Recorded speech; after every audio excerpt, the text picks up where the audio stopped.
Hello and welcome. I'm Leigh Ann Gerrans and you're watching W News, broadcasting live from the Al Arabiya headquarters. These are our top stories.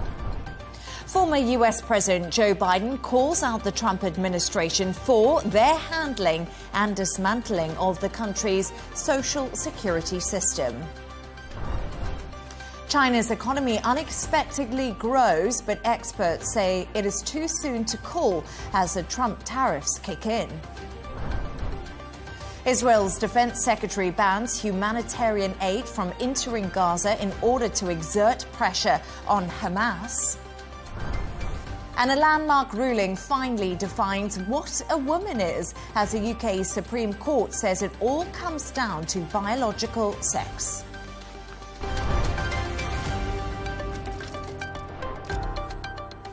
To our top story, and former US President Joe Biden has attacked current President Donald Trump during a conference in Chicago. In his first speech since leaving office, the former president accused the Trump administration of taking a hatchet to social security system. Trump and Elon Musk's Department of Government Efficiency have been on a cost-cutting mission, laying off staff at the agency, which pays out $1.6 trillion in benefits every year.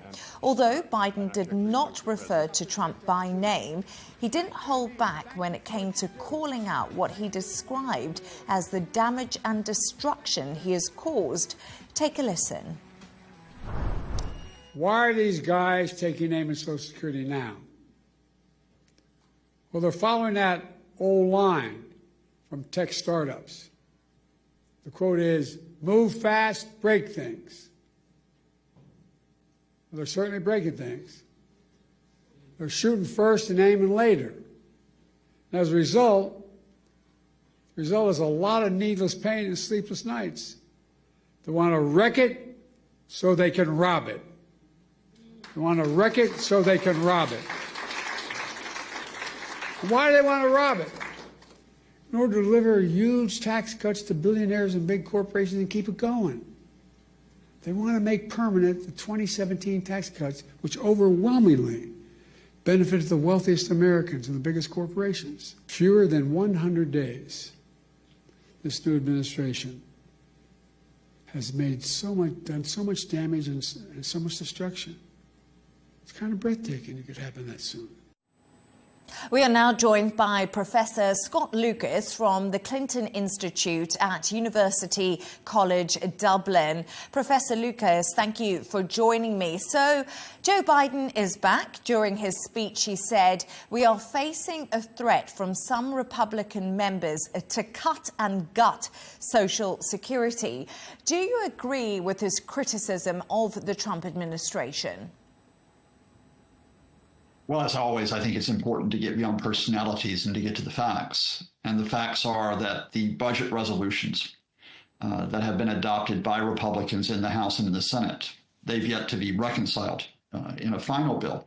But the proposals raise the retirement age for Social Security gradually to 69. And that's an effective decrease in about 13% in Social Security benefits. But I think far more important than that is the actual damaging of the Social Security Administration by, that metaphorical chainsaw that has been wielded by Elon Musk and the department, which is not a department, just a group of advisors called Government Efficiency. Far from ensuring efficiency, an already overstretched Social Security staff has had thousands of people who have either been fired or pushed into resignations. You've had cuts in some departments of more than 50%, in others of more than 25%. That is increasing the wait times to deal with Social Security issues, including applications, including payments. It is causing unnecessary stress on many, many Americans. And this is on top of the fact that the Social Security Administration itself has been compromised by the effective theft of its documents by Elon Musk people. If you were to add to that, and we can discuss this, the extensive cuts to Medicare, Medicaid, and to food assistance programs, yes, I think it's fair to say, without reference to Joe Biden, just on the basis of the facts, that the Trump administration is ripping out great holes in the social welfare net. The lines in this speech from Biden, I thought, were a real blast from the past. A lot of them I heard on the campaign trail. Should the Democrats stop sticking to the script if they want to be an opposition force in the U.S. right now? Well, I think the issue with respect is beyond electoral politics. I think it's beyond Democrat versus Republican. I think it's not just simply Democrats. I think it's independents. I think it's members of other parties, and yes, indeed, Republicans, who should be raising these issues that you and I are discussing. Donald Trump won, I think, in large part because of Americans' concerns over the economy, over their economic futures. And the reality here is that these effective cuts to Social Security, the cuts of almost $900 billion that are proposed for Medicare and Medicaid over the next decade, and the cuts of $230 billion for food assistance will mean many Americans are worse off. So Trump, who could benefit from those concerns while in opposition, I think once you are the president and administration, you have to carry responsibility for this. So whether or not the Democrats benefit, from this, that's not my immediate concern. It's how many Americans lose out because of the damage that's being done to Social Security and to other programs. Biden only referred to the Republican president only as this guy during his speech. He never ever mentions Trump's name. Does this highlight the deepening divide between Republicans and Democrats, especially on domestic issues, as you were just saying? Or do you think this is a far more personal attack? Well, Biden has got personal grievance against Donald Trump, I think, with justification. But again, I think, you kind of put this to the side. In a way, not naming Trump, just referring him to this guy, pushing him out to the side, it allows us to get back to the fundamental issue that this isn't just a Donald Trump question. I mean, this is a question of the advisors around Trump. It is a question, yes, of Elon Musk, who has no official government position, who has no authority to be ripping apart Social Security. And it brings into the question those Republicans in the House and in the Senate who are not standing up against this. In fact, they're enabling this. So I think the more that we get away from personalities on this and the more that we get to the actual issues that are involved, that's going to be an important thing, because let's be honest here, Joe Biden is yesterday's politician. He's gone. He's not going to be a force in U.S. politics in the future. And for the future of all Americans, you've got to get to responsible people, both Republicans and Democrats, who are going to make a difference. Professor, if we just have a look forward, and we've spoken about the domestic issues, Social Security, the cuts that have been made by Doge and by Elon Musk, what do you think the midterms are possibly going to look like for the Republicans and for Donald Trump? And we haven't forgotten that the tariffs are also looming in the background. Well, I think by the time you get to November 2026 in the midterms, I think if you have the economic downturns caused not just simply by the likely rise in inflation, including the effects of tariffs, but if you have the economic and social effects that that government no longer works properly, that doesn't bode well for the Republicans. And indeed, Donald Trump has slipped significantly in opinion polls in the less than 3 months that he's been in office. But I have to take this beyond the question of the midterms in November 2026. Before we get there, America's in the unprecedented situation where you have what is now an authoritarian government. If you take the damage to the agencies, if you take the illegal and unconstitutional measures effectively disappearing people, as they have done recently, sending them to mass prisons in El Salvador.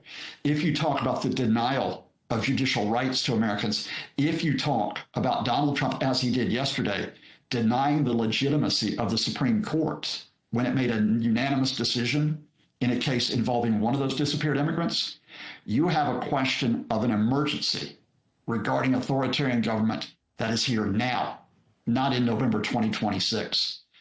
So we've got to talk about that even before we get to the midterms.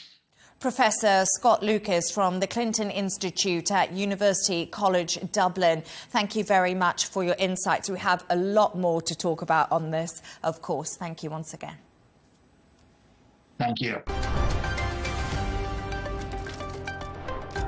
China's economy has performed better than expected in the first quarter of this year. However, it's too early to know how it will be affected by President Trump's 145% tariffs. Economists predicted China's GDP would grow by about 5.1% from January to March compared to 2024, but it actually grew 5.4%. It's believed the growth is down to exports delivering in bulk before the tariffs do come into play this month. We are now joined by our correspondent, Patrick Falk, who is in Hong Kong. Patrick, thank you so much for joining me. OK, China's first quarter GDP growth did beat forecasts. We know this is backward-looking data, but what does this tell us about the state of the economy as this trade war appears to be deepening? Well, look, the front-loading of shipments certainly would have made some difference. It's unclear to what extent it made a difference, but I think another more encouraging number for China was retail sales. Retail sales were up by 5.9% in the January to March period, year on year. And consumer demand has really been one area of the economy where China has persistently struggled. So this was perhaps a sign that the economic recovery was back on track. And this is also one of the things that's been very frustrating for Beijing, this feeling that what's happening in this trade fight is designed to some extent to undermine China's economic recovery. That's not to say that it isn't still grappling with lots of very difficult and challenging problems, including weak employment, deflationary pressures, and an ongoing property market slump as well. But the fact of the matter is, it is going to be much more challenging for the Chinese economy now with this trade war in motion. We've seen downgrades in growth forecasts from many different banks over the past 2 weeks or so. UBS in particular painted a very gloomy picture, downgrading growth for China this year to 3.4% from 4% previously. So, you know, a lot of what will happen in the long run will depend on what sort of stimulus the Chinese government unleashes in the coming days and weeks and months ahead. But certainly it does seem as though it's going to be very challenging indeed. The US is urging China to come to the negotiating table, but so far Beijing is really resisting doing this. What more can you tell us about this? Yeah, that's right. Donald Trump has said that, you know, China needs to come to the table and make a deal. The White House has reiterated that the ball is in Beijing's court. But as we've said before, the conditions aren't being set for something like that to happen. China has now said that it wants to talk, but that it wants the Trump administration to cut out the disparaging remarks and to handle this with respect. And that it also wants a more consistent stance from the Americans before it engages in any way. The other thing that we're hearing as well, Beijing also wants the U.S. to appoint a point person for these discussions. China has already done that.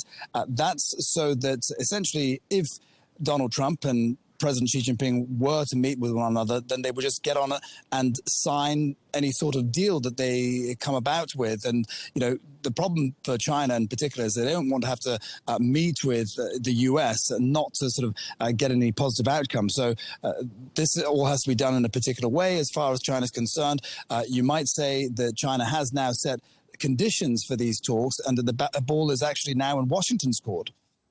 So the Chinese leader Xi Jinping is currently on a tour of Southeast Asia. What does he hope to achieve from this whirlwind trip we've seen him be on?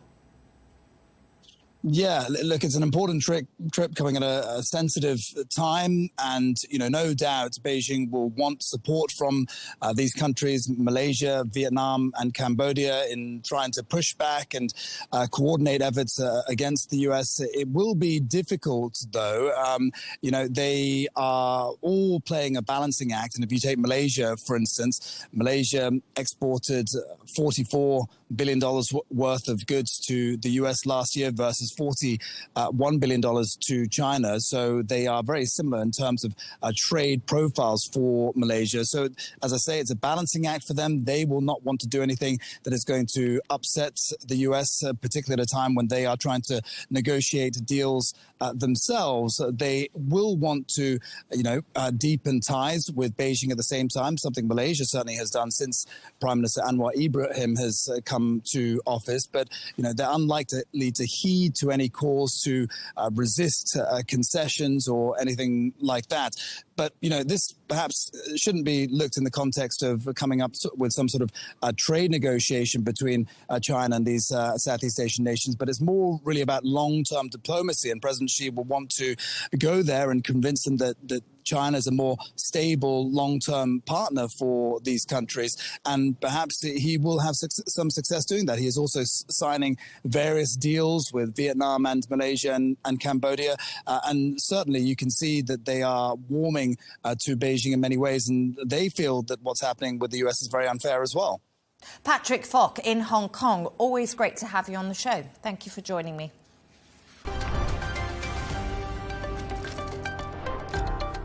Let's take a look at some of the other stories making headlines today. US Secretary of State Marco Rubio and peace envoy Steve Witkoff are in Paris today to discuss the future of Ukraine with European allies. The talks are expected to last until Friday. Their trip comes as Ukraine votes to extend martial law until the 6th of August. 3 US senators will visit Taiwan this week to discuss trade as Taipei continues tariff talks with Washington. Taiwan was due to be hit with a 32% levy as part of President Trump's now paused regime. The US is Taiwan's most international backer and arms supplier, despite a lack of formal diplomatic ties. The number of people using disposable e-cigarettes or vapes has fallen in the UK ahead of a countrywide ban that comes into force on the 1st of June. The percentage of people aged 16 to 24 who mainly use disposable vapes has dropped by nearly half in the last year. Researchers believe vape users are now switching to refillable and also rechargeable vapes as the new law does come into play. And members of the World Health Organization have reached a legal agreement of how to learn from COVID-19 and prepare the world for future pandemics. The deal aims to ensure fair access to drugs and vaccines across the globe between wealthy and poorer countries. It comes as the WHO is impacted financially as part of cuts in US foreign funding.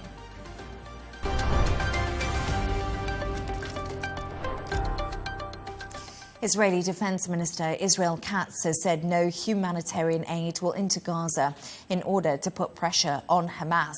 Negotiations for a ceasefire are ongoing, with Israeli officials repeating a need for military action to secure the release of hostages held by Hamas. Earlier today, 11 people, including women and children, were killed in Gaza City. We can now go live to Tel Aviv to speak to our correspondent, Trent Murray. Trent, thank you for joining me.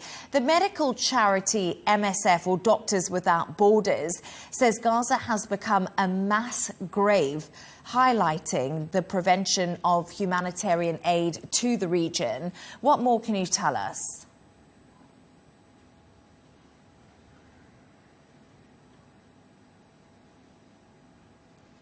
Yeah, that's right, Leigh Ann. It is a scathing critique, isn't it, from Doctors Without Borders, the latest NGO to really add their voice to this chorus of condemnation from NGOs about the situation on the ground. Doctors Without Borders, the French NGO, putting out a fairly lengthy statement. I'll read some of it to you.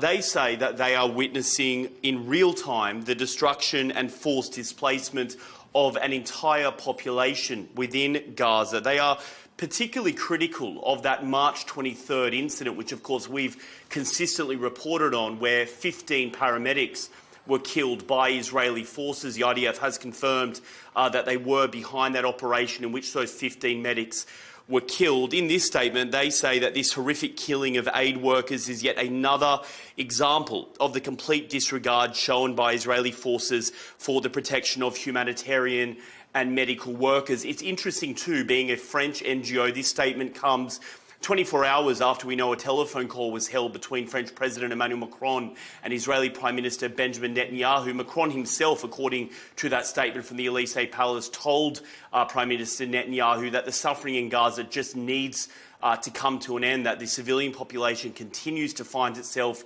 in the firing line, and he has stressed from the French perspective that a ceasefire is the only way not just to end the suffering but also to get those Israeli hostages home. Israeli Prime Minister Benjamin Netanyahu has visited northern Gaza. What was the purpose of his trip there?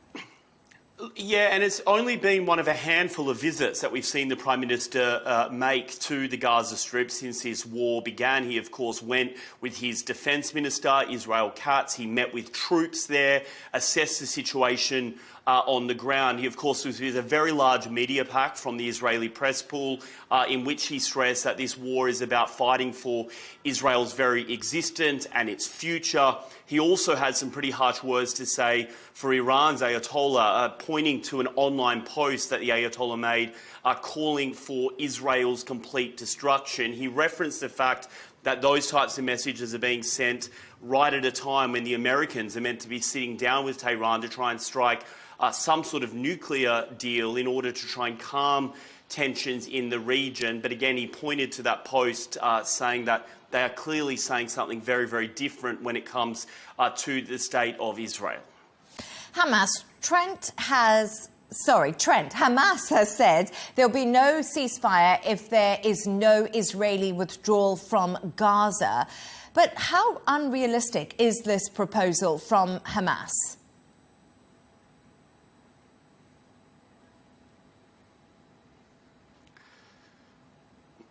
Well, look, that statement, I think, in many ways gives an insight into just why these ceasefire negotiations are so difficult, because both sides here have got quite firm red lines. From Hamas's perspective, it is the complete withdrawal of Israeli forces from the Gaza Strip. But we are seeing yet again today that the red line from the Israelis' perspective is that they are not going to leave what they describe as the buffer zones. They say that they want to maintain those in order to make sure that Hamas cannot rearm itself and pose a threat to the state.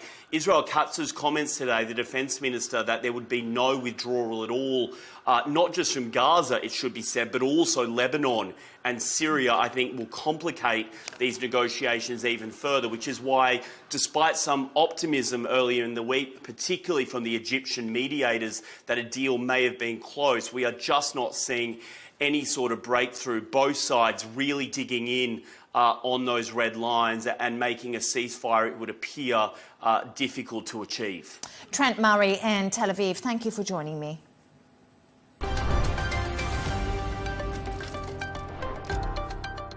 Let's take another look at some of the other stories making headlines today. Harvard University has responded to President Trump over its federal funding. The White House had given directions on how the university should be governed, hire and tech freezing over $2 billion in financial support. The university's president has said no government should be able to dictate what private universities can teach. Peru's former president Ollanta Humala has been found guilty of money laundering and has been sentenced to 15 years in prison. The Lima court concluded he accepted illegal funds from the former Venezuelan president Hugo Chavez, as well as a Brazilian construction company. Humala's lawyer said he would appeal against his client's conviction. Now, far-right UK political activist Tommy Robinson has lost an appeal challenge today over his prison sentence for contempt of court. Robinson was jailed in October after breaching a court order that banned him from spreading false allegations about a Syrian refugee who had sued him for libel. Despite lawyers arguing a decline in mental health, the Attorney General's office said his sentence reflected how gravely the court considers contempt. And a pair of climbers have broken the speed record for ascending the mountains of the Swiss Alps. Switzerland's Nicholas Hojak and Austria's Philipp Brugger beat the previous record by 10 hours, which was set more than 20 years ago.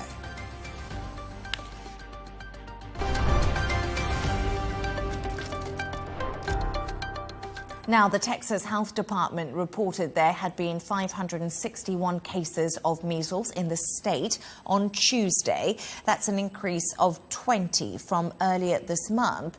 It comes as the U.S. government says it's sending 7 people to the Lone Star State to help battle the outbreak. Here's how Texans have been reacting.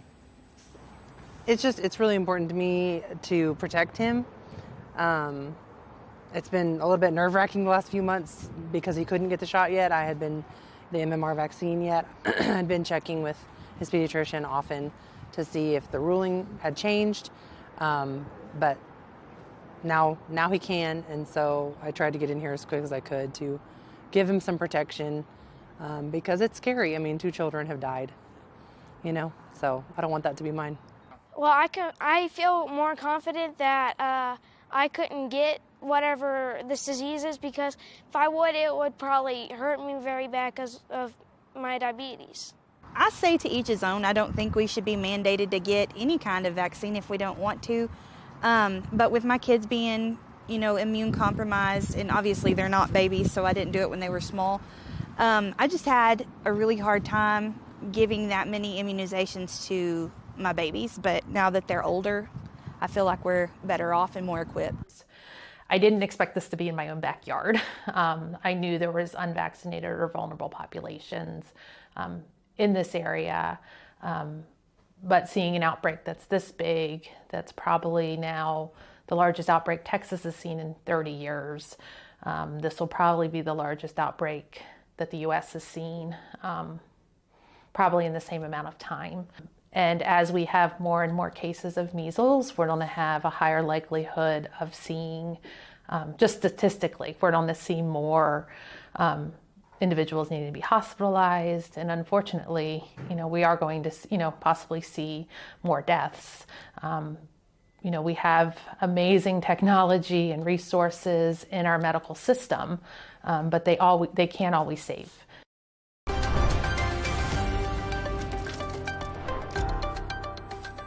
Let's take a look at the top business news now. British inflation has slowed to its weakest in 3 months in March, and other measures watched by the Bank of England have also cooled. But higher bills and employer costs will put pressure on prices soon, as well as President Donald Trump's trade war. Inflation fell to 2.6% in March from 2.8% in February, below expectations. Now, Nvidia says it will be hit with $5.5 billion in costs after the U.S. government tightened export rules to China. The computer chip giant, which helped drive the artificial intelligence boom, will require licenses to export its most popular H20 chip to China. The rules come amid an escalating trade war between the U.S. and China. Turning to the sports news now, and British number 4 Harriet Dart has apologised for asking the umpire to tell her French opponent to put deodorant on. Dart made the comments during her first round match against Lois Bolson at the Rowan Open, which she lost in straight sets. And 5-time European champions Barcelona have reached their first Champions League semi-final in 6 seasons. They won a 5-3 aggregate despite being beaten 3-1 by Borussia Dortmund. Barcelona will play either Inter Milan or Bayern Munich in the last 4.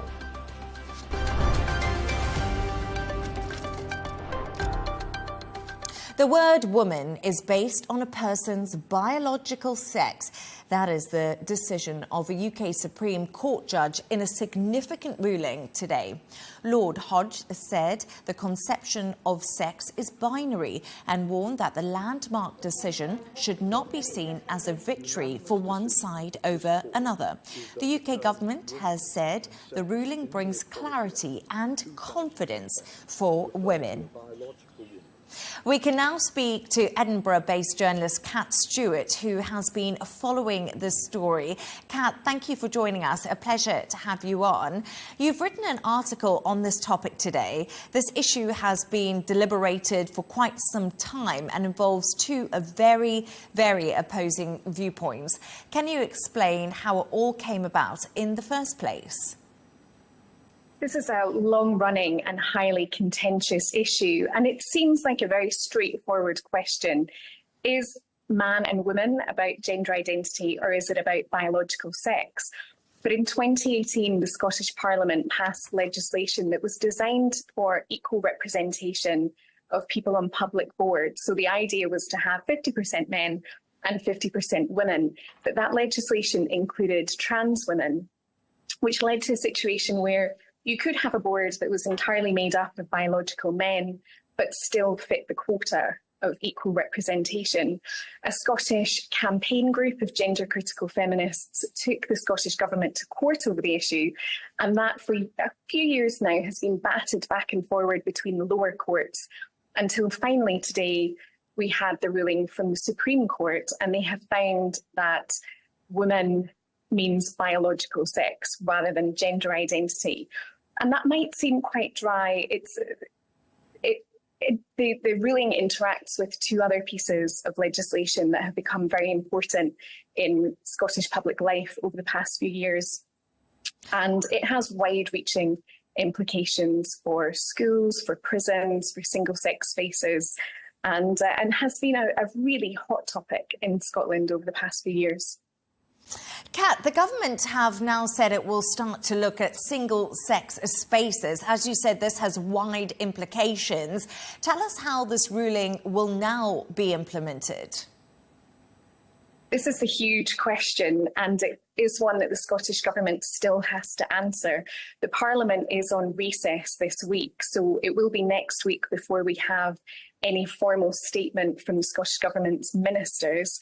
The human rights body that covers the United Kingdom is calling for UK-wide legislation to be looked at again in light of this ruling, and it could have far-reaching implications. The Scottish Government has said today that it will make sure that trans people are still protected and that this shouldn't be seen as a victory for either side.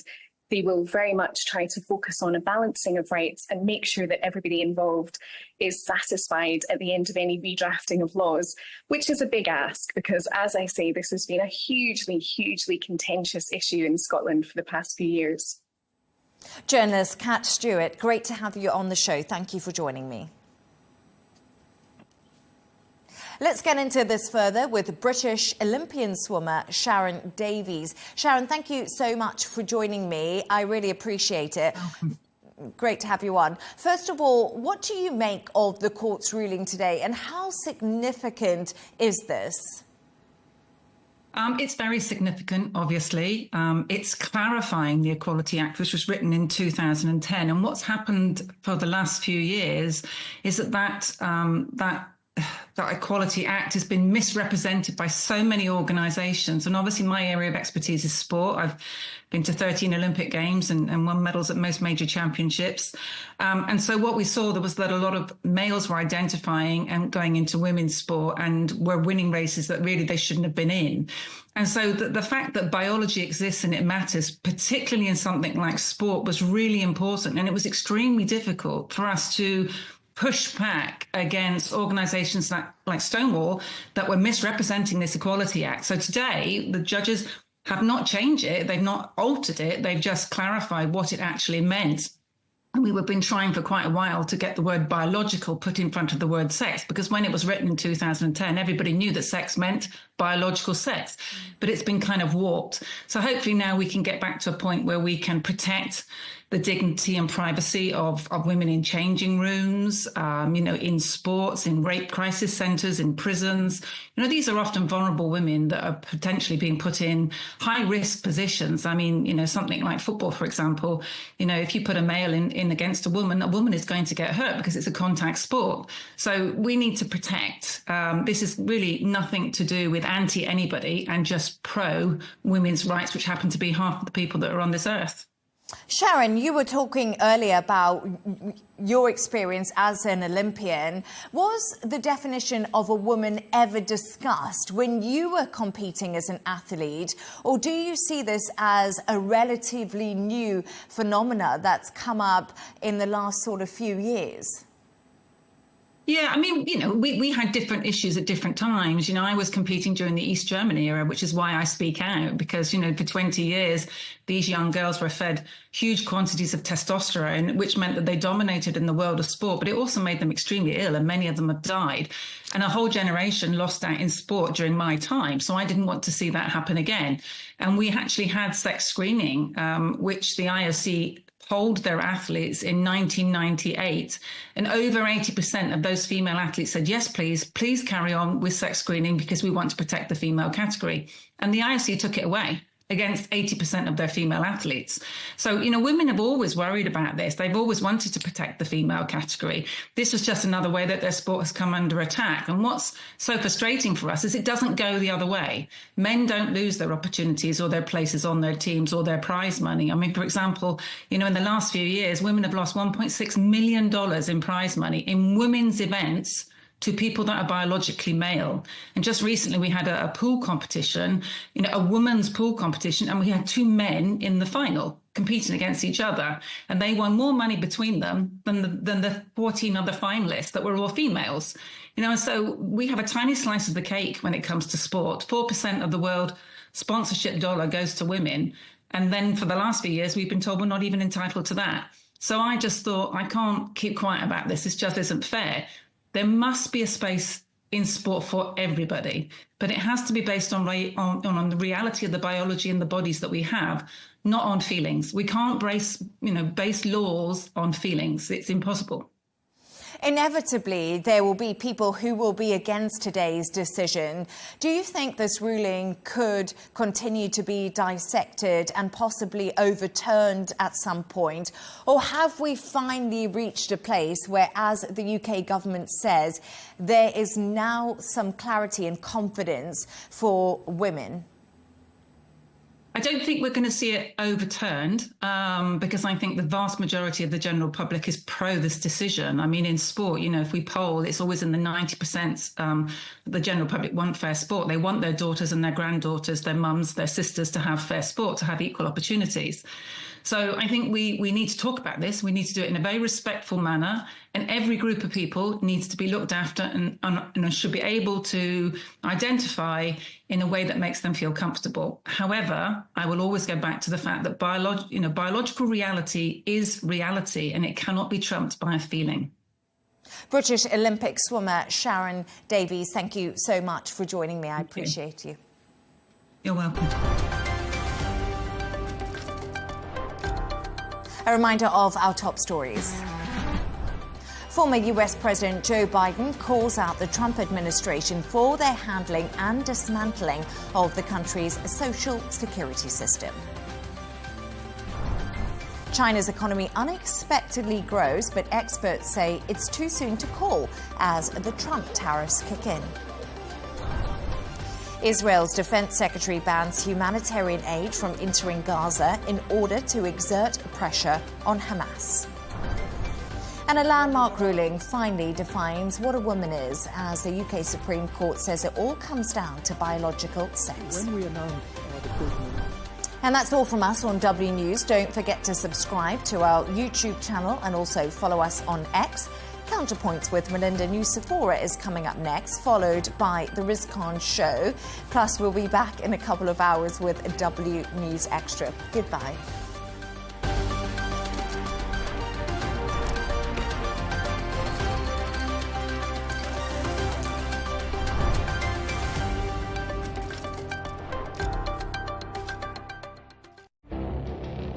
It feels like decades are passing by in a matter of weeks. Seismic shifts in the world order. Never, ever will be part of America. With so much happening and so much noise. Whether it's political upheaval, Canada has been ripping us off for years. Economic shifts or social movements. And no one wins from tariffs. I think America can be more friendly to the rest of the world. For in-depth analysis and all the latest developments across the globe. To have an inclusive policy together. The meetings with Hamas gave me some hope. We're in another nuclear arms race. The most important development straight to your screen. Welcome to the dressing room. I'm on my own. I need backup. And an insightful look at the issues shaping our world today. It was not going to happen, that war, and it happened. Join us on Arabiya News, where the world talks. After more than half a century of autocratic rule, Syria is negotiating a new future. But is this the rebirth of a nation or just a rebranding? Hayat Tahrir al-Sham made overthrowing the Assad regime look easy, but governing the fractured country will be anything but. We'll debate if the interim government is up to the task ahead, here on Counterpoints, with me, Melinda Nucifora.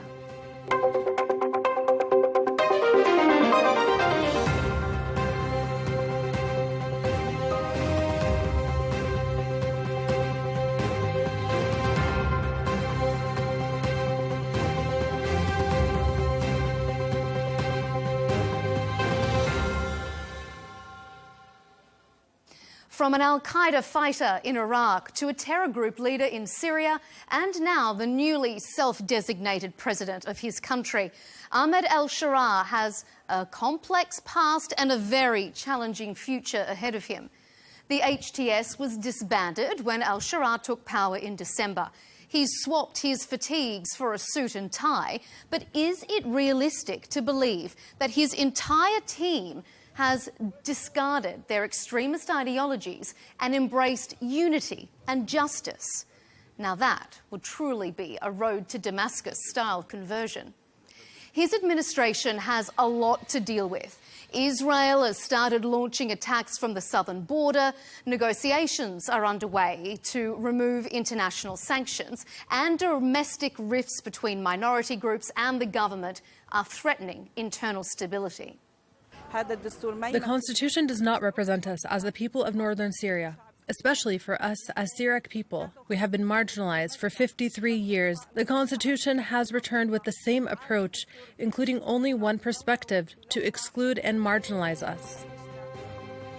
Today on Counterpoints, we'll ask our expert panel, how are the new Syrian government dealing with the country's challenges? If minority groups will accept an Islamic government that pushes Sharia law, and what role, positively or negatively, the international community will play during the transition period. Stay with us.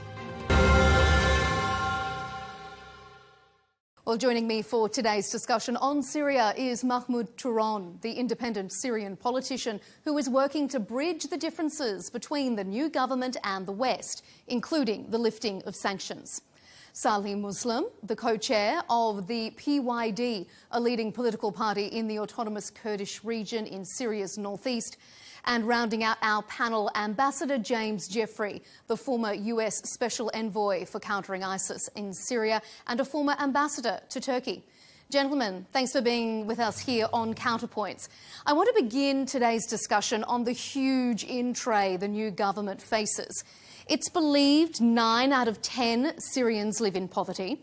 The country's economy has contracted by a staggering 85%, and it's estimated it will cost up to $400 billion to rebuild the nation. Added to that, an outbreak of violence against the Alawite community has raised concerns about the new administration's ability to coherently govern the fractured country. Ambassador Jeffrey, let me start with you. Is the new administration up to these challenges of rebuilding, repairing and uniting the country? Chris, thanks for having me on. It's good to be on with Salam again.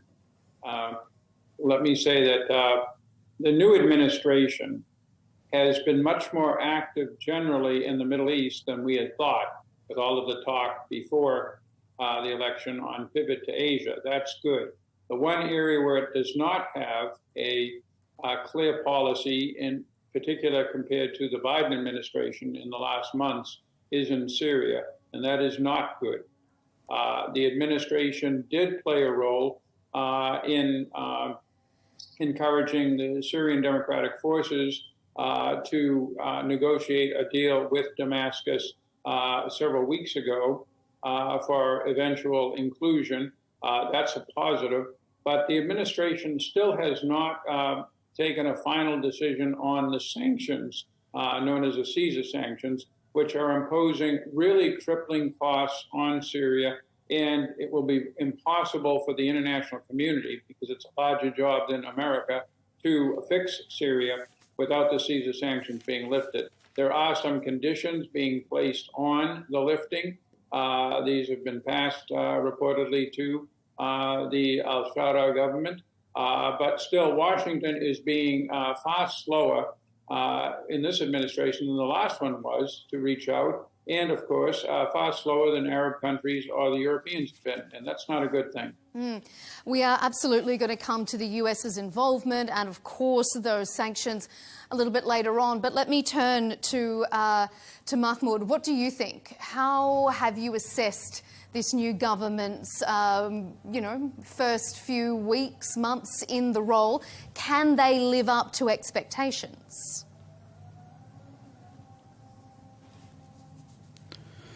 Thanks for having me. The government has been in power now for the last 3 months here in Syria, having inherited a large pile of problems and unresolved issues in Syria.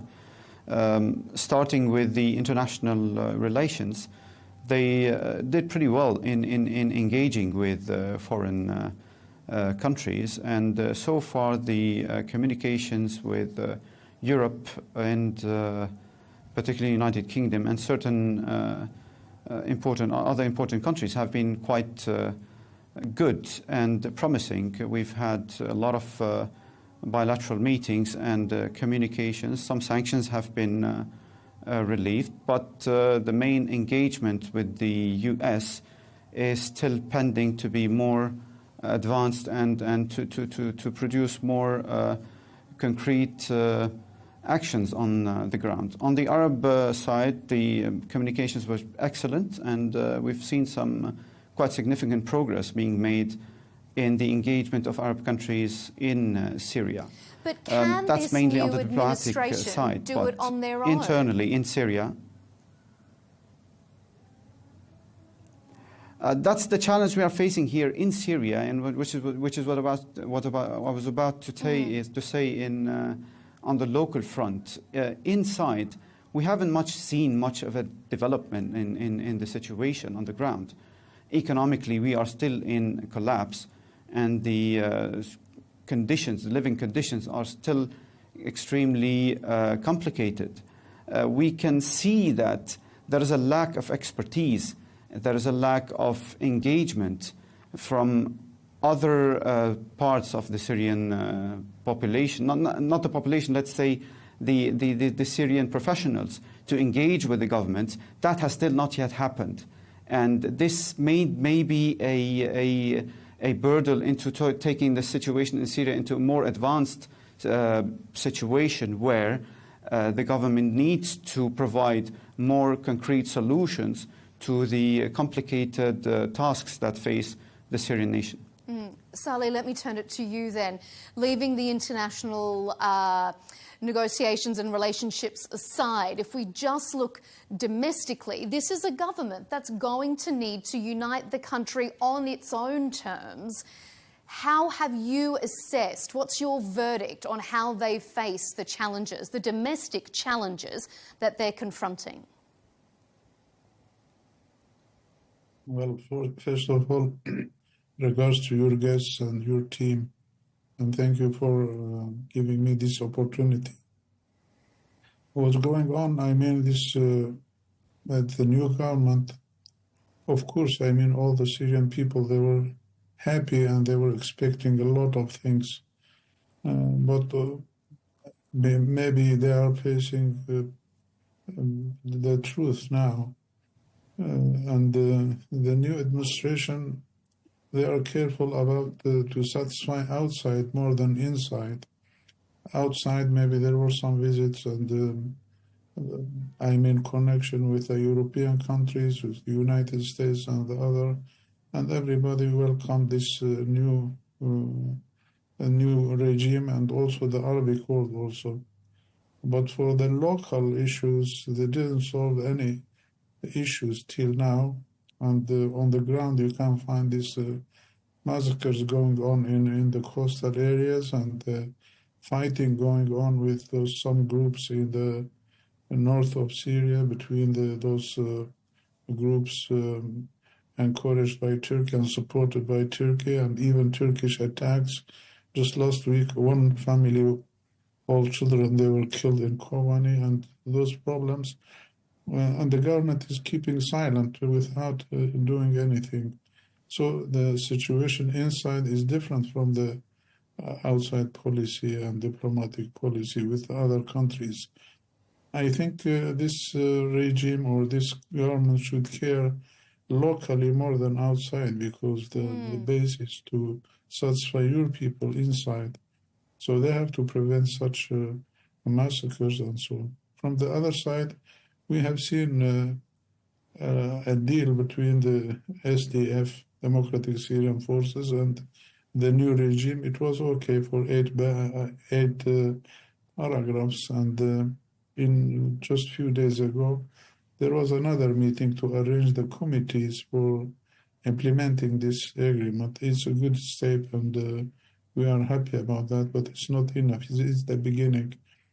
From the other side, I mean, the steps taken for the constitution and these committees established, and even for the constitution issued, temporary constitution issued, it's all against the people's wish. So we believe the wrong steps from the beginning will result in maybe in some bigger mistakes. Ambassador Jeffrey, let me ask you then, we just heard from Saleh saying wrong steps at the beginning can lead to future mistakes. This transition period is 5 years, and that came as a surprise to some observers. Do you see that as perhaps a wrong step from the beginning? Well, first of all, it's for the Syrian people, and we have two of them here today, to decide whether these are wrong steps or not. I've certainly been involved in the UN Resolution 2254 process for Syria, which looked at a way to resolve the internal disputes with a constitutional process, eventually elections, and that was stretched over several years.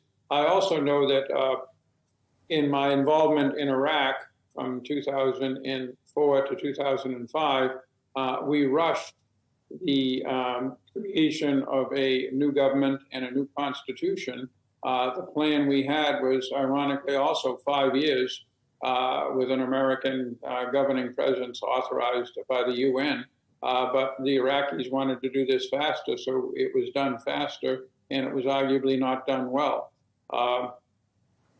I think that the key thing will be the preservation of general security, the avoidance of the kind of attacks on minorities that, or I will say, fighting between minorities and the central government that we saw earlier this month in Latakia with the Alawites, and a process with the other minorities, the SDF, we've just heard Saleh's views on that, and with the Druze. Those aren't actually a bad program under the circumstances, considering what Syria had been before and what many other countries in the Middle East are going through. So I remain cautiously optimistic. Mahmoud, what about you?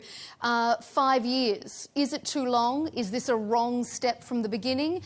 Or is this the government showing that they're being serious? They're taking it slow and steady?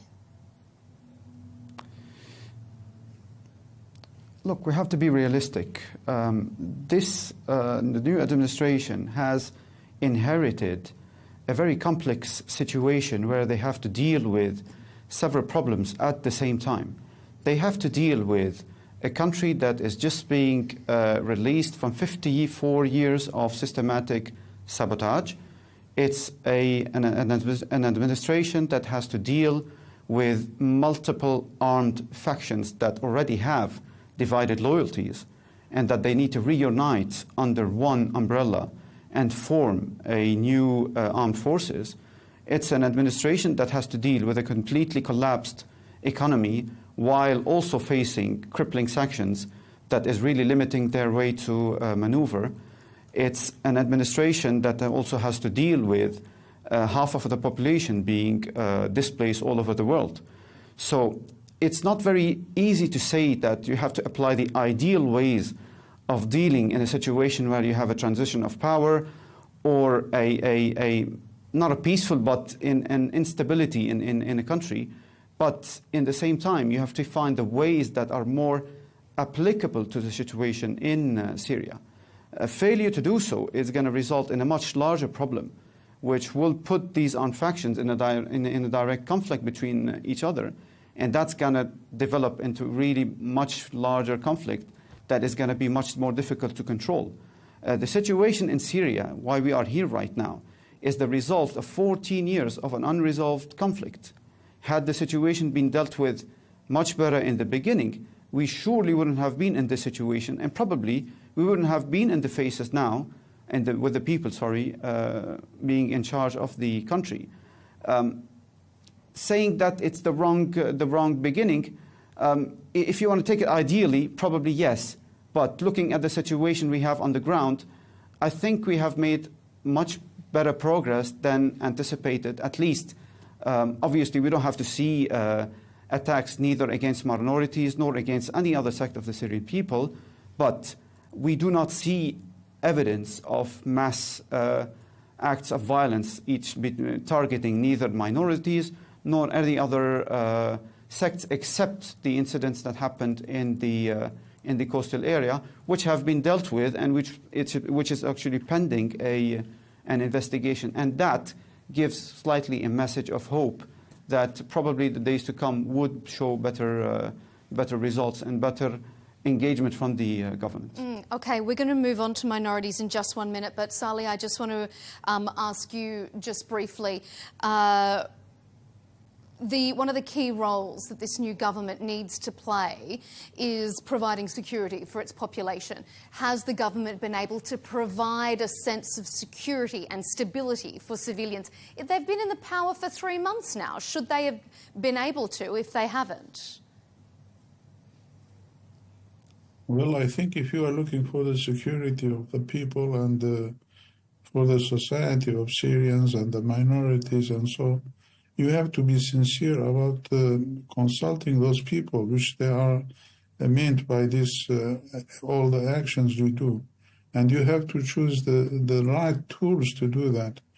I mean, you cannot do it with Salafist or jihadist ideas, which the groups are taking. I mean, we have a lot of those foreigners coming from Tajikistan, from anywhere else, and they have massacred, I mean, what's going on in the coastal areas mainly. So you cannot do security with those people. You have to choose the Syrians, to choose the right people to do it, and to do it in consultant with these people, which they are subject to this means you are trying to do. And I think all the Syrians, I mean, all the components of Syria, they are ready to do it. And all of them, they were happy about getting off from the old regime. But of course, they are looking for more good conditions and stabilize Syria. And so they're looking for that. But you cannot do it with those tools already. They are inactive, I mean. So they have to change it. And even the committees established for doing many things, those committees, they were one color, not more than that. I mean, same idea, the same people, they cannot do anything. I think, I mean, or at least are not acceptable by the Syrian people. So this is the case, I think. All right, let's look to the task of unifying the country. Syria is not an easy place to govern. The civil war over the last 14 years has seen violence along sectarian lines. The new Syrian administration will be an Islamic government, but religious and ethnic minorities make up about 30% of the population. And there are some, including the Druze in the south and the Kurds in the northeast, who are reluctant to relinquish control of their regions to a centralised government. So, Mahmoud, do you think Syria can ever be governed as a unified entity, or could we see a future where the country is divided along ethnic or religious lines? Well, we have to go back to a bit in history in Syria. The only period where we saw a massive exodus of the minorities and non-minorities was during the 54 years of the Assad regime reign. Before that, we had a very nice and peaceful way of a unity in Syria, where we did not really witness any sectarian, neither violence nor divisions in Syria. It is only the last 54 years where we saw actions being taken against minorities by the Assad regime and by the Assad family regime. I'm not going to say the Assad minority regime, because it may not be considered as such. Assad regime was a family-targeted era that is just targeting any part of the Syrian people that opposes his regime. The issue now, that is over. Though, is that today, that's been it's a more new than beginning 50 for years Syria now, and you've got a whole new generation or generations of people who perhaps have been radicalised by what they saw during the Assad regime. So, can this new administration unify them, or are they going to break further apart? I believe they have no choice but to unify them, because breaking apart is not a solution for the country. It's not a solution for the needs of the people. Today, being in Damascus gives you the impression of what people are expecting for the country. You have to bear in mind that the most part of the Syrian population is not a radical, is not radicalized, and is not really a big fan of extremism. On the contrary, they are more into a different culture of religion, and the government understands this nature very well. We did witness some kind of a leaning towards the Syrian society when the current interim president has visited certain mosques in the city where they are completely where they are ideologically different from the background where they came from during the last 10 years. So unifying the country is not an option that we have, but it's just a direction where we need to head towards. And the government so far has shown signs of being directed into this direction. First, we had the SDF agreement, which was signed with Mr. Mazloum Abdi. Second, we had a limited participation of minorities in the National Dialogue Conference, in the Constitutional Committee discussions, and right now we're just about to focus on the government. So we don't see evidence of the government being radicalizing the future of the political life in Syria, rather than giving the opportunity to several factions to participate in the political process. Salih, you represent the Kurdish region. You've said in an earlier answer that you don't think the government has done anything to solve any of the issues so far. Do you disagree with Mahmoud then, that the government is making progress and that its only option is to unify? Well, what I said, I mean, all the people are ready for unification and to work together and to be helpful for this new regime.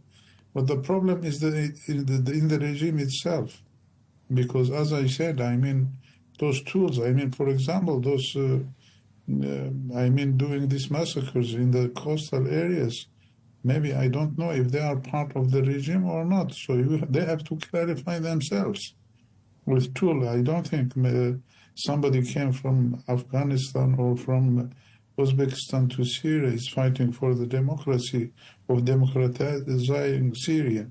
No. So he is different image. So I think the government itself should be clear for what they are doing. And even this committees established, you can see now maybe some of them are from different areas. One is Jordanian and the other is Turkish origin and so. And all the government, I mean, without any all of them, they have a Turkish passport. They are still waiting the instructions from Turkey. So you cannot build your country in this side. So you have to be free, and you should refer to the Syrian people and to look for their demand, to take steps for that, more than to satisfy outside Syria, because locally you should satisfy your people. This is, I think, the important one. So as things stand at the moment, do you think the Kurdish ethnic group want to remain as part of Syria, or do you think they've been seeing what's happening and there are some sections of the Kurdish community who don't want to be a part of this? Well, we said from the beginning, and I am repeating again for you to know, we are the real partners of Syria for everything, for establishment, for putting the institutions, and for managing, for arrangement, economically, socially. We are part of Syria, but we would like to be a real shared partners of this country. So the problem is not from our side, and we are trying to do, maybe in near future, in just few days, maybe this the discussions for that will start, with the new regime. And we are ready for that, I think, all the Kurdish area. There is any Kurdish movement looked for independent or for dividing Syria or no.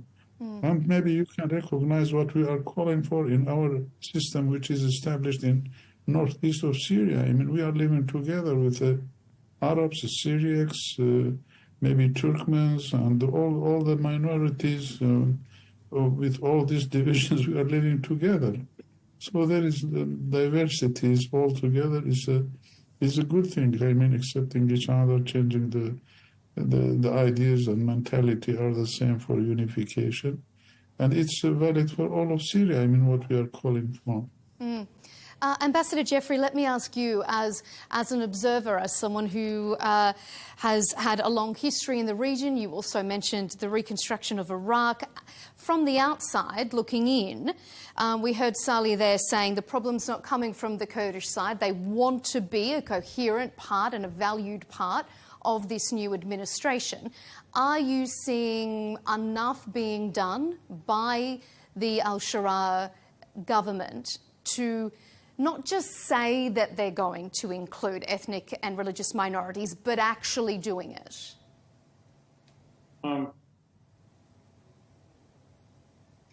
They could do more. There's a difference between, and we saw this in Iraq, there's a difference between token presence of minorities and various groups and actual participation in real governance. The problem is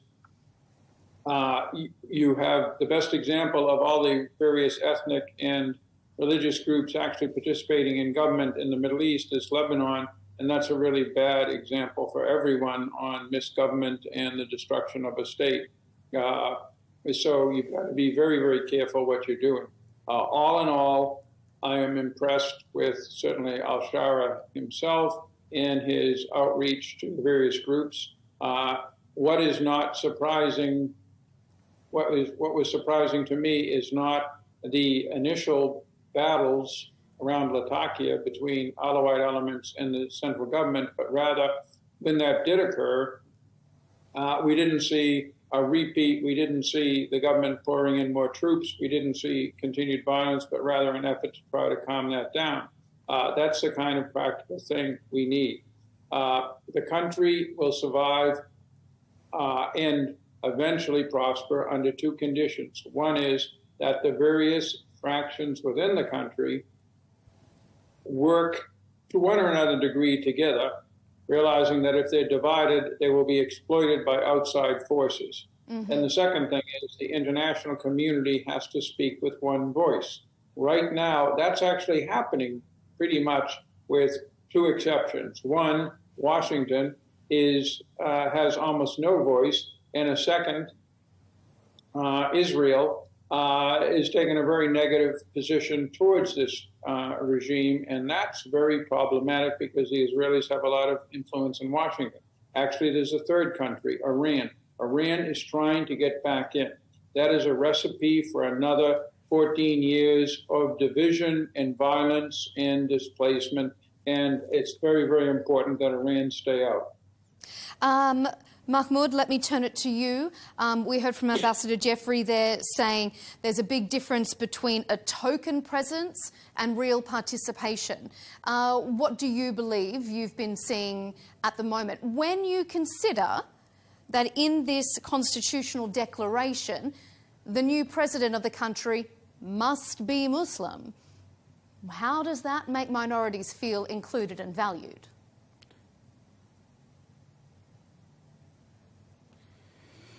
The constitutional declaration has been issued in unusual circumstances where it's difficult to apply ideal ways of either experts discussing the details of the declaration or probably even discussing the constitution in general. We in Syria, we are sort of a race against the time.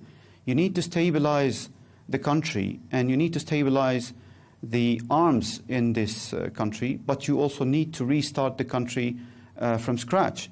So neither the president nor any other governing body have the luxury of spending enough time talking to everyone and everybody, including minorities, including any other sect, while dismissing the dangers that we have in Syria. For example, the issue of foreign fighters has always been raised here in Syria and in the media. But this is a real threat to the security that we have. It's a challenge that the administration has to deal with because, in a way, they can't go out and say that they have to leave the country because it's not going to happen that easily. But in another way, everybody understands that this may pose a threat, particularly to the minorities in Syria. Mm-hmm. Back on the streets over here, we do not see any evidence of internal clashes or internal problems that may arise from the radical part of, you can call it the fighters or the security apparel, and the various parts of the Syrian population.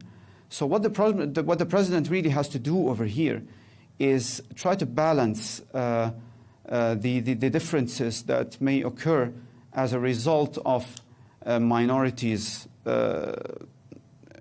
not threats, but let me say concerns, international pressure to guarantee minorities' safety, and the situation on the ground. So far, the discussions have been fruitful between all parts of the Syrian mosaic. The president has sent committees to discuss not only with Christians but also with the Kurds and the Druze in Sueda. And so far, it's been fruitful, promising, but more needs to be done from the president, from the administration, and from anyone related to the security and the military rebuilding structure and strategy of the country. Right. We've been talking a lot domestically. Let's broaden our focus internationally, because there have always been foreign actors playing political chess in Syria, and the new government is dealing with Turkish forces present in the north, Israeli tanks in the south, EU and US sanctions still biting economically, and Russia allegedly pushing for internal strife to weaken the new administration. So, Ambassador Jeffrey, let me ask you, to what extent can Syrians set their own path and decide their own future, or do they need international influence and a strong guiding hand from a country like America?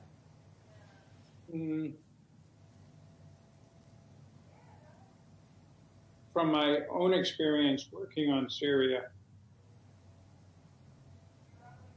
a united policy by the international community involving everybody, probably that would include Russia, which I think does support a unified Syria, with the exception of Iran, which is a malignant force in the region.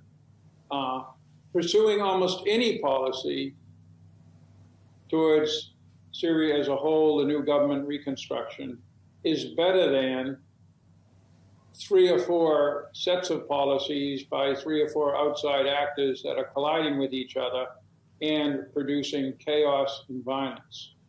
So therefore, my biggest concern is the division, not so much Israel. Israel has its tanks in the south and is coordinating with the Druze, but Israel's real impact on Syria, given the other things Israel is doing, is relatively limited. The main outside actor that's so important is the United States, because the United States is taking a different position than Turkey, than the Europeans, than the UN, and then the Arab states.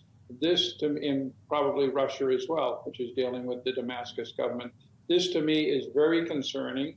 The United States does have some reasonable demands of Damascus in return for lifting the sanctions, but my sense is behind the scenes in Washington, there is a real reluctance to engage in Syria, given other things, given Israeli pressure to have a very different approach, and given the problems that we've discussed today. Is that going to be a problem for Syria? Because if I read some comments you've made in the past, you said, if we let Syrians decide, it's going to look like Syria before, only without Assad, or like Libya. So do you think Syria can do it alone if America is distracted elsewhere? America is the most important outside country. First of all, it's hard to get a unified international position without the United States playing a major, if not leading role. Secondly, the U.S. has a major military presence, not just in the Northeast, which we all know about, working with the SDF against the Islamic State, but also in the South at Al-Tam. And the United States has the Caesar sanctions. These are the 2 biggest impediments to a unified, economically functioning Syria. And therefore, the United States holds the key, and the inability to fathom what Washington is really thinking, but the reality that whatever it's thinking, it's put it in a different place than the Europeans and the Arabs in Turkey, is troubling. Mahmoud, what do you think about that? The US holds the keys, as Ambassador Jeffrey said. Do you think that if left to their own devices, if left to Syria to decide, it will look like Syria before without Assad if you don't have US influence? Yes, I do agree with the US holding the main keys.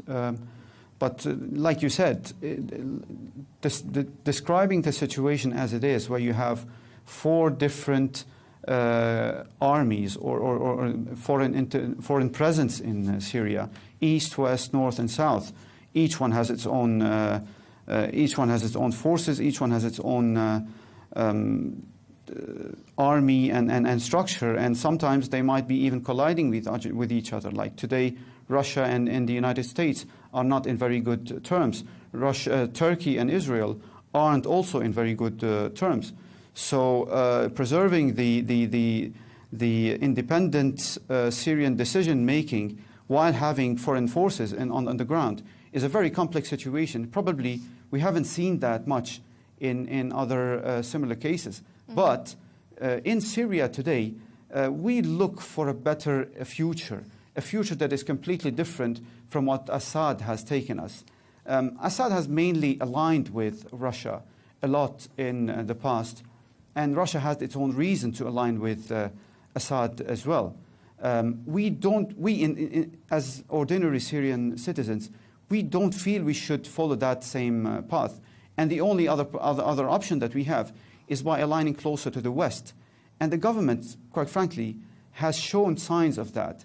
It did approach the West. It did send signals to the US administration, and it is still welcoming more actions from them. However, on the other side, the sanctions are really limiting the actions of the Syrian government. For instance, in the streets of Damascus, there is a very big shortage of liquidity. We need banknotes, and we need a lot of supply of banknotes to refresh the economy and keep things moving. The only option that we have right now to print money is by approaching Russia, because the West has still refused to print monies due to sanctions. Had we not had this sanction problem, probably it would have deterred the Syrian government from getting closer and closer to Russia, and Russia is using the opportunity to try and get closer to the Syrian government. So it's a bit of a delicate situation where the international community, particularly the West, needs to understand the dynamics that are in the Syrian situation right now, and need to take more concrete steps into engaging more with the Syrian government for the better future of both the Syrian people, the stability in the region, and the relationship with the West with regards to stabilizing Syria and preventing it from going into further rounds of violence and bloodshed. Salih, let me ask you. We just heard Mahmoud there saying that there's been signs from this new administration that they are trying to align with the West. US holds the key to Syria. Do you agree with that? Can Syria not forge its own path without international intervention? Well, yes, because the measures for the democracy and the human rights and so on, all available in the Western side, I mean, from the United States, from European, and so I think they could be helpful, very helpful for the Syrian regime and for the Syrian people. And already they are in Syria now, I mean, as international coalition, and so they are involved in Syria. And I think the stability in this area is helping their benefits also. So they are trying to do it. But the problem is, I mean, maybe the American soldiers or the French or the others, maybe they are coming here to help. The other soldiers or maybe armies are coming for occupation, just like Turkish army and maybe even the Iranians and the others, I mean, even Israelis. Their aim is to occupy and to be involved in that. I mean, maybe if the Americans are here, they will leave tomorrow. They don't need to stay to occupy our areas, our lands. The problem is with those forces which they are involved in occupying Syria or to changing Syria according to their benefits. And so now you have concerns about Turkey's involvement. We know that the Foreign Minister Hakan Fidan is liaising with Washington to try and force the YPG to disarm, the same way that we saw the PKK. Do you think Turkish involvement in Syria is an issue? Well, the PKK is their problem, it's not our problem. And they are trying to connect us with them, which is wrongly. I mean, we don't accept it. And the other thing, I mean, we are not talking about this occupation only. And the Syrian government, the Syrian regime should get out of this influence by Turkey. Just after the signing this agreement, there were the foreign minister and the intelligence services director and the defense minister, they were in Damascus. Why they have been, I mean, in Damascus? They came to maybe to cancel this agreement because they dislike it because of this Kurdophobia with the Turkish side. So they are trying to arrange the political situation according to the Turkey or to other sides, which is not acceptable by not only me, all the Syrian people. And even the guilty of these massacres going on in the coastal areas, maybe Turkey is involved in that because all those groups went to do this. They came from Turkish side, from the Turkish border, from those people Turkey used to send them to the other areas for their fighting in Azerbaijan, in Somalia, in Libya, and they have sent them to these areas to massacre the Syrian people. All right, we have unfortunately run out of time. There is so much more we could discuss, so perhaps we'll have to get you all back on at a later date. Gentlemen, that is all we have time for. Thank you so much for the insightful discussion on Arabiya English Counterpoints for today. Thanks for joining us. Thank you very much.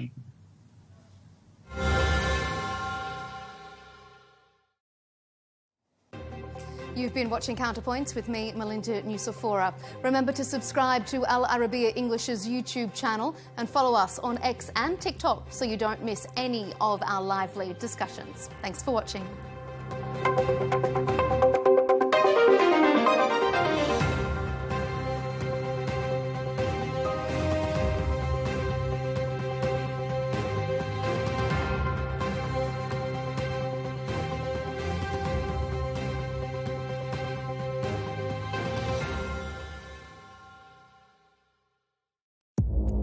Our allies, in many cases, are worse than our enemies. Stay informed and connected with the latest international headlines. There obviously is a risk. From breaking news to in-depth analysis, it would appear that this war is coming to an end. Who buys this stuff? Investors, pension funds. We deliver the most important developments straight to your screen. Iran always wanted to deal with militia. Join us for compelling, expert-driven conversations. A curfew order has been established. And an insightful look at the issues shaping our world today. There are a lot of proposals about European architecture for security. I'm Leigh Ann Gerrans, and this is W News. We dealt with this when I was Chief of Staff in the first term. Where you don't just hear the headlines, you get the full story.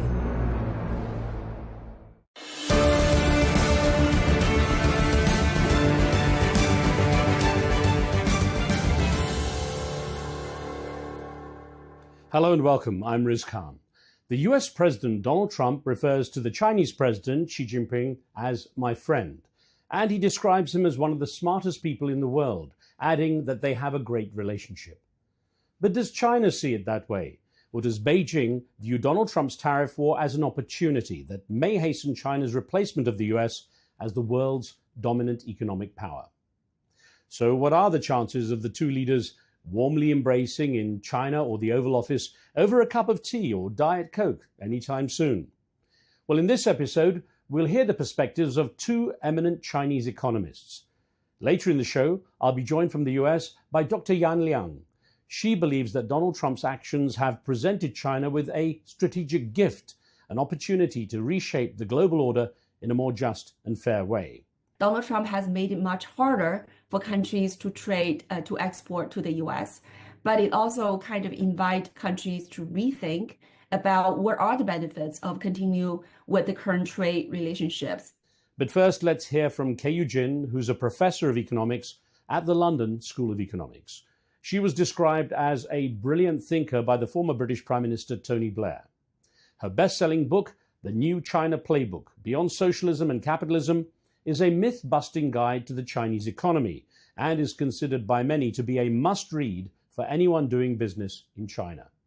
Dr. Jin joins me now from the Chinese city of Hangzhou. Dr. Keiyu Jin, thank you for making some time for this important discussion. Now, looking at what seems to be the most chaotic economic ups and downs in recent history, how do you see this? Do you see what's at stake here? Political pride, economic justice, or a new world order? I would say all of the above, but especially a new world order. I think it's the world is firmly now polarized, protectionist, and politicized, and where economics was driving politics, now it's completely the reverse. But really, I do see a bifurcation, inevitable and irreversible bifurcation between the US and China, really along the tech supply chain. It's very hard to go back to where we were because of all the uncertainty that has risen that will force companies to rethink, recalibrate, and regionalize production chains and so forth, and also countries to really focus on resilience. But I think all the global supply chain trend that has been completely reversed. We'll go into some of those issues in a bit more detail, but when it comes to the tensions that we hear about constantly in the news, who do you think will blink first, the US or China? These are the two largest economies with two strong men in power, one projecting more power than another. The tariffs is not just about making America great again from the US perspective. It is widely believed that it is meant to hurt other countries more. So it's not just about absolute power, but relative power. So under those circumstances, given the domestic popular demands, domestic politics, I think that it's very difficult to say. Of course, China thinks at this time it's really the US that has started this. It believes that making concessions to Trump would only demand more from him, and that only with equivalent force on US companies to fuel the tariffs, just like Chinese suppliers are feeling, will it bring the US back to rational discussion. But Dr. Jin, do you think there is a route that lets both these two proud leaders save face? Well, the off-ramp, it's very hard to imagine what that looks like. Now, I think that they were probably having discussions, hopefully side discussions. There are people who are familiar with both sides doing some of the work. I know that there's an intense political discussion within China on what to do, which signifies that there is scope for at least taking the temperature down and room for negotiation, which I believe is also in what China desires. But exactly who's going to blink first, that's really hard to predict. Now, in your book, The New China Playbook, you argue that China's economic model is misunderstood. Why? Well, first of all, people think that China is an extremely centralized country and everything, all the decisions are made on the top. The more accurate way to describe it is that it's political centralization, but coupled with an extreme form of economic decentralization. The mayor economy, which I describe in my book, really showcases how radical reforms were implemented, but also currently how the most important dominant strategic technologies arise in China. They're not just a centralized decision. For instance, EVs or solar panels, they're spread around 80 cities across China, and everybody's competing. Local governments are competing with each other like they are in a beauty contest to vie for the best private companies. So this kind of model is very difficult to replicate elsewhere. There's a political and economic incentive because local government officials want to be promoted. So it's in their interest to do a good job in the economy and in technology. But this is really what has driven China's growth model. I wonder then, Dr. Jin, what Donald Trump's approach to tariffs tells you about his understanding of the Chinese economy. Of course, very little. First of all, it's true that China has a trade surplus with the U.S. on goods, especially on basic manufacturing. But the U.S. has also always run a surplus with China on service exports. The things like, financial, tourism, medical, students, etc. But also it exports more high-tech components to China. That doesn't seem like such a bad deal. And in fact, if you really want to lock China into a low-tech, low-value-added, low-margin position, you want to lower the tariffs on China's basic manufacturing rather than make them higher, in which case, what do you think China's going to do? China's going to do more of the higher value added because tariffs adjust and reallocate resources toward these advanced components, which goes directly head-on-head with the U.S. But more broadly speaking, it is an absolute fact that China has exported deflation to U.S. and especially beneficial to U.S. consumers at the lower income household level. If you look at the data in the last 20 years, all the rise in the price increases in the U.S. come from services, not from manufacturing. And that has tamed inflation and allowed for more investment and obviously greater capacity to growth. All of that is under jeopardy. From what you know, are there people in the Trump administration who do understand China better and are being ignored? Is it a case of, they're too scared to speak up or simply just not being heard? Well, I think what this has proven is that no political system is immune to a one-man show and not immune to political loyalty trumping economic pragmatism. All the criticisms that America has around the world, I think it firmly applies to itself. Of course, those on Wall Street, in the financial sector, in technology, in business, find the irony of these tariffs. But very few people are really speaking up. I think that someone like the Treasury Secretary understands the implications of not just hurting China, but the huge volatility, uncertainty, and also just the injustice, because all this information asymmetry benefits the financial elites who have access to these information. And it ultimately hurts the American people, especially regressive and also regressive on developing countries as well. So if you were advising the current US policymakers, what would you tell them about the best way to engage constructively with China? Well, first of all, I think the US should not be fearing a comfortable China.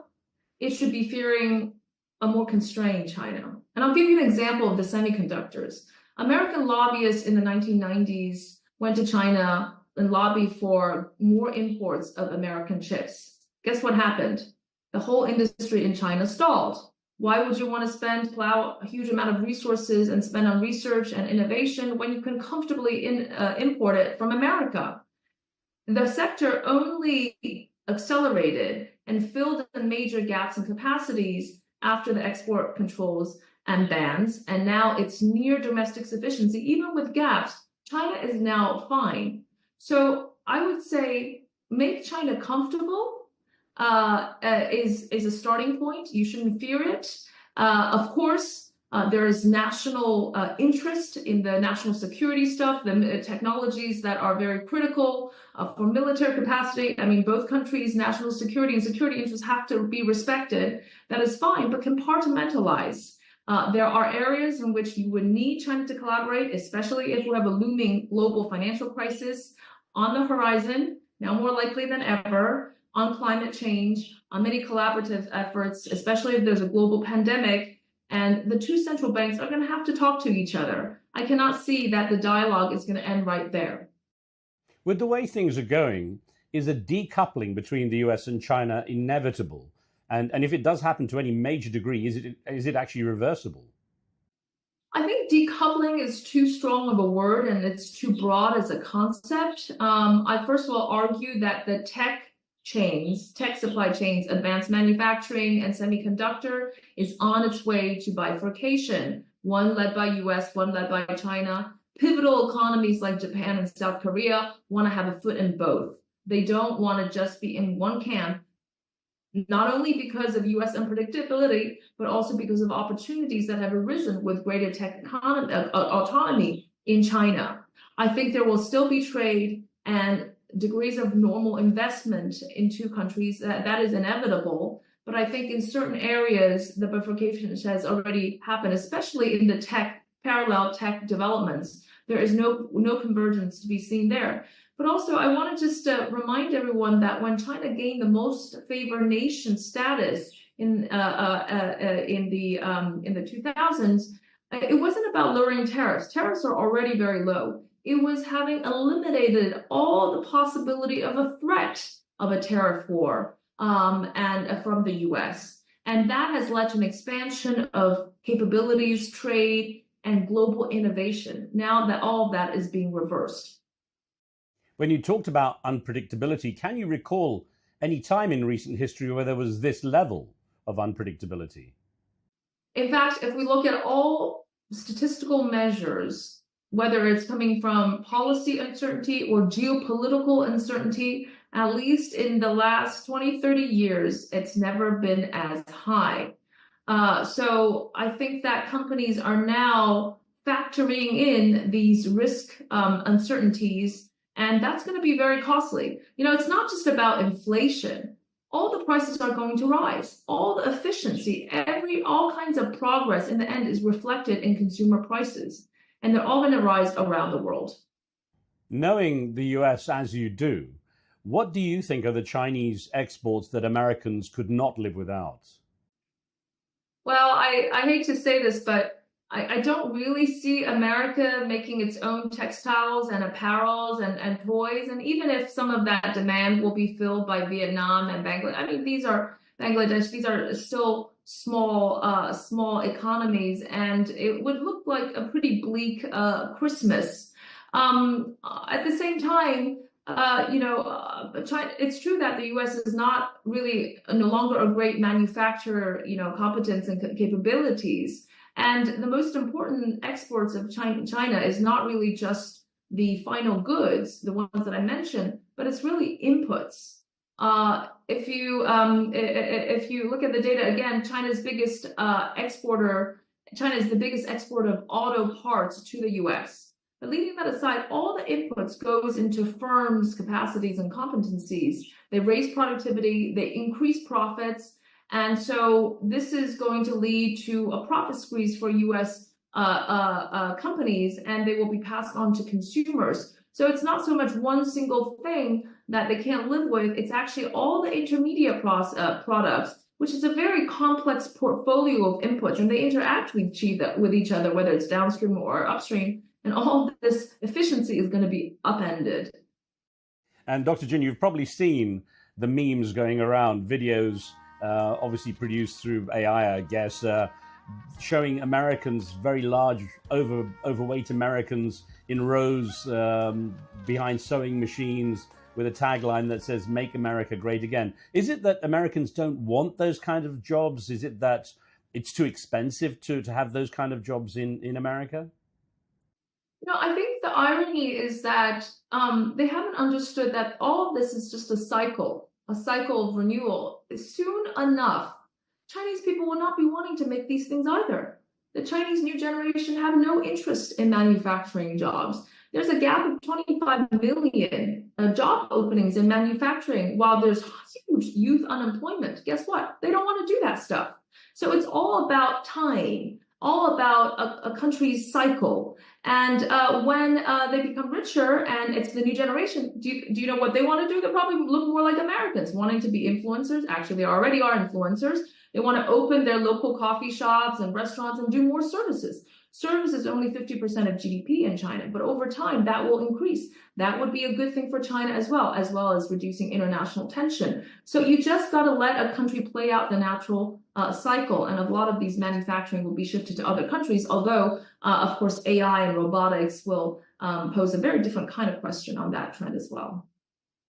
Taking into account what you just said, that there are so many jobs in manufacturing that young Chinese people don't want, and their aspirations are perhaps more Western in stereotype, how effective in reality could the non-tariff measures that China has threatened be? For example, banning Hollywood movies? I think it's very unfortunate that this has gone beyond narrow sense of trade and even finance, but it's permeated culturally. It's the person-to-person exchange that actually has bolstered and supported the deteriorating relationship between the two countries. That exchange has been so important with Chinese students going to American universities and vice versa. It's the still aspiration of many of these Hollywood scenes and movies in China that brings China closer to the West in a very harmonious way. All of that is also to be, made as chips in this trade war, and that is very unfortunate. So my fear is that the bifurcation goes beyond the tech splintering, if the Chinese companies are demanded to delist from the U.S. Stock markets, that's a bad thing for Chinese companies and Wall Street, although it's a very good thing for financial centers like Hong Kong. And the more you boost Hong Kong, the more you actually make China look good. So I'm not really sure that this is Washington's intention. But just coming back to your issue of culture, really, if you ask an American and Chinese who have been to the countries and who know both, nobody wants this. They are so frustrated. They think it's actually quite stupid because they're not really enemies, even if they are competitors. But I think with the rising sentiment, especially with these very prohibitive tariffs and the sentiment that actually the end game is against China, the rising consumerism will seek more local substitution, even away from companies like Apple and Tesla, which are still very much welcome in China. The rhetoric that's come out of the Trump administration from the president and the people around him has been quite extreme compared with what people have heard in the past from the US government. And the vice president, J.D. Vance, used the term Chinese peasants when he talked about US-China trade policy. And I wonder how that would be received in China, how people would respond there. Well, I think that, you know, the concept of peasants, farmers, I don't think that really arouses such a huge emotional response. However, I found it quite shocking, as well as other people in China, that J.D. Vance's statement that globalization only worked when developing countries were stuck doing manufacturing, as if they were not supposed to be catching up. That was the only form of globalization that was acceptable. I found it really shocking that this came from the words of a vice president of the United States of America, with all the moral universalism and moral compass that it has paraded all these years. To say that it only works when the developing countries are stuck really rings a very, sore tone here in China, I'm sure in the rest of the world as well. I almost hear universally from Americans who visit China for the first time how amazed they are with how developed and forward-thinking China is, and how the infrastructure is way beyond anything in the US, according to what they see. So it sounds like most Americans have absolutely no clue of what China is really like once you're actually inside and see how it has progressed and futuristic it is. In almost all of the cases, when Americans actually visit China, their attitude towards China is much more positive. And I think that is a good thing. We do need more visits from Americans and vice versa. Look, I think China has done remarkably well, despite all the challenges that it is facing. Sure, economically, it's still fragile. It hasn't had necessarily the best policies in the last few years and have gone a little bit off course into other directions. Yeah, that's true. But for the large part, 800 million people, maybe even more, out of poverty, the infrastructure that you mentioned, and it's not even just traditional infrastructure. It's infrastructure for the future. It's the most advanced and most broad and most mature, expansive in China, the digital infrastructure. They're also helping other developing countries build that out.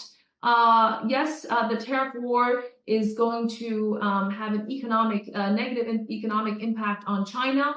But, the Chinese companies are very adaptable. They're very resilient. It's not a great thing, obviously. But even since Trump 1.0, they have sought alternative markets. They have moved production lines, but they've also even changed business models to suit the new world. Regionalization, fragmentation, block economics, and all that. And on top of that, look at technology. China was seriously worried that it will be choked off of these critical technological components after the export bans and controls.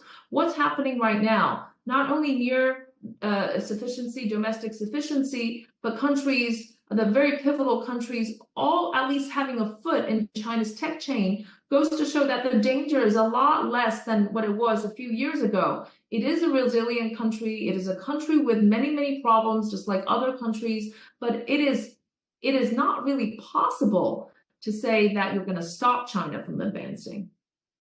I think also people forget the remarkable history, centuries, millennia, that China has had, a remarkable culture and contributed so much to the world.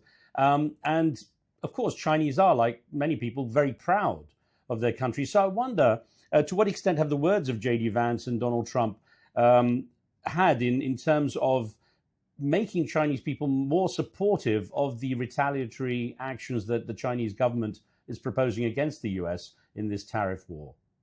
Well, you're absolutely right that the country is quite united in its in the response, in a very strong stance against Trump. They know that the economy will suffer, many companies will suffer, but yet they still have that response, in part because they think that it's the problem that U.S. has triggered, that it's highly destructive, but also will be destructive to the U.S. as well.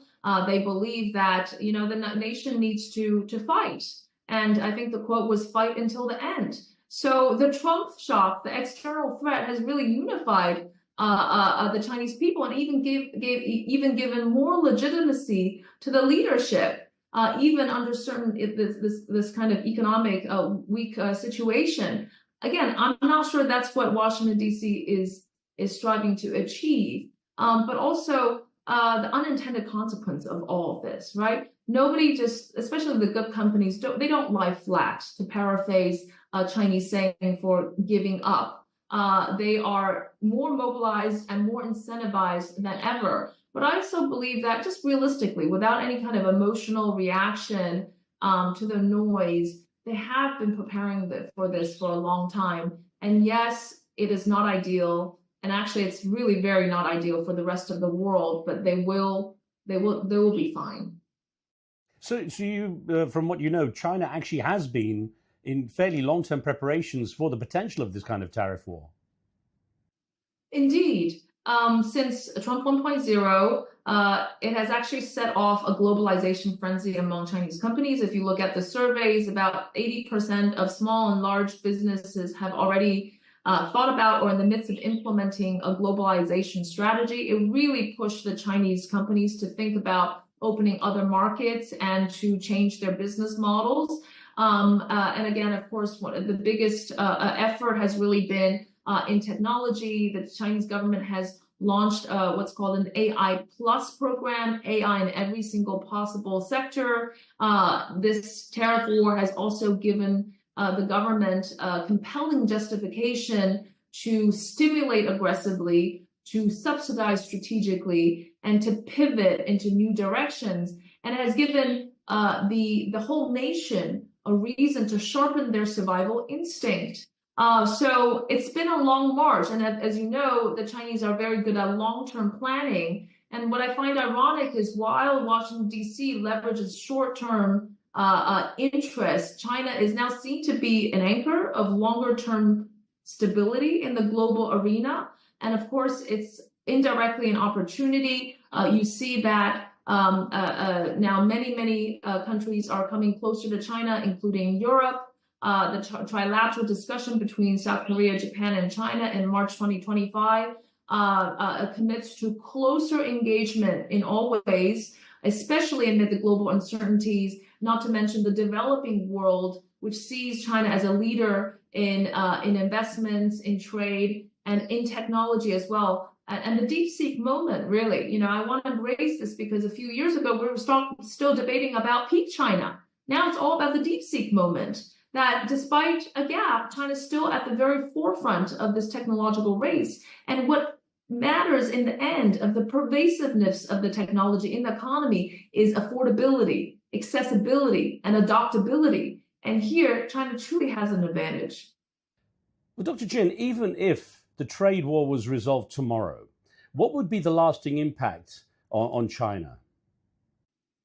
I think that what's been done cannot be undone, and many things are path dependent. Once you've gone down one route, it's very hard to come back, because all of the massive fixed cost involved in building new factories, relocating to new places, the businesses planning, and also planning for uncertainty. It's a very complex process, especially when it involves so many different inputs and the interaction between inputs, and also just that really degree of trust, right?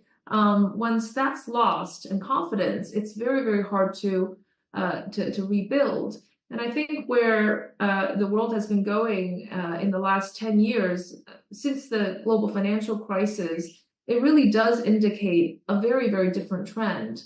And I see that it's not just an end of a U.S. hegemony or a rise of China, but that it really is the rise of many, many different powers, a distribution of economic opportunities and wealth and technology all around the world. So we are in a different world. The rise of geoeconomics is very real. The fusion of geopolitics and technology and economics all meshed together is a very real thing. It is no longer just about efficiency. It is a much more complicated process. China's going to factor that in, but every other country is going to factor that in. Any kind of business with a long-term view will factor that in. And just like Brexit being very pretty much irreversible, I think this bifurcation is also as well. Well, after the US-China trade tensions from the previous Trump administration, when he was in office the first time, many Chinese companies moved their operations to other locations such as Cambodia and Vietnam to avoid tariffs. But of course, those countries have now been hit pretty heavily with tariffs. So does this signal the end of that particular strategy? I think all companies are recalibrating, and it is impossible to make any decisions currently. Chinese businesses have at least a relative advantage of being quite quick on the feet and changing some of the business models and finding loopholes where there are.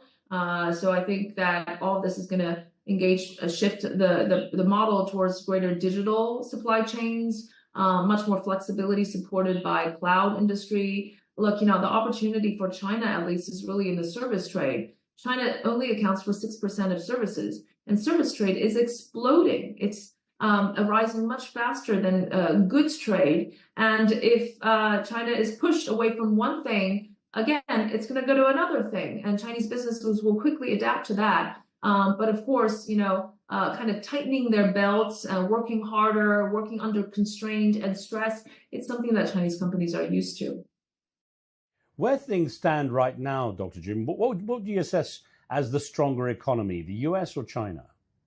Well, unquestionably, U.S. is the richest economy in the world. It is undeniable that it's the most technologically advanced country in the world. There is a fundamental difference, a very fundamental difference here, and that is, first of all, the U.S. tolerates to a much greater degree than China, or I'd argue most of other countries, financial volatility, inequality, outliers that range from the likes of Elon Musk and great geniuses to also psychopaths. And that's what, the outliers really push an economy forward. China is a little bit different. It emphasizes more on homogeneity, on the average. It's very low tolerance for volatility and instability. And if you look at the financial system, the U.S. dominates the financial system in the world. And the financial system is really, I think, one of those fundamental reasons why its technology is so dynamic, because all the activities, all the liquidity, all the incentives that are in place for these companies to strive. So in that sense, America is very strong. But even with pressure on the lower income households, it's not as if the U.S. economy is really going to buckle. It's going to lead to greater inequality, but that's something that a lot of other countries cannot tolerate. That's actually what I was thinking, because when you said it's still the richest economy, it doesn't necessarily mean it's the most resilient, but you're saying that it does have the capacity to bounce back quicker. Well, it is resilient in the sense that its greatest asset is still human capital, and talent tends to go to America, where it's still perceived to be a lot of opportunities, but also the dollar and the safe haven aspect. If the global economy really falls tomorrow, guess what?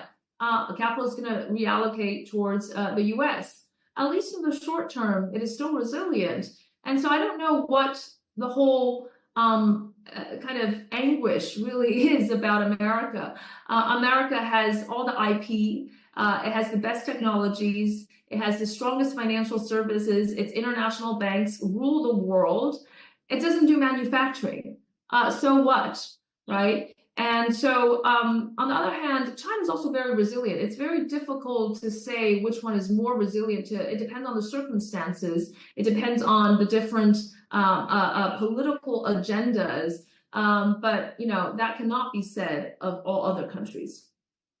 What has this latest trade war done to where the dollar stands in terms of its significance? Is there any chance now, with countries seeing the unreliability of America, that the dollar could take a hit in terms of its significance globally? President Trump has just accelerated the de-dollarization trend. Already, the dollar's popularity has been on the decline.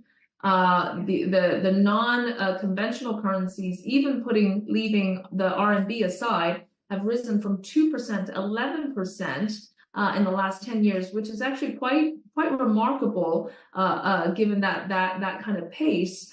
And I think the West, and in the US in particular, is completely underestimating the huge undercurrent that is happening around the world to build alternative systems, payment systems to SWIFT, like Bridge, like CIPS, and the BRICS currency and the common currency, and also digital currency, stable coins and blockchain, all these technologies that enable the greater facility to use non-dollars to make transactions and to invoice in trade and to make investments. I think the reigning superiority, or the reigning advantage the U.S. still has, is the deep liquid financial markets and the U.S. Treasury markets. You hold U.S., you have to have assets behind, and that's what the dollar has. But even that is put into question as the U.S. Treasuries is no longer be seen as a safe asset, given the circumstances. And look, a few years ago, everyone was talking about de-risking from China.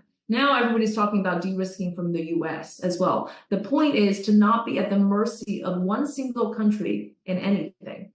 How important is economic superiority to China's foreign policy? Well, that's a very interesting question. China always put economic pragmatism since Deng Xiaoping ahead of everything else until recently.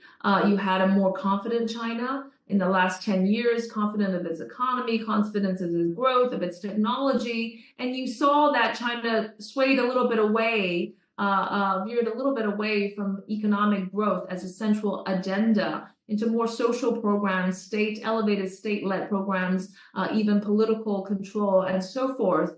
But guess what? The Trump threat just shocked it back onto the normal course. Now it's front and center again. Growth is back. Innovation, it's all about innovation and productivity. It's all about pragmatic economic policies. So I think where foreign policy, national security really played an outsized role, actually, compared to the economy in the last few years, that has totally reversed.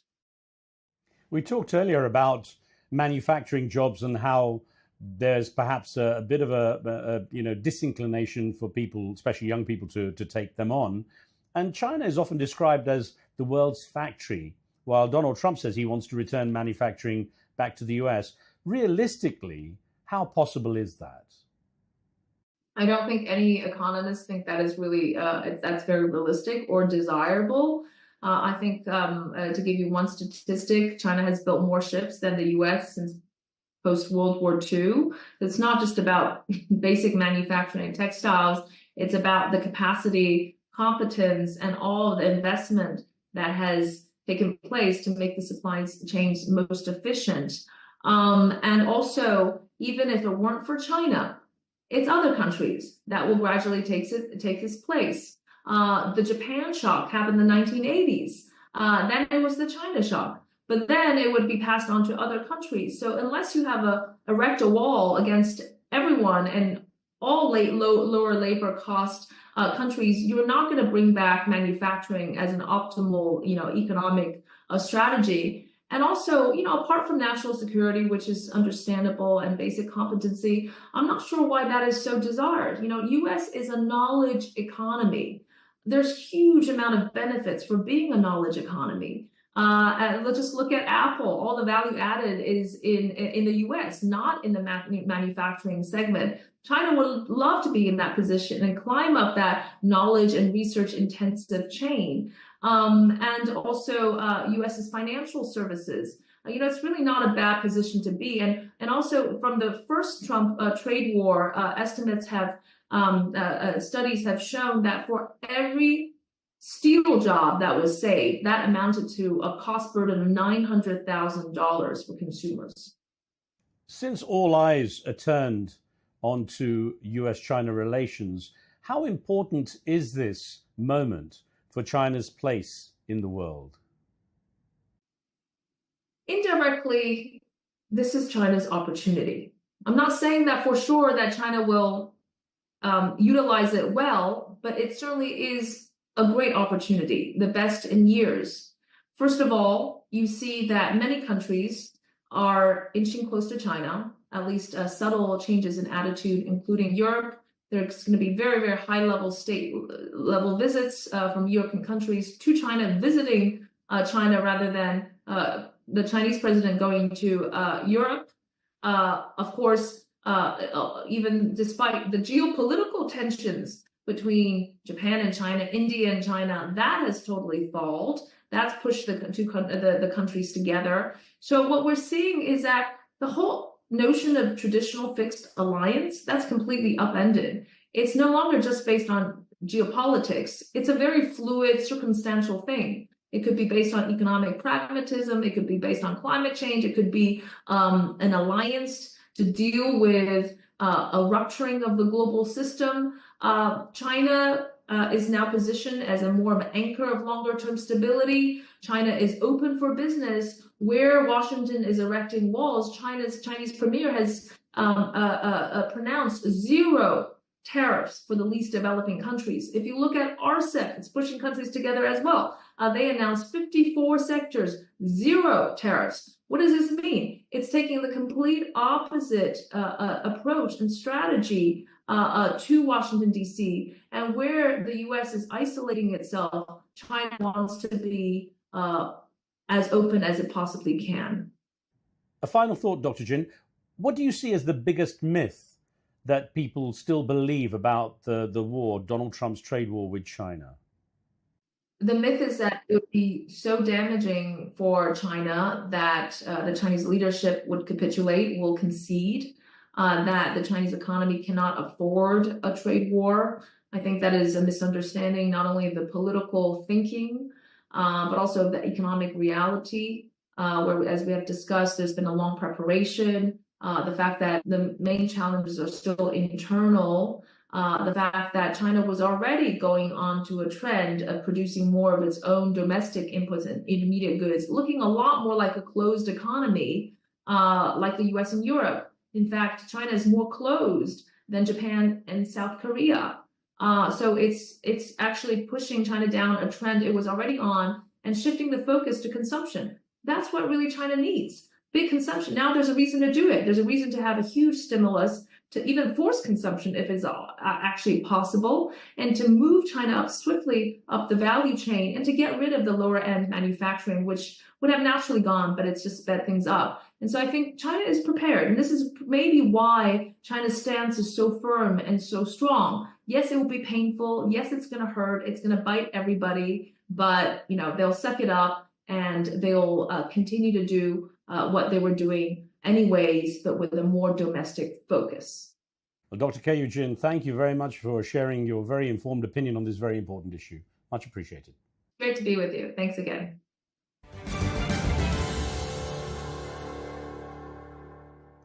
So, who will win the economic arm wrestle between Donald Trump and Xi Jinping? Can either leader afford to be seen as a loser? Or could both leaders somehow save face in this geopolitical face-off?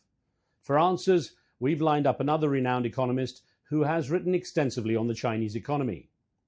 Let's turn now to Portland, Oregon, where Dr. Yan Liang is based as a professor of economics at Willamette University.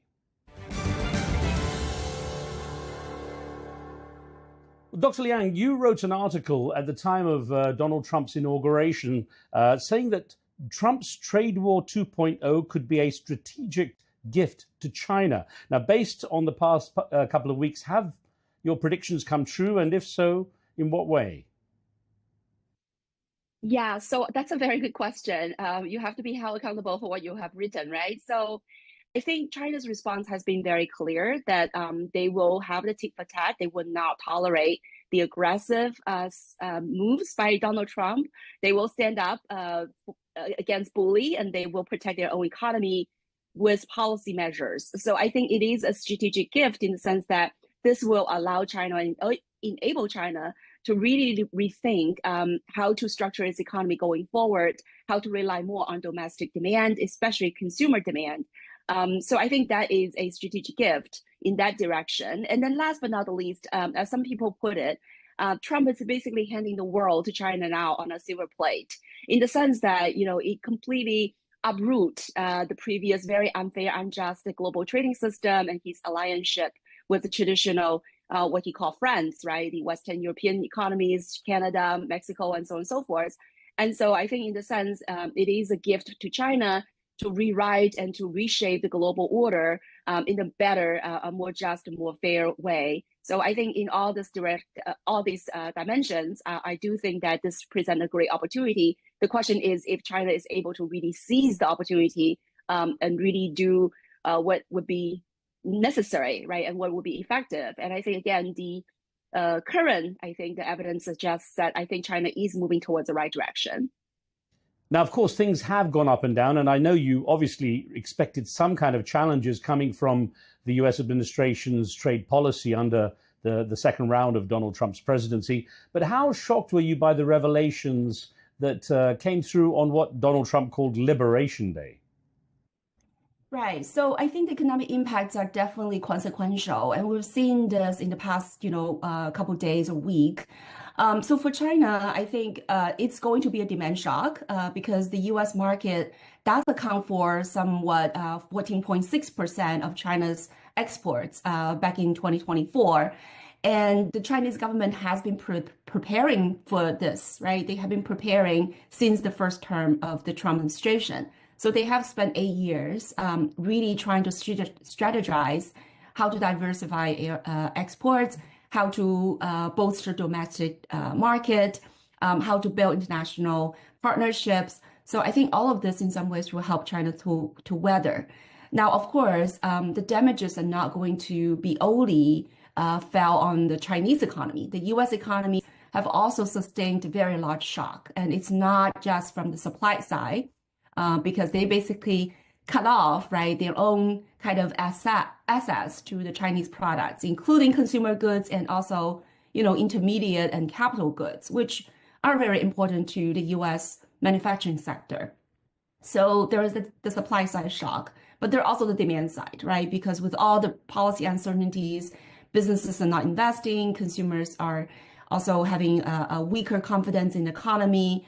The Michigan survey just showed that the consumer confidence now has gone down by 40% in the past 4 months, now is reaching a 45-year low. So I think the U.S. economy is also being really negatively affected, not to mention the global economy as well. Looking at the structure of things, what Donald Trump called reciprocal tariffs seem to have been based on the trade deficit with various countries. But is trade deficit such a bad thing? Doesn't it just indicate that your goods and services are being consumed? You're absolutely right. First of all, the tariff formula, right, that the White House used is essentially to say countries run a surplus with the United States because they had unfair trade practices. They set up the trade barriers. So we need to tariff them in order to lower the trade deficit. So the formula itself, if you ask any economist, right, it's based on a very false assumption that somehow the trade imbalance is because of a trade barrier. There are actually many, many reasons for why the U.S. has been running trade deficit, for the past 50 years, right, with over 100 countries. So this whole idea of trade barrier cannot really explain that. And as you can see, the tariff rate on various countries are really very arbitrary, right, including the Heard and McDonald's Islands, where no one actually lived on it, and still they're charged a 44% of tariff rate. Donald Trump said countries ripped off the U.S. So that gets to your question, right? What these countries have done, right, to be deserved to have the sort of accusation that they're ripping off the U.S. trade deficit simply means you are enjoying more foreign goods and services than you send to the foreign country. So materially wise, right, when you think about real resources, this is actually a gain for the United States, right? And I think this is very interesting when you think about it.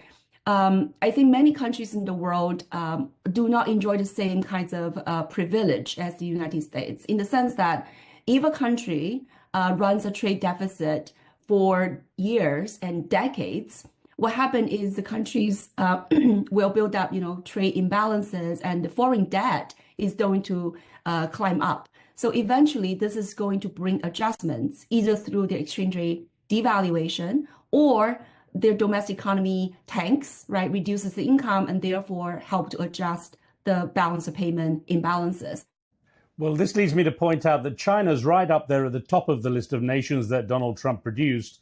And as much as, it's targeted based on the trade deficit, do you feel that there are some non-economic issues at play here in targeting China? I think so. I think Donald Trump definitely has a wish list, and that's why he's been asking, actually, interestingly, right, requesting President Xi to call him to have a trade negotiations. So there are definitely some other economic related objectives that he wanted to get, or non-economic related objectives, such as he wants to acquire TikTok. He wants China to divest TikTok to US firms. So that's number one. Number two, he probably wants to really get President Xi Jinping's support to be able to get a peace deal between Russia and Ukraine. He wants, President Xi to maybe exert certain pressures for Putin to, fast track some kinds of a deal, which he, as we all remember, on the campaign trail, he said, we'll end the war in 24 hours. And that has not been materialized. I think he is really, in a way, in a very timed timeline right now. He wants to get the deal done, but he was not able to. So I'm pretty sure that he wants China to help on that front. There are many other, even with Gaza situation, with North Korea. So all of these, I think, are some of the things that he would like to have China's support to achieve his goals. He's definitely also want to have broader Chinese markets.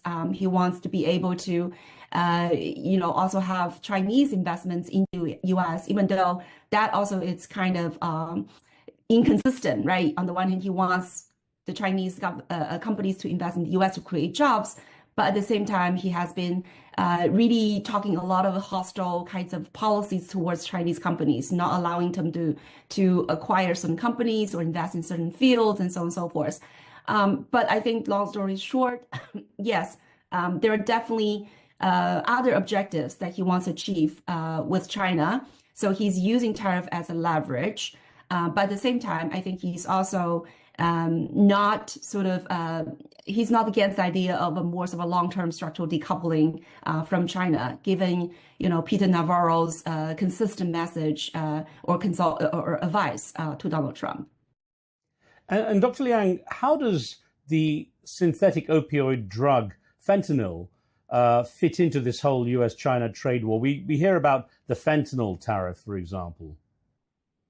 Yeah, excellent point. I think I forgot to mention that it's also another point that Donald Trump demands China to cooperate more on the fentanyl issues. And again, the accusation is basically China somehow not only not restrict these precursor to fentanyl to be exported, but China in some ways actually encourage it, right? The idea that Chinese government subsidize these producers and allow them basically to export these precursors to Mexico, to the drug cartels, and somehow then that gets into the United States. Well, I think China's position on this is very clear, right? China is willing to work with the United States for humanitarian causes. China does not believe this is really the fault of the Chinese. They don't believe that this is a justified accusation. These precursors could be used to manufacturing, drugs that are for cancer killing or for cancer patients. It could be used in a very legitimate way. And from China's point of view, it's the U.S. government's own failure to stem, the demand for fentanyl, but also, the deals, right? The drug sort of transactions. So China's position is, yes, we're willing to help if you are coming from a respectful and sincere position. We're willing to help you, but this is not our fault. So I think China sees this as a very unjustified accusation, and also the tariff on top of that. So I think, in the recent days, they have been talking about if you continue to use this kind of a pressure campaign and, using such a hostile stance towards us, then we'll not cooperate going forward. In a somewhat contradictory manner, Donald Trump also, as well as ramping up the tariffs against China, praises President Xi and describes him as a good friend. Do you feel that President Xi might see Donald Trump in the same way in any case? Not at all. I think, fool me once, shame on me, right? Fool me twice, it's probably not going to happen. I think if you hear some of the policy advisors, at a higher level, you hear them talk about the takeaways that the Chinese leaders have since the first Trump administration. They believe that Donald Trump is not credible. They believe that he could easily renege on anything he said. His words do not match with his actions.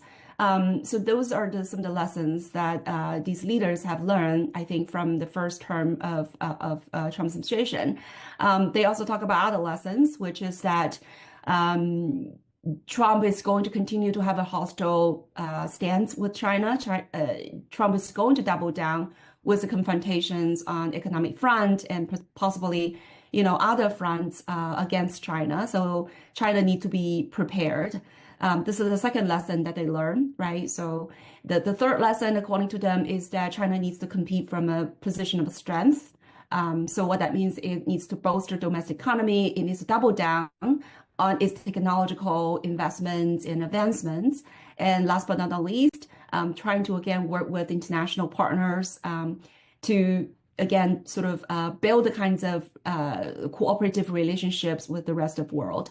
So I think those are the four lessons, according to some of the high-level policy advisors I've been talking about in Chinese social media, that, again, Donald Trump is not credible. We need to be ready for confrontations by bolstering domestic economy and by working with international partners.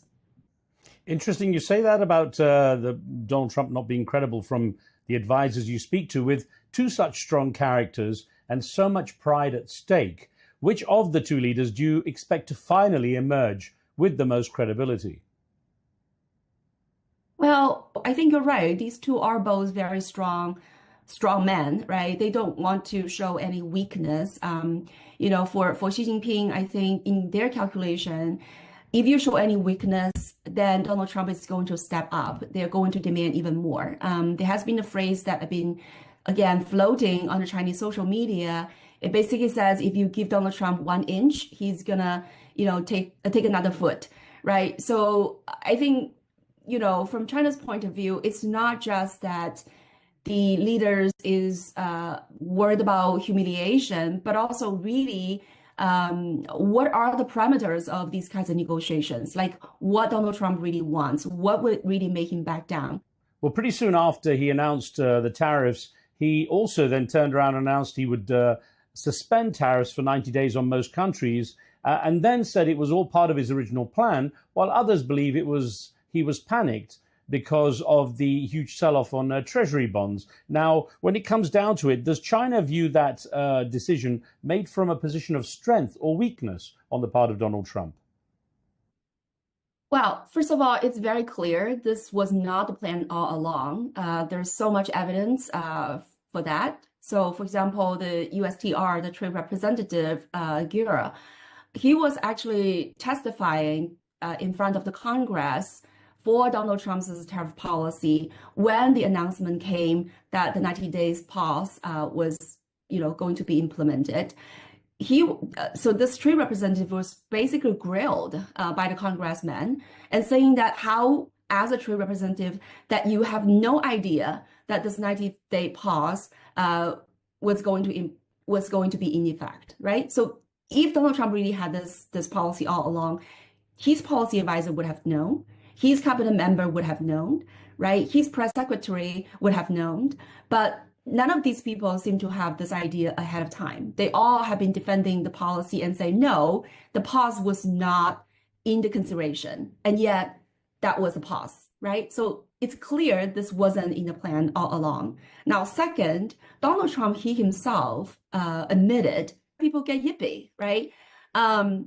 So it's clear that he's responding, right, to these mounting pressures, not only from the stock market, right? The stock market fell by about 12% after the Liberation Day, before he announced the pause. The bonds market reacted in a very different way than in the past. The bond yields actually has been rising instead of falling, right? Because usually in times of uncertainty, when the economy is not doing well, when the stock market fell, investors will go for the more sort of quality and safe assets, which is U.S. Treasuries, that usually bring down the yield. But now the yield actually was rising. And so that is very challenging for Donald Trump. He's worried about the federal, interest payment. He's worried about businesses' loans and consumer credits and so on and so forth. And then the dollar was actually weakening, right? And there was 3 million Americans protesting in the weekend after the Liberation Day announcements. So 3 million Americans out of 1,400 locations in the U.S., out of all 50 states and some other European, major cities. So there's so much mounting pressure from the economy that Donald Trump had to reconsider his position, right? Not to mention his billionaire friends, right? Jamie Dimon talked about how this tariff is a bad idea. Bill Ackman basically used the term, this is economic nuclear winter. And, his own cabinet member and billionaire Elon Musk is basically calling out his top trade advisor, Peter Navarro, as a moron.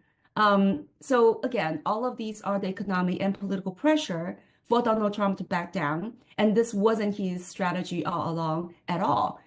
He used the excuse that 75 countries had come to ask for negotiation as an off-ramp. But literally, he's responding, I think, in a very arbitrary and abrupt way to the reactions from the economy, from, again, political constituents and so on. Well, Dr. Liang, just a quick thought on the dollar itself, as you indicated there, the position of it. There's always been the assumption that the US would never run out of dollars. Do you believe that supposition is still true today? Or could there be, in reality, in such uncertain times, a change in that circumstance? Well, that's a great question. I think there are two parts to this. Very quickly, one is, yes, the U.S. will not run out of the dollars. The U.S. is a monopoly of the dollar issuance. The U.S. always had the way to create dollars, and that has been confirmed by multiple central bankers in the U.S. And also it's been discovered, right, by Elon Musk, this magic money computers, right? So the U.S. as a sovereign government, it's able to issue its own currency. That's for sure. But second is, I think the more relevant question here is that will the rest of the world continue to receive the dollar willingly in exchange for the real goods and services? Then I think that is a real question. I think, again, Donald Trump has made it much harder for countries to trade, to export to the U.S., but it also kind of invites countries to rethink about what are the benefits of continue with the current trade relationships where they receive the dollar, which again, the U.S. credibility is very low. The dollar value may not uphold given what is happening. And so there is a question of whether or not countries will continue to want to send their real goods and services to the U.S. in exchange for the dollar. So I think there will be interesting, I think, reset, right, when it comes to the global financial system, when it comes to dollar's hegemonic position, right, as a reserve currency. On that note, the BRICS countries, including Brazil, Russia, India, and China, have talked about having an alternative currency to the dollar in order to be able to trade between themselves. Considering the current tariff war and the economic upheaval, how much is that still a reality? Well, I think that goes back to the very beginning, right? The so-called strategic opportunity. I do think that countries have the intention and now heightened interest to build an alternative trading system. And of course, alternative payment system would be very helpful and necessary even to facilitate the kinds of alternative trading and investment system. I don't think that these countries will really come up with a alternative currency, so to speak, but I do think that they would come up with some kinds of a different clearing system, so that when countries trade with each other, they don't have to use the dollar. They could use their local currency, but have a clearing system that would allow them to trade in their local currencies, or they could have a common clearing unit that again would allow them to clear each other's trade balances to bypass the dollar. So I think this is a great opportunity. Indonesia has just joined as a new member, and there are many other major trading partners, trading countries in the world have been considering either joining or they're in a sort of a waiting in the queue. So I do think that this is a great opportunity for countries to build this alternative system with BRICS and even broaden it, right, to have even broader circles that include more global South countries. And I wouldn't be surprised as China now is negotiating with Spain and European unions. I believe many other countries, Xi Jinping is going to visit Cambodia, Vietnam, and Malaysia in the next few days. So I think there are a lot more sort of efforts, right, to be made, how to continue to trade with each other, even without, the participation of the United States. On that point of China being getting closer to Europe, it seems, the European Union didn't react with the retaliatory moves to the tariffs. And I wonder if you think that that now looks like a smart move, or perhaps they were just a bit slow in being organized. Well, I think there are a couple barriers, I think, for European unions to really think more strategically about how to deal with this, right? I mean, they have had this long, deep-seated alliance with the United States. And so it's a very difficult, I think, moment for them to realize the relationship is no longer the same as what it was in the past, 80 years. But I think it is at the point where they really need to rethink. I think J.D. Vance's speech at the Munich Security Summit is really a wake-up call for the Europeans, that the U.S. seems to be willing at this point to abandon the kind of traditional alliance with the European partners. And this tariff, I think, is also a clear indication of that the U.S. is going to upend the post-war, neoliberal economic system. So I think for Europe, it's a time-tested, I think, decision-making moment. Some European leaders seem to have that sort of reflective moment and understand it cannot continue to rely on the United States, not only as an economic partner, but also as a security partner. And so they actively seek for alternatives. But I think there are still some European leaders seem to still be sort of a nostalgia. They're still hoping that U.S. would return, right? And I think they're still seeing somehow China as a threat, not as a partner, which I think, again, at this point, it's a very absurd idea to see China as a threat, right? China is not a security threat. China is not an economic threat. China could be a fruitful partner as far as economic relationships are concerned. And what do these tariffs and this tariff war mean for big U.S. companies like Apple and Tesla that have such a big stake in the Chinese economy? You're absolutely right. These companies have been profiting really handsomely from the Chinese markets. They are also utilizing the Chinese supply chain to be able to produce their output in a very cost-effective way and sell to the global markets. I think, you hear Tim Cook, who has been talking about the reason that they have to stay in China is not because labor cost is cheap. It's because China is the only country that has the kinds of infrastructure and also kind of tooled engineers, the skilled workers, that were able to support the large scale and very precision kind of production that Apple requires. So what that means are twofold. One is that with the recent rising hostility, right, especially you hear J.D. Vance said, we're borrowing from the Chinese peasants and to buy the products Chinese peasants made. I think, this really triggered a lot of reactions among the Chinese consumers in various Chinese social medias. You hear them push back and feel really offended about these kinds of rhetorics. So I think that Apple or any sort of the US companies will have a harder time now to sell their products within China. Their competitive advantage has already been eroding, right? These days in China, there's so many good Chinese-made cell phones like Xiaomi, like Huawei. Apple has already, met with all these competitors, right? Now, I think this just adds more salt to the wound. It will be more difficult for them to sell at the Chinese market. So I think this will create very difficult scenario for the US multinational corporations.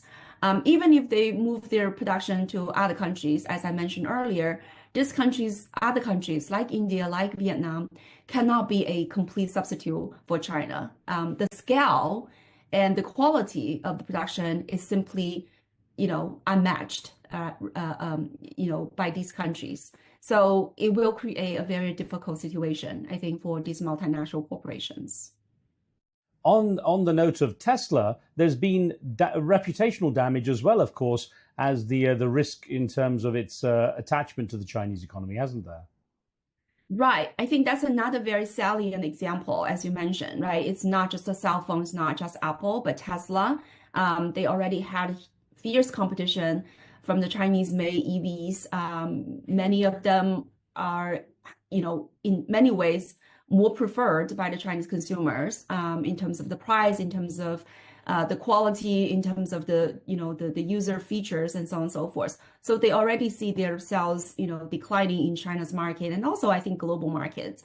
Now I think with all these backlashes when it comes to the tariff and when it comes to Trump's administration's hostile stance towards China, and of course Elon Musk is one major cabinet member of Donald Trump. I do think there will a lot of sentiments, perverse sentiments against Elon Musk and also his products in China.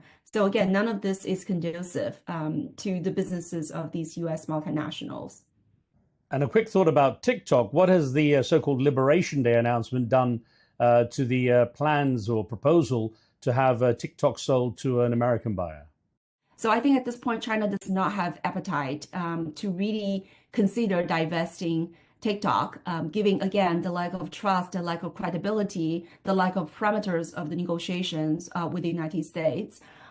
You also hear in the recent days, Scott Bessent talking about the possibility of delisting Chinese companies from the U.S. stock markets. So if this sort of trend continues, I would see less and less opportunity for the two parties to come together and have some kinds of negotiations. It seems that the tension keeps rising. And I think that's part of the, I think it's where the Trump administration is really trying to doubling down, right? It's really remarkable when it comes to Trump's sort of a plan. His plan A is let's exert maximum pressure and, get the negotiations done. But when this didn't materialize, instead of look for a plan B, all he does is to go back to plan A and try to double down. And this is not going to go anywhere, unfortunately. So at this point, I think it's very difficult to see how the TikTok plan or any of the trade negotiations will move the relationship towards a better direction. Also, the Chinese economy has been somewhat hampered by issues and failures in the real estate market. And I wonder, how much does that impede President Xi's ability to stay strong in the battle? Yeah, I think that's a great question. The housing market was a drag on the economy, both because it directly reduces investment, but also it reduces the consumers' confidence and their household wealth. So all of these, reduce the GDP growth. But there are signs that the market is stabilizing and the government is going to, provide more fiscal and monetary support to help to cushion, right, this market. And so I do have the confidence that, as we also mentioned earlier, right, the direct trade with the U.S. is actually not a huge contributor to the Chinese GDP. So what that means is that there will be hit on the Chinese economy, but there will be ways to at least cushion it, right? Even if China is not able to, let's say, grow at 5%, right? I don't think they will deviate very far from the target, giving all these policy toolkits that are still at the disposal of the Chinese government. In a nutshell, how important is this moment for China's place on the world stage? Right. So going back to what I said earlier, right, I think, again, there are many analysts say this is a golden opportunity for China, right? Donald Trump is exiting from the global system, right, be it climate change initiatives or World Health or aid or now trading system. So what that means is that, when the current, incumbent leader is exiting, vacating from this global system, it pretty much opened up the opportunity for China to play a major role, right, if not a leadership role. And so, again, as I mentioned earlier, you have seen China being very proactive these days, right, talking with European counterparts, visiting, Southeast Asia partners, and continue on with China's, 3 initiatives: global development initiative, civilization initiative, and security initiatives. So I think the direction that China has set for itself decades ago will only be accelerated because of Donald Trump's, moves. So I think China will seize the opportunity and it will continue to assume positive and stable, right, role in the global system. So I think, that this will be a benefit for not only China, but the rest of the world. I do think that, in this kinds of very turbulent, tumultuous time, it is helpful for China to play a more stabilizing role and build that alternative system to facilitate trade, investment, payment system, aid, climate change initiatives, and so on and so forth. A final thought, Dr. Liang. What chance is there in the coming weeks we might see Donald Trump and Xi Jinping having a cup of tea or perhaps a Diet Coke or something in the Oval Office with a warm embrace, having finally reached a deal? Yeah, well, I mean, I wanted to be optimistic, but I think having a tea either in Zhongnanhai or in the Oval Office, it's very unlikely, according to my crystal ball. Of course, I have one, right?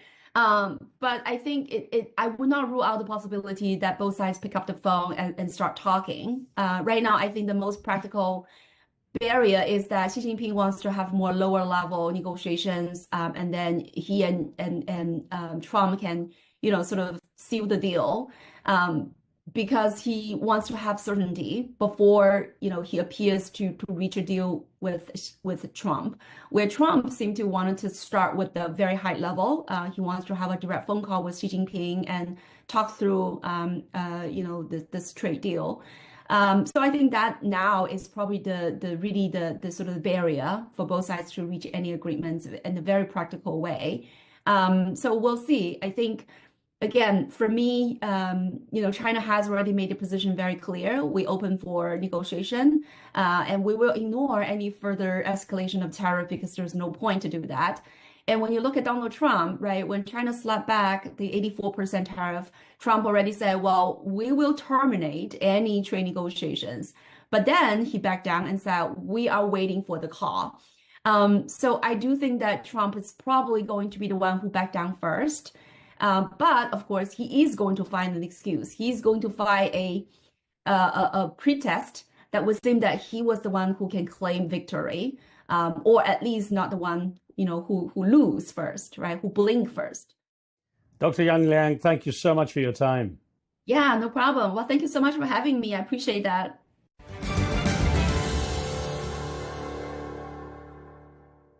And that's it for now. Don't forget to subscribe and leave your comments and thoughts. I'm Riz Khan. From me and the team, thanks for being with us. We'll see you next time.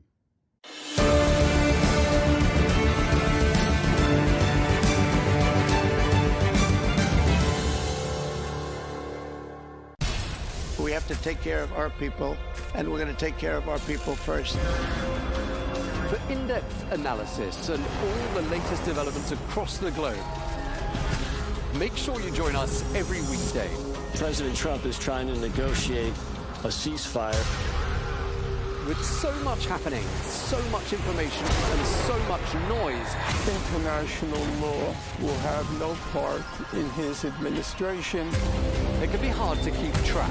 Tariffs will just fuel inflation. We're going to fight these tariffs.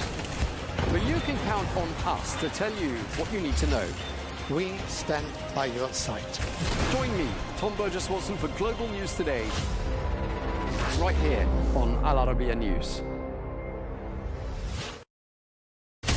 From the White House to Gaza, Kiev to Beijing, elections, economics and the environment compete with conflicts and other complex issues for our attention. In an age of fake news, deepfake and artificial intelligence, They've got to have a vote and a say. it's important to look beyond the loudest voice to understand the truth. From newsmakers to groundbreakers, My campaign is going very well. presidents, prime ministers, princes and peacemakers, and cultural tastemakers. As Arabs, as Middle Eastern, we're too emotional. Join me on the Riz Khan Show for empowering conversation.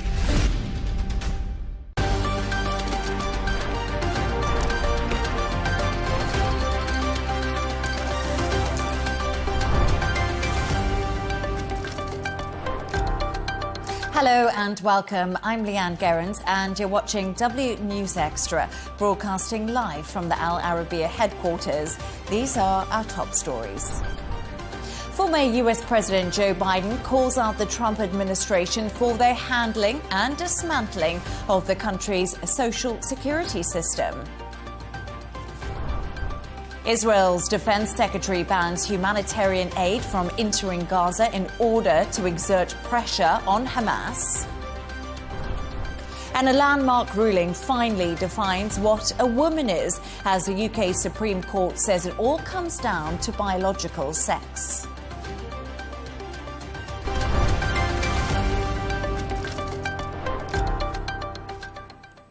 To our top story, and former US President Joe Biden has attacked current President Donald Trump during a conference in Chicago. In his first speech since leaving office, the former president accused the Trump administration of taking a hatchet to the social security system. Trump and Elon Musk's Department of Government Efficiency have been on a cost-cutting mission, laying off staff at the agency, which pays out $1.6 trillion in benefits every year. Although Biden did not refer to Trump by name, he didn't hold back when it came to calling out what he described as the damage and destruction he has caused. Take a listen. Why are these guys taking aim at Social Security now? Well, they're following that old line from tech startups. The quote is, move fast, break things. Well, they're certainly breaking things. They're shooting first and aiming later. And as a result, the result is a lot of needless pain and sleepless nights. They want to wreck it so they can rob it. They want to wreck it so they can rob it. Why do they want to rob it? In order to deliver huge tax cuts to billionaires and big corporations and keep it going. They want to make permanent the 2017 tax cuts, which overwhelmingly benefited the wealthiest Americans and the biggest corporations. Fewer than 100 days, this new administration has made done so much damage and so much destruction. It's kind of breathtaking it could happen that soon. To discuss this and all of today's stories, I'm joined by correspondent and columnist Gemma White and media strategist and former editor-in-chief Michael Jabri-Pickett. Thank you so much for both joining me this evening. Michael, I really want to start with you.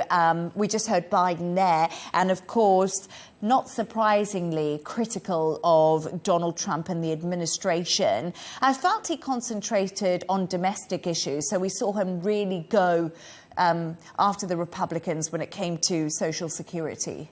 So I don't think we're surprised that he went after the Republicans. I'm surprised that he went after the Republicans on this issue. He's had so many opportunities over the past 2 weeks to talk about the biggest issue that's happening in the world so far this year. And he hasn't said anything. Now, this was a scheduled speaking opportunity. And for that, I understand that there might have been a specific agenda that he had to address. But to not work in some of the ideas that he might have on the tariffs, I think is a missed opportunity for the former president. And I think it's a big missed opportunity for anyone on the Democratic side. Gemma, how do you feel about it? Do you have a reaction to the speech at all, or did we see another gaffe from President Biden, which was something that we looked out for, especially towards the end of his term? Yes, there was what I would call generational language used during the speech. He used the term coloured kids. Obviously, that's a term that no one uses anymore. But I've watched the video quite a few times of the speech, and I don't believe he was saying it as a racial slur. I think, obviously, as the former president of one of the most racially diverse countries in the world, he knows the correct terms to use. But I think it feeds into the idea that this is an 82-year-old man, and we saw in the speech how he was a little bit slurred at times. There was a lot of pauses. He was a little bit slow. And you sort of wonder if sometimes he's grasping for the words. That's how I felt watching it, yeah.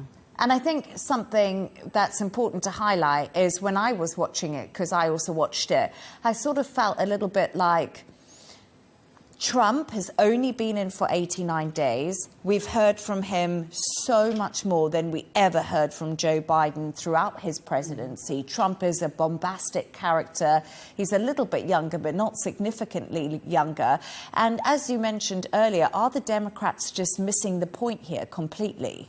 I think they're missing an opportunity to speak about something that is incredibly important to them. Why are you relying on the 82-year-old guy who maybe isn't the best speaker, who is not going to be able to run for office again? Why would there not be a better spokesperson for the Democratic Party who could come out and talk about the issues that matter to the next generation? Social Security is an important issue because you have about 70 million Americans who receive it. And I think it might be an easy opportunity, but I think there are so many bigger opportunities, bigger conversations that need to be had besides this one, especially right now. Gemma, new blood in the Democratic Party. Yes. Is there some new blood in the pipeline coming up? And also, we always see them taking the high road in many senses. Yeah, they famously, the Obamas famously said, you know, when they go low, we go high. They were not dealing with the Trump administration, but I agree with Michael that this speech, and it was a paid speech for Biden, but this kind of rhetoric needs to come from some of the presidential candidates that the Democratic Party doesn't actually have. There's this big pool of them, but it's not yet narrowed down. So we could get some more fire, some more bombastic language, as you said about Trump. They should be firing that back at him. And I would not like to see the Democrats, down in the dirt, wrestling. But I do think sometimes you have to come off your high horse. You have to come down from the high road, because then you can see what made Trump and the administration so popular to so many voters, you can't see it from up in your ivory tower. Yeah, no. I also wonder, if, will politics ever go back to the way it was? Mm-hmm. Now, if Trump leaves, if he doesn't go for a third term, will whoever is there, they won't be as effective as Trump, even if it's J.D. Vance or anybody else. Mm-hmm. They won't be. On the Democratic side, I wonder who will, as you said, who will step forward. And will it sort of revert to type where it becomes a little bit more civilized? Or is it now that Trump has shown a way forward for victory when you don't necessarily have a lot of policies, you just have a cult of personality? Will that be enough for other candidates to be inspired, and that's the way that American politics will be from now on? And could they become even more extreme? Absolutely. Yeah, once you've opened the door to that. Because then you have Who else to is going to step through? Well, and then you have to go another step further. Well, you did this, so I now have to go a little bit to make the headlines and generate the clickbait. Yeah, it's terrifying. It's an interesting question, though. But I actually spoke to Professor Scott Lucas from the Clinton Institute at University College Dublin. He explained why personalities need to be put aside within the American government in order to make a difference. Take a listen. Well, Biden has got personal grievance against Donald Trump, I think, with justification. But again, I think, you kind of put this to the side. In a way, not naming Trump, just referring him to this guy, pushing him out to the side, it allows us to get back to the fundamental issue that this isn't just a Donald Trump question. I mean, this is a question of the advisors around Trump. It is a question, yes, of Elon Musk, who has no official government position, who has no authority to be ripping apart Social Security. And it brings into the question those Republicans in the House and in the Senate who are not standing up against this. In fact, they're enabling this. So I think the more that we get away from personalities on this and the more that we get to the actual issues that are involved, that's going to be an important thing, because let's be honest here, Joe Biden is yesterday's politician. He's gone. He's not going to be a force in U.S. politics in the future. And for the future of all Americans, you've got to get to responsible people, both Republicans and Democrats, who are going to make a difference.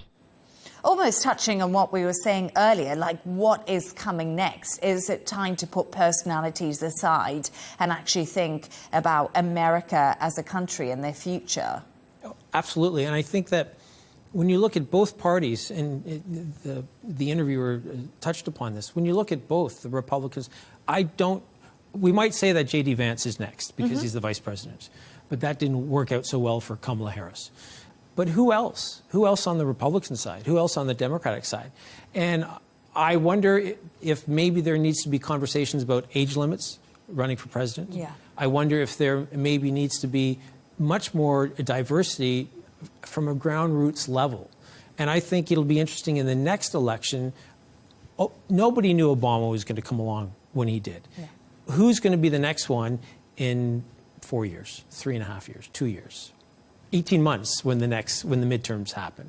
It'll be interesting to see if there is anybody who steps forward. And also, I have a prediction, and I'm just going to put it out there, because if it ever comes true, I want to know that I said it on TV. But I was saying that I think Caroline Leavitt, the press secretary right now for the Republican Party, might one day be the very first female president of the United States. I don't know. I just have a bit of a hunch. I've just got it on record. But stay right there as we're going to take a look at some of the other stories.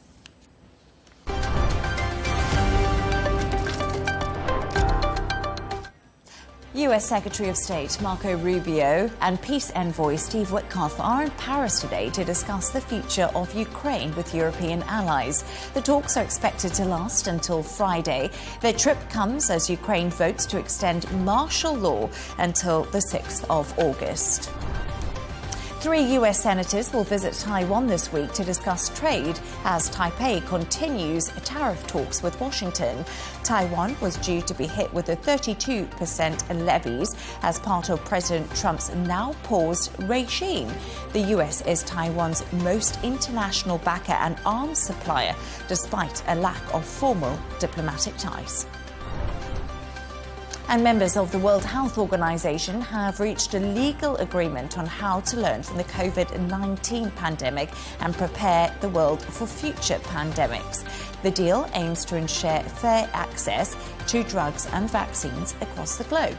It comes as the WHO is impacted financially as part of cuts in US foreign funding.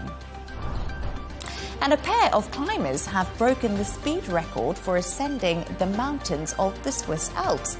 Switzerland's Nicholas Hojak and Australia's Philip Brugger beat the previous record by 10 hours, which was set more than 20 years ago.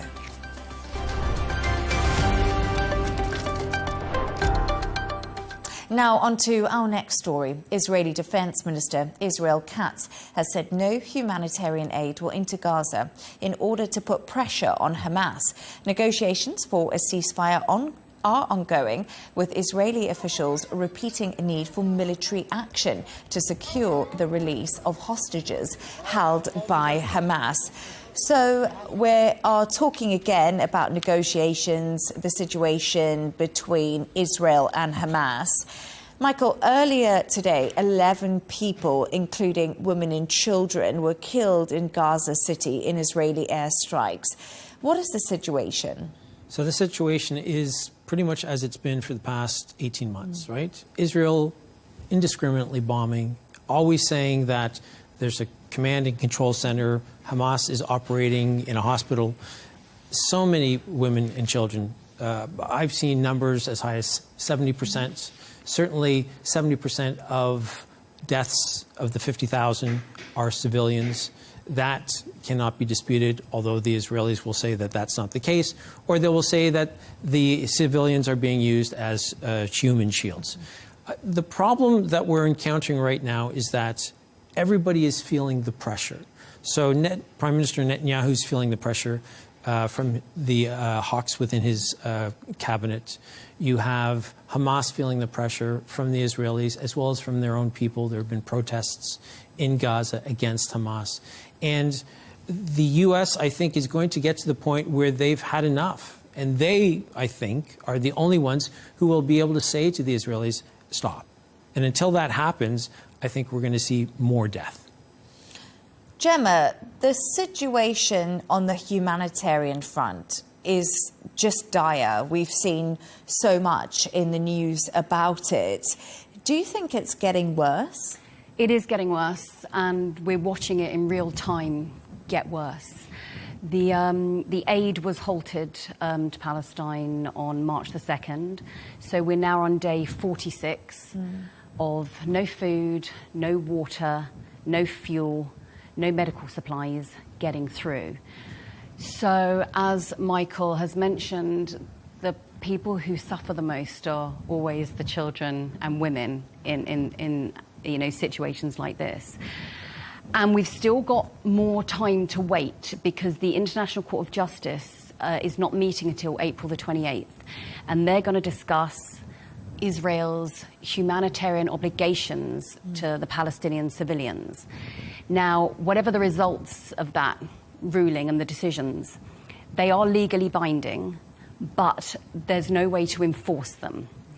So again, it's going to mean relying on diplomatic pressure once more, and we've already seen that diplomatic pressure to date hasn't worked.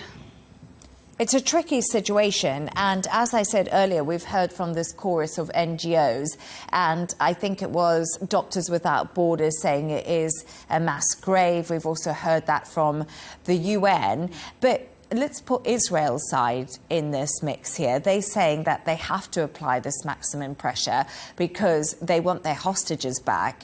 And we're still not seeing any breakthrough, are we, Michael, when it comes to ceasefire talks, an agreement? There's nothing. No, there is nothing on the table at this point. There is pressure that the U.S. is putting on both sides to follow through on a peace deal that they have both talked about. Of course, the ceasefire was supposed to be the first stage, and then there were supposed to be subsequent phases where they would reach that peace deal.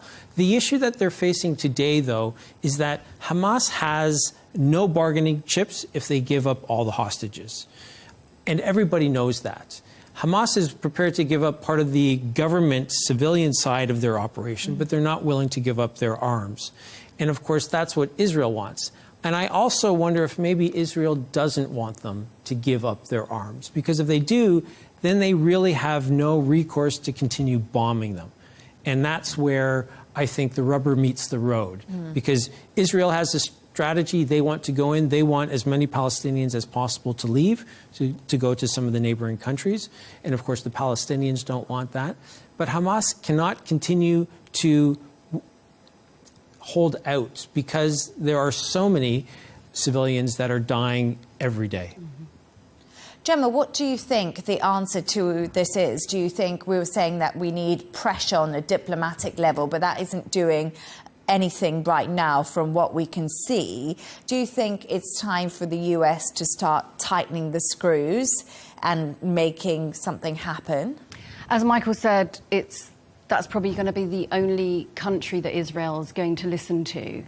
And, you know, not even allowing the UN to come in and do their work, because the UN has increased their rhetoric in relation to what's happening in Palestine, in Gaza right now. The UN, the words they're using, you know, atrocity, and obviously Doctors Without Borders talking about the mass graves. They're still not letting this peacekeeping force in. So if you're not going to let the UN in, it's now you need someone strong to come in. So it has to perhaps come from the US to up the ante, to be a bit more forceful, to perhaps use diplomatic threats in order to get them to open the border to allow the aid to come through. And I guess that Hamas also needs pressure on it, so it's like both sides need to really come to some sort of agreement, or as we said, it's the civilians that suffer. Do you think the pressure on Hamas will come from inside? So there have been protests in the last couple of months, the Palestinian people who are in Gaza protesting against Hamas. And as we know, that the majority of people who are of voting age did not elect Hamas because the elections were so long ago. But I think that the U.S. is going to have to exercise some pressure at some point, and they're just going to have to say, the Qataris and the Egyptians and the Americans are going to have to come to say, look, we're closing the door. You guys, you have 12 hours. Sort it out, because this cannot continue. And I think what has helped the Israelis and hurt Hamas and subsequently the Palestinians is that the tariffs have taken up so much of everybody's attention that these sort of stories continue to happen, but they might not get the coverage they deserve. And they certainly are not forcing any government to act, to step forward and to say to the Americans, like maybe you need France to pressure the Americans to do something to pressure the Israelis, because I don't know that President Trump is ever going to feel comfortable pressuring Benjamin Netanyahu. Yeah, that's a very good point. Thanks to both of you. We'll be back in just a moment's time. Moving on to another story, the Texas Health Department reported there has been 561 cases of measles in the state on Tuesday. That's an increase of 20 from earlier this month. It comes as the U.S. government says it's sending 7 people to Lone Star State to help battle the outbreak. Here's how Texans have been reacting. It's really important to me to protect him. It's been a little bit nerve-wracking the last few months because he couldn't get the shot yet. I had been the MMR vaccine yet. I'd been checking with his pediatrician often to see if the ruling had changed. But now he can, and so I tried to get in here as quick as I could to give him some protection because it's scary. I mean, 2 children have died, you know, so I don't want that to be mine. Well, I feel more confident that I couldn't get whatever this disease is, because if I would, it would probably hurt me very bad because of my diabetes. I say to each his own. I don't think we should be mandated to get any kind of vaccine if we don't want to. But with my kids being, you know, immune compromised, and obviously they're not babies, so I didn't do it when they were small. I just had a really hard time giving that many immunizations to my babies, but now that they're older, I feel like we're better off and more equipped. I didn't expect this to be in my own backyard. I knew there was unvaccinated or vulnerable populations in this area, but seeing an outbreak that's this big, that's probably now the largest outbreak Texas has seen in 30 years. This will probably be the largest outbreak that the U.S. has seen, probably in the same amount of time. And as we have more and more cases of measles, we're going to have a higher likelihood of seeing, just statistically, we're going to see more individuals needing to be hospitalized. And unfortunately, we are going to, possibly see more deaths. We have amazing technology and resources in our medical system, but they can't always save.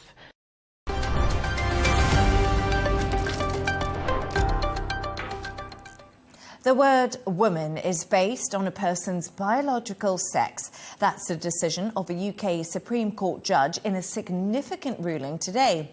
Lord Hodge said the concept of sex is binary and warned that the landmark decision should not be seen as a victory for one side over another. Earlier, I spoke to journalist Kat Stewart, who has been following the story, who explained how the issue came about. This is a long-running and highly contentious issue, and it seems like a very straightforward question. Is man and woman about gender identity, or is it about biological sex? But in 2018, the Scottish Parliament passed legislation that was designed for equal representation of people on public boards. So the idea was to have 50% men and 50% women, but that legislation included trans women, which led to a situation where you could have a board that was entirely made up of biological men, but still fit the quota of equal representation. A Scottish campaign group of gender-critical feminists took the Scottish Government to court over the issue, and that for a few years now has been batted back and forward between the lower courts until finally today we had the ruling from the Supreme Court, and they have found that woman means biological sex rather than gender identity. So, Gemma, there we are. The UK government has said the ruling will bring clarity and confidence for women and was a unanimous decision. I think clarity is an interesting word, especially in terms of the law, because what is clarity in the law when it's applied in real life, when it's gone down through all the different committees and, you're at the coalface. Clarity for the matron on the hospital ward who has to tell someone they can't come on this all-female ward because they're biological male. Someone turning up at a shelter for, they've been abused. The manager of that shelter having to say, no, sorry, the law says this. So I think clarity is really dependent on which side of the fence you're on here. And obviously it's not the decision that trans women and trans activists were looking for, and I do believe it's just going to open up a whole lot more about gender recognition, gender identity. So rather than, being the final word and closing a chapter, it's just opening up lots more novels, yeah. What would you say? So I disagree with Gemma a little bit. I don't know that it will open up other avenues of conversation. I think that because what they did today, what the Supreme Court did today, was they focused just on the law. And I think that they gave society, certainly in the UK, an out. So I don't have to have the conversation with you about if I agree or disagree, if you're a woman or you're not. They can now say, but the law says this. And I think that might be a tipping point for other societies where other people around the world might start to recognize that, oh, this is an easy way out where I don't have to make a judgment, but I can follow the law, respect someone, and have my defense to be, well, the law says this. I don't have to have a philosophical or an existential debate with somebody about if you're a man or if you're a woman. And so from that point of view, there was clarity, and that's where I would disagree with you, what you had said. But actually, earlier I spoke to Olympic swimmer Sharon Davies, who has been a real prominent voice on the issue in sport. Here's what she had to say about the significance of today's ruling. We've been trying for quite a while to get the word biological put in front of the word sex, because when it was written in 2010, everybody knew that sex meant biological sex, but it's been kind of warped. So hopefully now we can get back to a point where we can protect the dignity and privacy of women in changing rooms, in sports, in rape crisis centres, in prisons. These are often vulnerable women that are potentially being put in high-risk positions. I mean, something like football, for example, if you put a male in against a woman is going to get hurt because it's a contact sport. So we need to protect. This is really nothing to do with anti-anybody and just pro-women's rights, which happen to be half of the people that are on this earth. Gemma, really, the safety aspect of it was something that Sharon touched on earlier with me. I know she goes into the sports side of it, but do you think the safety side is something that is concerning? For me personally, no. I think if I only know what it's like to have been a woman my whole life. I can't imagine what it was like for people to spend their whole lives thinking and knowing that they're in a different body. So I don't believe personally that trans women pose a safety threat to biological women. I simply don't. There's always going to be headlines about, people who there could be safety issues, and they're always going to be the ones that make the headlines, whereas everyday life doesn't make headlines because it's not that interesting. People living together and working together and playing sport together and being in change rooms together. So I do feel that the safety aspect has been overblown, and that's always going to be the thing that makes the headlines. Let's talk about sport quickly, because Sharon obviously is an Olympic swimmer. I thought it was quite interesting because when I was speaking to her in the conversation we had earlier, she said it's a really small amount of money that goes towards women's advertising, especially in sport. They still have a much smaller pool if you look in compared to male sport. Do you think this is going to be a game changer for female athletes? I don't know if it'll be a game changer, but I certainly think that, again, using the word that Gemma used earlier, clarity, I think there'll be more clarity when it comes to the World Cup with women, or the WNBA, which is quite popular in North America at the moment. There's also a professional ice hockey team, a hockey league for women as well. So I think advertisers will have more clarity. They won't have to worry about getting into this, what they might think is an awkward conversation. Advertisers want clarity. They want to know who they're supporting. And so it takes something off the table, and maybe it will allow advertisers to lean into what women's sports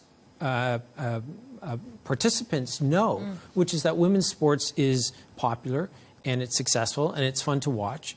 And there is an audience out there. And so now that advertisers are maybe feeling a little more freedom, because they don't have to worry about the awkwardness, and they don't want their brand associated with those awkward conversations, because they know there's a certain percentage of the population that is never going to agree. This way they think, well, we're just going by the law. Again, this is what, at least in one country, the law has said, and it gives them that opportunity to go in unfettered and to just focus on the women's sports themselves.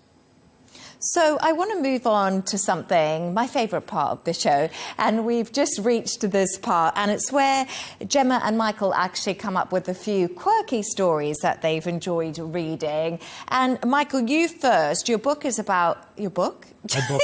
No, your story is about books, basically. Go ahead. So I think the story is also, it could be a microcosm for what ails the American political system at the moment.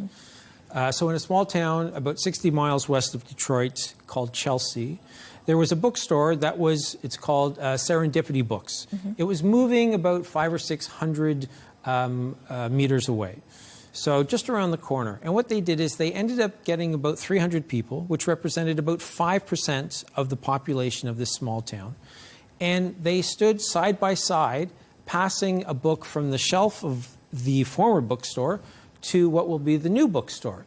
And you had lines of people side by side on the sidewalk, facing each other, passing books down all the way so that they were able to move more than 9,000 books in less than 2 hours. And I think it shows the beauty of small town, and it shows the beauty of what can happen when people come together. Would you agree, Gemma? Are you a book reader? I was just thinking when I was seeing the pictures on screen about everyone moving the books. I don't know why, but I always read books and I always put like weird things in there as paper places, you know, whatever I can find, because I either like turn the page over, which I shouldn't do, or I just find something. I wonder what was falling out of those books. Any old receipts or like love letters, maybe exciting stuff, or sweet wrappers, most likely. Something like that. Yeah, I always think that, isn't there? What treasures hidden in old books? I don't know why that came to my mind. But your story, Gemma, has so much magic to it, and I know so many people watching right now will be a big fan of Harry Potter. Yes. And tell us about the cast of the new Harry Potter. So for me, it's, you know, J.K. Rowling back in the news again. It's been a big week for her.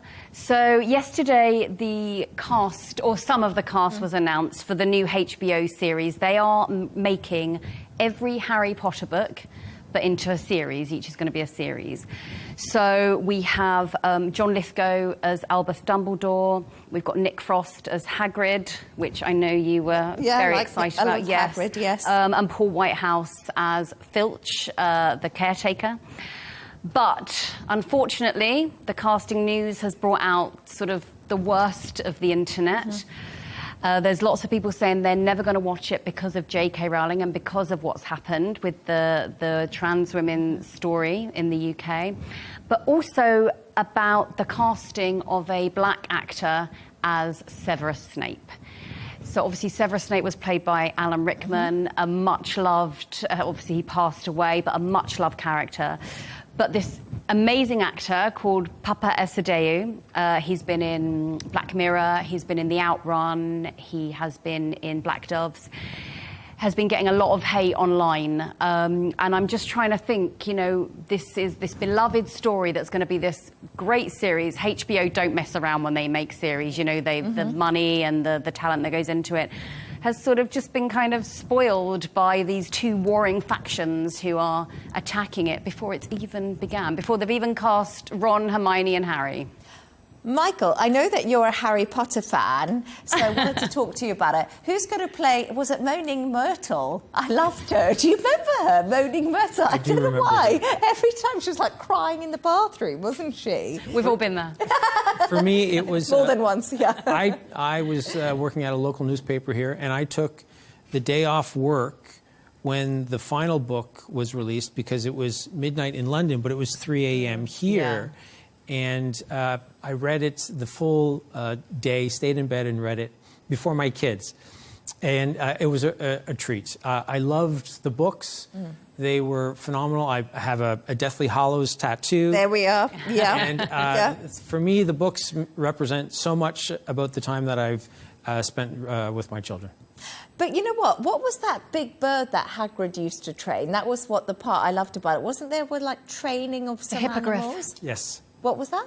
A hippogriff. A hippogriff, yes. I love it. But also, Cillian Murphy, he's become quite a big star, hasn't he, of late? I don't know really where he came from, but maybe you could tell me. But apparently he could play Voldemort. Yeah, I mean, he's a huge star. He won the Best Actor Oscar for Oppenheimer last year. Yes. Correct, yes. And obviously he's huge in the UK. For Peaky Blinders, yeah. There's rumours, you know, but they've not yet announced, like I say, the Voldemort and Ron and Hermione, yes, but that's going to be great news. It would also be difficult, I think, because, as you said, each book is a series. I mean, it's a long commitment for an actor. Yeah, that's true. And for someone who has so many options, you wonder if he's prepared to sort of be part of a franchise that will go on for a decade. Yeah, that will take over his career, yeah. No, I think it's going to be amazing to see who they cast and us moaning Myrtle. Let's have a look. I don't know why, but thank you so much for those great stories. I really enjoyed them. So that's a big thank you to today's guests, correspondent and columnist Gemma White and media strategist and former editor-in-chief Michael Jabri-Pickett.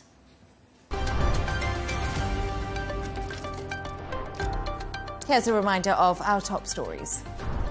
Former US President Joe Biden calls out the Trump administration for their handling and dismantling of the country's social security system. Israel's defense secretary bans humanitarian aid from entering Gaza in order to exert pressure on Hamas. And a landmark ruling finally defines what a woman is, as the UK Supreme Court says it all comes down to biological sex.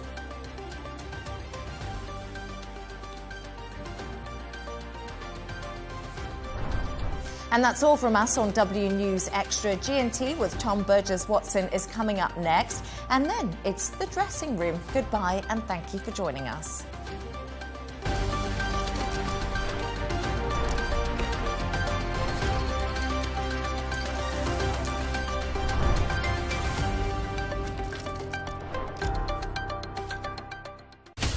From the White House to Gaza, Kiev to Beijing, elections, economics and the environment compete with conflicts and other complex issues for our attention. In an age of fake news, deepfake and artificial intelligence, they've got to have a vote and a say. It's important to look beyond the loudest voice to understand the truth. From newsmakers to groundbreakers, My campaign is going very well. Presidents, prime ministers, princes and peacemakers, and cultural tastemakers. As Arabs, as Middle Eastern, we're too emotional. Join me on the Riz Khan Show for empowering conversation.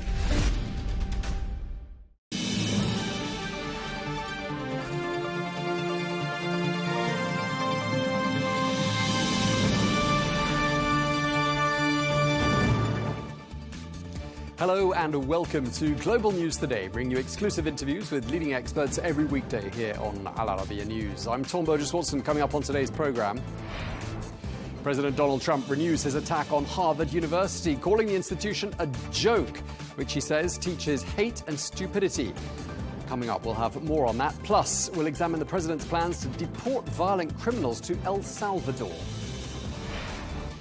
Former US President Joe Biden returns to the spotlight, delivering his first major speech since leaving office in January. Addressing an audience in Chicago, he lambasts what he calls the Trump administration's damage and destruction. Plus, we'll bring you all the latest on the situation in Gaza, where several people are reported to have been killed following an Israeli strike in the northern city of Jabalia.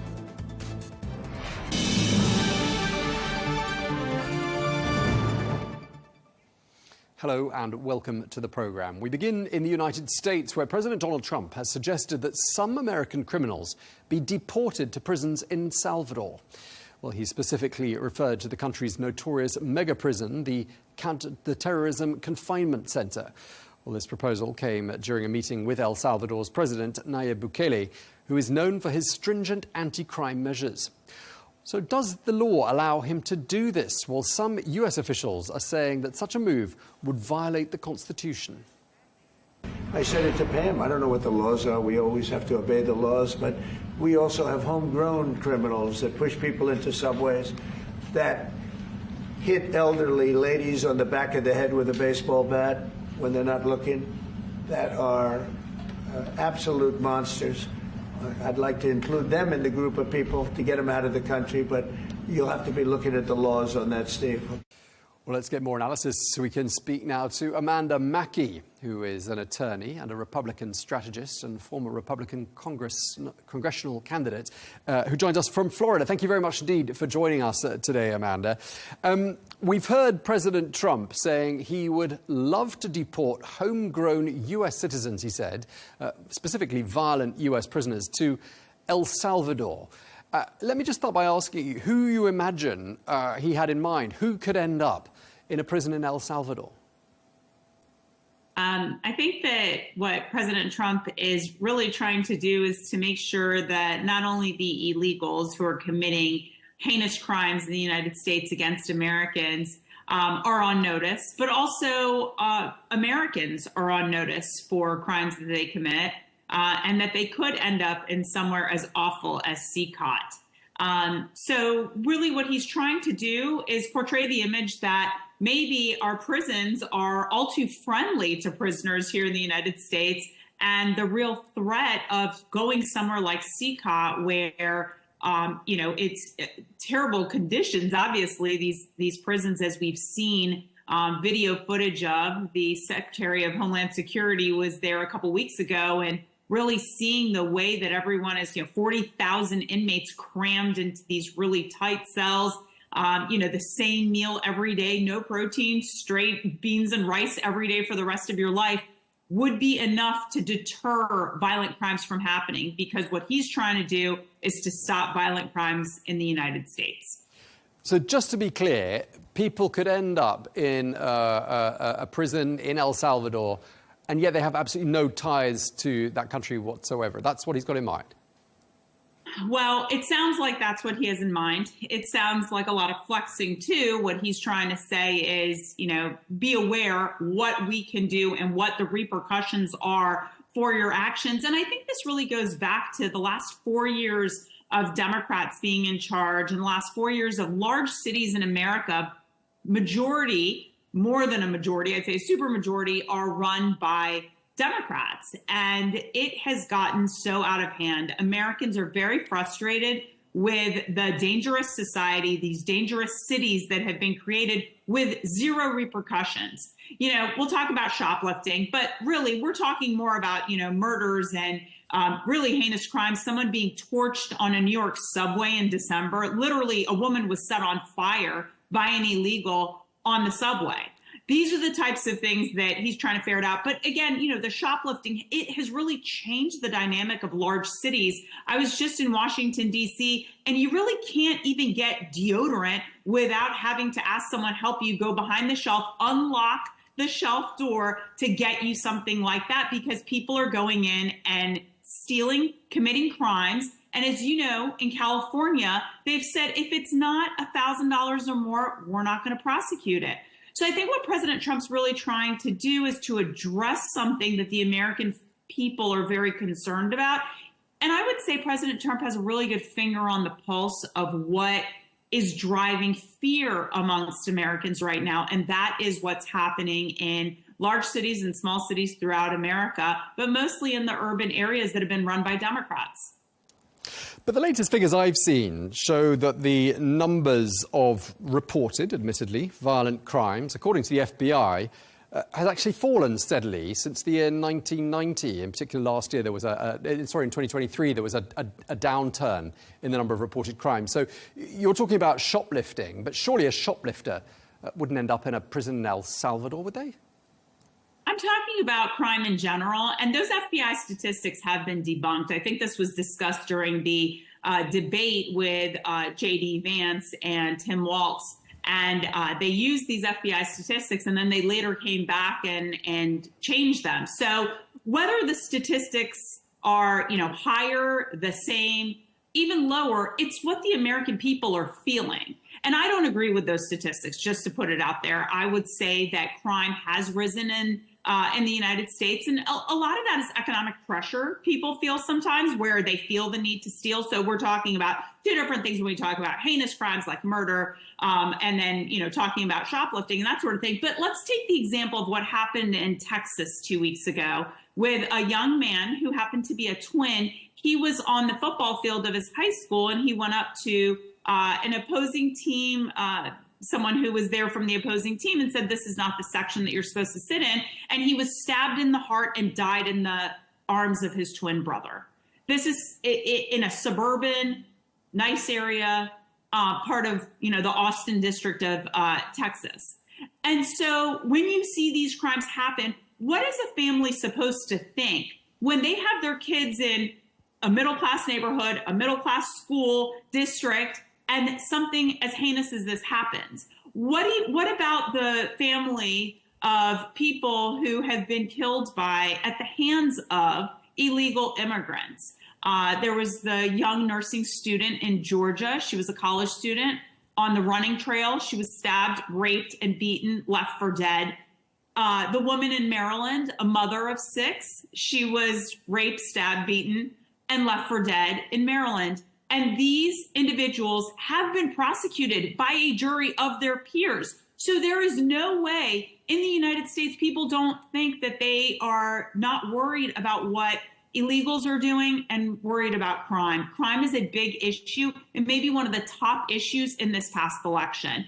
So President Trump, again, having his finger on the pulse, wants to do what he believes is best for the American people and really tap into those things that the American people fear. And that's one of the big fears that they have. Well, a study does say that immigrants are significantly less likely to commit a crime than homegrown Americans, as President Trump referred to them. I don't know if you agree with that, but just really as an extension of... As an immigrant myself, I hope so. Right. Okay. So it's not really a question about foreigners coming to the United States committing crimes more than Americans who were born in America. I mean, that's... It's not about them It's not about them committing more crimes. It's about the fact that they have been given a lottery ticket. They have won the lottery of life to come to the United States, just like my family did, just like I did. I was born in Iran. I came here as an immigrant. And if you come here on U.S. soil and you kill someone, yes, that is a big problem. And we are going to deter people who are coming here for nefarious reasons or that they have mental issues and choose to kill American citizens. And so should every other country. The only country I know that isn't and is prohibiting this is the country of Poland. Every other country in Europe is facing backlash, and their politicians are facing backlash because of this mass number of immigrants that are coming. And again, legal immigration, like my family did, all supportive of it. But when they're coming here illegally, killing our citizens, we're not going to stand for that. And Americans are going to want their leaders in Congress or in the White House to do something about it. And President Trump's doing something about it. Sure, but if they're significantly less likely to commit a crime than people born in the US, and that's not the key thrust of the crackdown on crime, is that that's a sideshow? I mean, people aren't going to say, well, the statistics show that, so that's okay. It's okay that a girl on a college campus in Georgia got killed by an illegal immigrant. That's okay. We're just going to let them keep coming. I mean, that's not the American spirit. That's not what we want. And I think that's where you have President Trump doing what he believes is in the best interest of the American people. I, as an immigrant, don't want to be around dangerous criminals who happen to be illegals. Why should they be here in the first place if their plans are to kill or harm an American in any way, shape, or form? It is a privilege for them to be here, and we don't have to allow them here if they're not going to abide by the rules. And certainly you're seeing that all over the country happen day after day. You're seeing violent crimes happening at the hands of illegals. So the Laken Riley Act that passed a month ago, the namesake of the Georgia girl that I keep referring to, Laken Riley in Georgia, these things have to stop. And there's a reason why there was bipartisan support for it. There's a reason why people on the Democrat side, too, who are more open borders, bring all, we'll take all immigrants here. They are concerned about it, too, because their constituents are asking them to do this. Their constituents are concerned about their families, their children. Again, look what happened in Texas just 2 weeks ago. And that didn't involve an illegal immigrant, but I'm saying these are the types of crimes people want to see prosecuted. They don't want to see people get a slap on the wrist for something as violent, as heinous as these types of crimes that are happening around America. Sure. I just want to ask you, though, wearing your other hat as an attorney, I'd like to ask you about the legalities of all of this. We're reading some reports that say words to the effect there is no provision under US law that allows the government to kick citizens out of the country. I mean, maybe you can tell us, is the law quite clear on this matter of deporting someone who's got no links to El Salvador to go to prison? Well, what we're talking about with regards to people who are being deported or the people who are not U.S. citizens. So that's a different matter. If you are here under a permanent residency status or some kind of student status, some temporary status, there's definitely no reason why we can't deport you wherever we choose to deport you. But what about these homegrown US citizens that President Trump was recorded talking about? Can they constitutionally be deported and incarcerated in another country, El Salvador or anywhere else for that matter? Well, I think we've seen a lot of times where you have these things that third parties are responsible for our prison systems. You don't have every prison run by the U.S. government. You have third-party intermediaries that will run these privately run facilities. And so I think there could be a constitutional question here, certainly. And I'm not a constitutional scholar to come down on this, and certainly the justices will be divided on this, I'm sure. But I think an argument can be made that if the U.S. deems that a U.S. facility, just like they do for private facilities, then it doesn't really matter where the location is, so long as the laws of the U.S. apply. So it's a constitutional question. I would leave it at that. Sure. I mean, lots of countries have got third parties that manage their prison systems, but I don't think many of them have suggested outsourcing the prison to a different country, certainly the facilities management. Let me just ask you another thing, wearing your Republican strategy hat. We often see and hear President Trump floating these ideas past an audience, whether it's in front of the cameras or in front of an audience. What's the thinking here? Is that to sort of test the waters and see if an idea holds water in the minds of the electorate? Talk us through the strategy. Well, I think President Trump has made it very clear when he has an idea and something that he is very supportive of, he'll go ahead and do it. And then he'll say, well, okay, now it's time to negotiate. So I think the tariffs are just kind of a perfect example. This is someone who's been talking about tariffs in a very positive manner for the last 4 decades. Whether he was in his private life or in public service, he's always talked about the benefits of tariffs and that they are, quote, a beautiful thing. So he flexed on tariffs. Other countries responded. 70 plus countries came, kind of hat in hand saying, let's negotiate.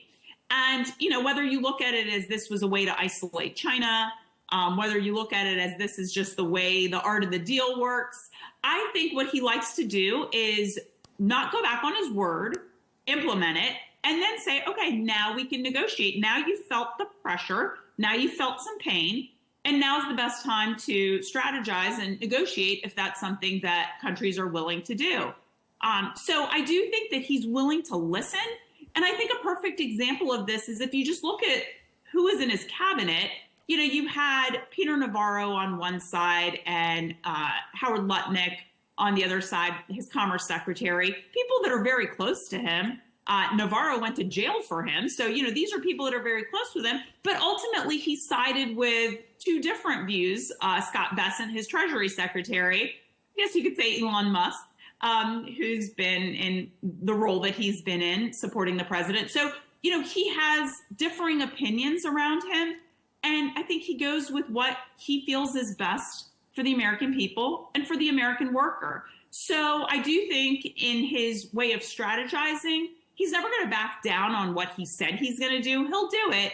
But then if people come with different ideas and negotiations and bring things to the table, he's willing to listen. Okay. One of the other headline stories of the last 2-3 days out of the Trump administration has been his ongoing row, I should say, with Ivy League schools, particularly Harvard at the moment. President Trump called Harvard a joke. What's he got against that university? Well, they're not following by the laws. The Supreme Court ruled a couple of years ago against Harvard on their admission standards. there are students there who are not able to pass math classes or taking remedial math classes. And as a Fox News reporter said, this is a school where valedictorians don't often get into. So what they've done is they've denigrated the degree just so that they can abide by the woke culture, the woke standards that have, happened in the country over the last 4 to 6 years. And so what I think he's trying to do is say, look, you have to abide by what the Supreme Court said, one. Two, you have to make sure that you are doing a better job of screening the students that you're allowing into your university to make sure they don't hate America or hate Americans. And also, if you have $100 billion endowment, why are we, the taxpayers, funding $2 billion of grants for a university that is so well endowed? What about the historically Black colleges and universities in this country that don't have those endowments, or schools, for that matter, that just are not as wealthy and have the alumni base that Harvard does? So I think what President Trump is trying to say is he's trying to put all these universities on notice, whether it's Columbia, Harvard. He's just using Harvard as an example. But looking at all these universities, he's saying, check yourselves. Make sure that you're actually doing what is in the spirit and the law of the United States that you are supposed to be abiding by. In other words, stop with these standards that are being dumbed down to allow for certain races to be allowed into the university instead of people who should be there on their merits, like it should be. But he's also saying that, why are we funding as U.S. taxpayers to the tune of billions of dollars to these universities if they are so well endowed and they're not abiding by our laws? Yeah, okay, but I mean, everyone knows that students like a protest. They always have done. I mean, the US is famous for student protests going back as long as we can remember. I mean, Vietnam was a time when, in the 60s and 70s, that students were up in arms and on their campuses, burning flags and waving placards. They've been doing the same, albeit on a different issue with regards to the situation in Gaza, and yet they're being accused for protesting the humanitarian situation in Gaza, being accused of anti-Semitism. That seems to be very much at the heart, doesn't it, of President Trump's anger with this particular institution and other universities where we've seen similar protests. I mean, I think it's a valid question to ask, why is $2 billion being given to a school with a $100 billion endowment? So let's start with that. Whether it's the anti-Semitism that Jewish students fear going onto campus because their schools are not protecting them sufficiently, that is something that has been in the news for the last year, and these schools don't seem to have done much about it. So President Trump wants to make sure everyone can go to school and feel safe to go to school and not be worried about someone who's a non-U.S. citizen, who's whether it's a green card holder status, a temporary student visa status. Those people do not have the same rights as U.S. citizens. And it is a privilege, going back to our previous conversation, it is a privilege, not a right, for them to be here.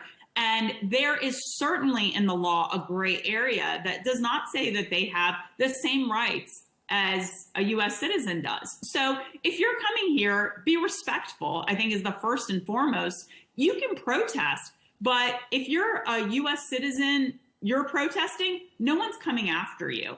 But if you are not a U.S. citizen and you are committing what in any way seems to be anti-Semitic or in any way anti-anyone's religion, that is an issue. And that's what President Trump is taking aim at. President Obama saying the freeze of funding for Harvard is unlawful.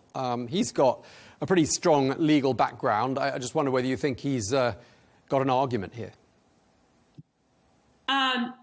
Again, they will take this to the courts. They will find the most beneficial venues that they can in federal courts. And by that, I mean they go venue shopping to find where the judges are more likely to be liberal leaning. So there will be a judge or two here or there that will agree with President Obama's position. But ultimately, this will likely, as have all these cases that we've been seeing over the course of the last few weeks, go to the Supreme Court. And you have a Supreme Court that is divided, and they have, on some issues, reached a unanimous conclusion. On some, they've been divided based on kind of party lines, if you will, although they're not partisan, but based on who appointed them. So again, these are constitutional questions that will be put in front of justices that have lifetime appointments and should be making the best decision for the American people. Just lastly, I mean, Harvard, as we've been saying, has got no shortage of money. A $53 billion endowment, as we've been saying. It's the oldest, the wealthiest university in the United States. And it's got this long list of alumni, many of whom are in the world of politics. I mean, a very high concentration of clever, powerful, connected, rich people. I mean, is this a risky battle for President Trump to be picking? I wonder how many of those really successful people think that their degree has been denigrated by having students admitted who can't pass a basic freshman level math class. So I think that they are looking to see Harvard change its ways. Maybe Harvard has kind of gotten mired in this whole wokeism and admitting people who should not be there. I come from a family of doctors, and I know that residency programs at UCLA, doctors have said these residents that are being admitted, they should not be admitted to this school. They are not at the level of this school, and they have basic misunderstandings of medical classes, medical courses, medical issues.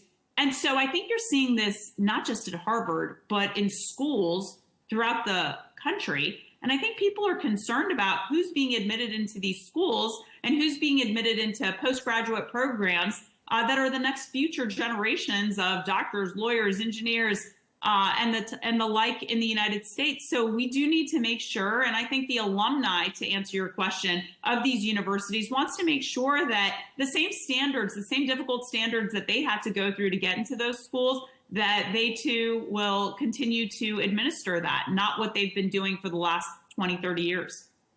Okay, thank you very much. We're going to have to leave it there. Amanda Mackey, a real pleasure talking to you. Thank you very much again for your time. Thank you.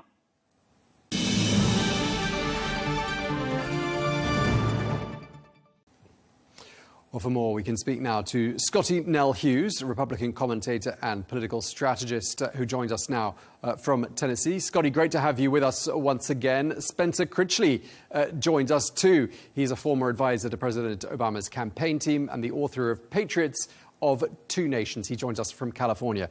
Spencer and Scotty, thanks for joining us. Scotty, let me start with you. We were listening to a clip before we crossed you of former President Joe Biden lambasting President Donald Trump on this issue of Social Security. I want to get your opinion. Should a former president be speaking out so soon after leaving the White House?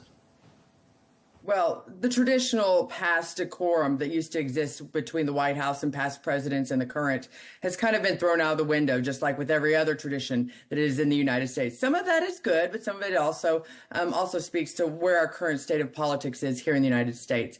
Obviously, Joe Biden is still going to be very upset about what has happened to not only the country, but his party. I mean, everything that Donald Trump has done in the first 100 days has been to reverse what Donald Trump considers to be the Biden's policies of his 4 years. And so, of course, Biden is taking every news cycle that happens as personal because it's basically trying to destroy all of the legacy that Biden tried to leave in the White House. So obviously, while I wish that it was different, obviously it's to be expected. Okay, Spencer, is it President Biden's place to weigh in, do you think, 85 days into a new presidential term? You know, I actually wish that he would not, even though, of course, many Democrats would point to the behavior of President Trump in constantly criticizing Joe Biden, often in the most insulting terms. But I think this is one of the traditions we have to win back in this country in order to preserve our democracy.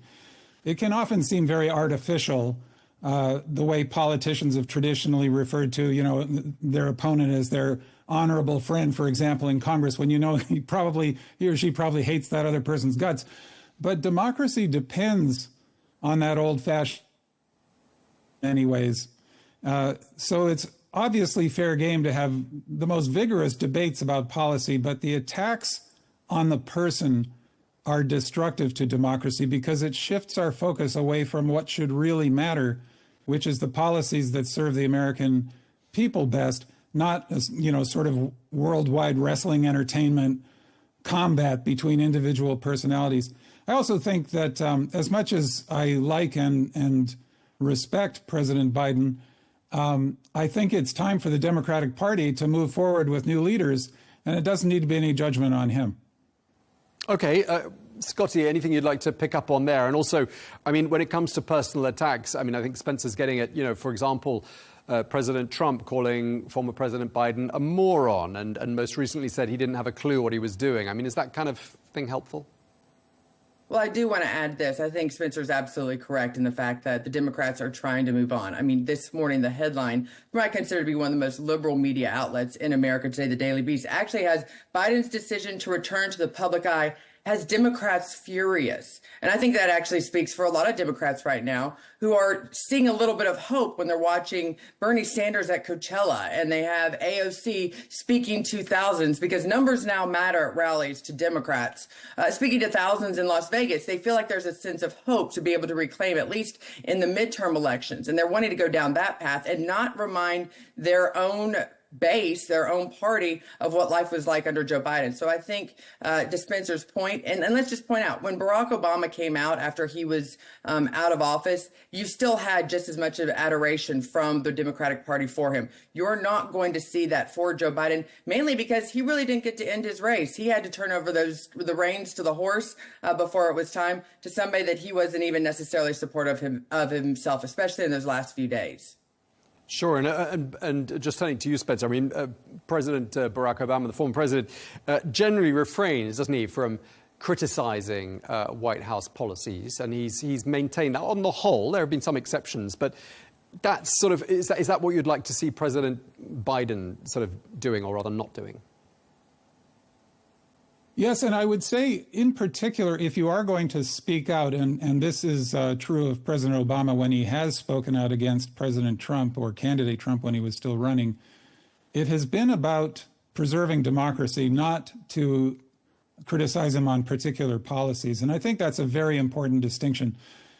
To me, by far, the most important issue the United States faces right now is what kind of country are we going to be? And this has nothing to do with whether you're a Republican, a Democrat, a member of any other party, or an independent. There are certain fundamental principles. This is, if I may refer to my own book, as you kindly did, Patriots of Two Nations. What I was talking about there is that people can be very patriotic to the United States and deeply disagree with each other because they, in effect, live in two different nations. They have two different visions of what the United States should be. It's legitimate to debate that. Now, if you believe in democracy at a certain point, you feel like you have to draw a line and say, look, we can disagree about what kind of democracy we should have, but I cannot abide the thought that we're not going to have a democracy at all. And I think it's when President Obama has been concerned that we might be losing our democracy, that's when he has spoken out. I think that's appropriate. In general, though, I don't think people need to hear from former presidents about their opinions on specific issues like Social Security or anything else. I agree with Joe Biden's comments about Social Security, but I don't think we necessarily need to hear from him about it. Scotty, let's talk, though, specifically about Social Security, given that's what President Biden chose to speak out on for the first time since leaving the White House. I mean, Elon Musk says that the whole Social Security system is beset by fraud. I mean, is there much proof of that? Well, and that's where this comes, where actions speak louder than words. Obviously, Joe Biden can come out and criticize Donald Trump's moves and Elon Musk to try to cut all of the waste and to make it more efficient. Because I think if anybody's had to deal with the American Social Security system, they would agree, especially over the last 4 to 8 years, that it is 100% broken and there is something not right. It's not effective. It is not something that is easily manageable for the common person to handle. Usually it's very complicated. And so I think, that message resonates, that Elon Musk, and I think Americans are celebrating right now if they can continue to point out that there is waste, which they have pointed out some very legitimate cases where the system had not been purged. But that's where Joe Biden's words do not back up by his actions. If Joe Biden really cared about Social Security, if he really cared, as the words they said, about every person being treated decent regardless of what your wealth status was, then he would have done better to try to actually eliminate the waste, do the same things that Donald Trump's doing. I don't see what Trump is doing in regards to Doge and trying to update the systems and purge of old records and fraudulent records. I don't see that being a Republican or a Democrat issue. I see that being a good versus bad, morals versus immoral groups, ethical versus unethical. I don't see this political lines. And I think that is where the message that, Joe Biden can get out there and read it, but nobody ever saw him actually do anything about it when he had the chance to. That's why his words are just kind of fall on deaf ears. Okay, Spencer, is the social security system in the United States the biggest Ponzi scheme of all time, as Elon Musk says it is? No, this is absolutely not true, at least in terms of him having been able to present any evidence to demonstrate it. In fact, as several observers have noted, including people who are very skeptical about big government, Musk has unintentionally done an audit of Social Security and other government systems, which those systems have passed with flying colors so far. The Doge keeps having to revise down its claims about this waste and fraud and abuse. In one notorious case, the number $8 billion turned out actually to be $8 million. And one of, Musk's brilliant young engineers was confused about the difference between those two numbers, apparently. There is no evidence of these supposed 150-year-old people being paid Social Security. This has been roundly debunked. When you look at the numbers, you can see that it's actually impossible. If you just look at the number of people over the age of 100 who are receiving Social Security benefits, who are alive, there are fewer of them than the total population of Americans who are over 100. I think it's only about half of those people are receiving Social Security benefits. Now, of course, there's always room to improve a massive, I think $1.2 trillion system. There is going to be some waste in that system, and President Biden actually did do quite a lot of work in improving the efficiency of the Social Security Administration, which is supposed to be the goal here, Department of Government efficiency.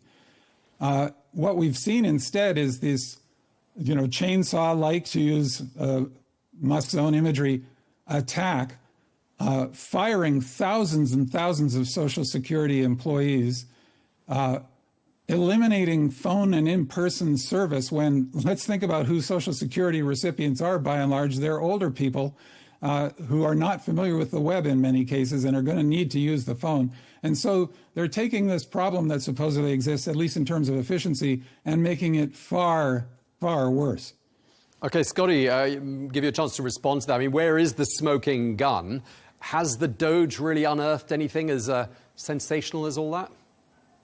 Well, I want to use the word that you originally said. You said Ponzi scheme. That was your question. You cannot look at a system that is estimated to be completely depleted of all funds by 2033 and 2036 if Washington, D.C. doesn't anything. That's a Ponzi scheme. It won't be completely depleted. Yet I will the have trust paid fund into Social Security will my need to entire be life, topped up. and it won't be there. So you have to go, why is it going to be bankrupt? Why is there not going to be any funds in there because of the actions of Washington, D.C.? So ultimately, it does show that to many Americans, especially of the 30 and 40-something age generation, they go, it is a Ponzi scheme because we're paying into something that we potentially could never use. Now, let's talk about Elon Musk and his fraud. There has been a long time.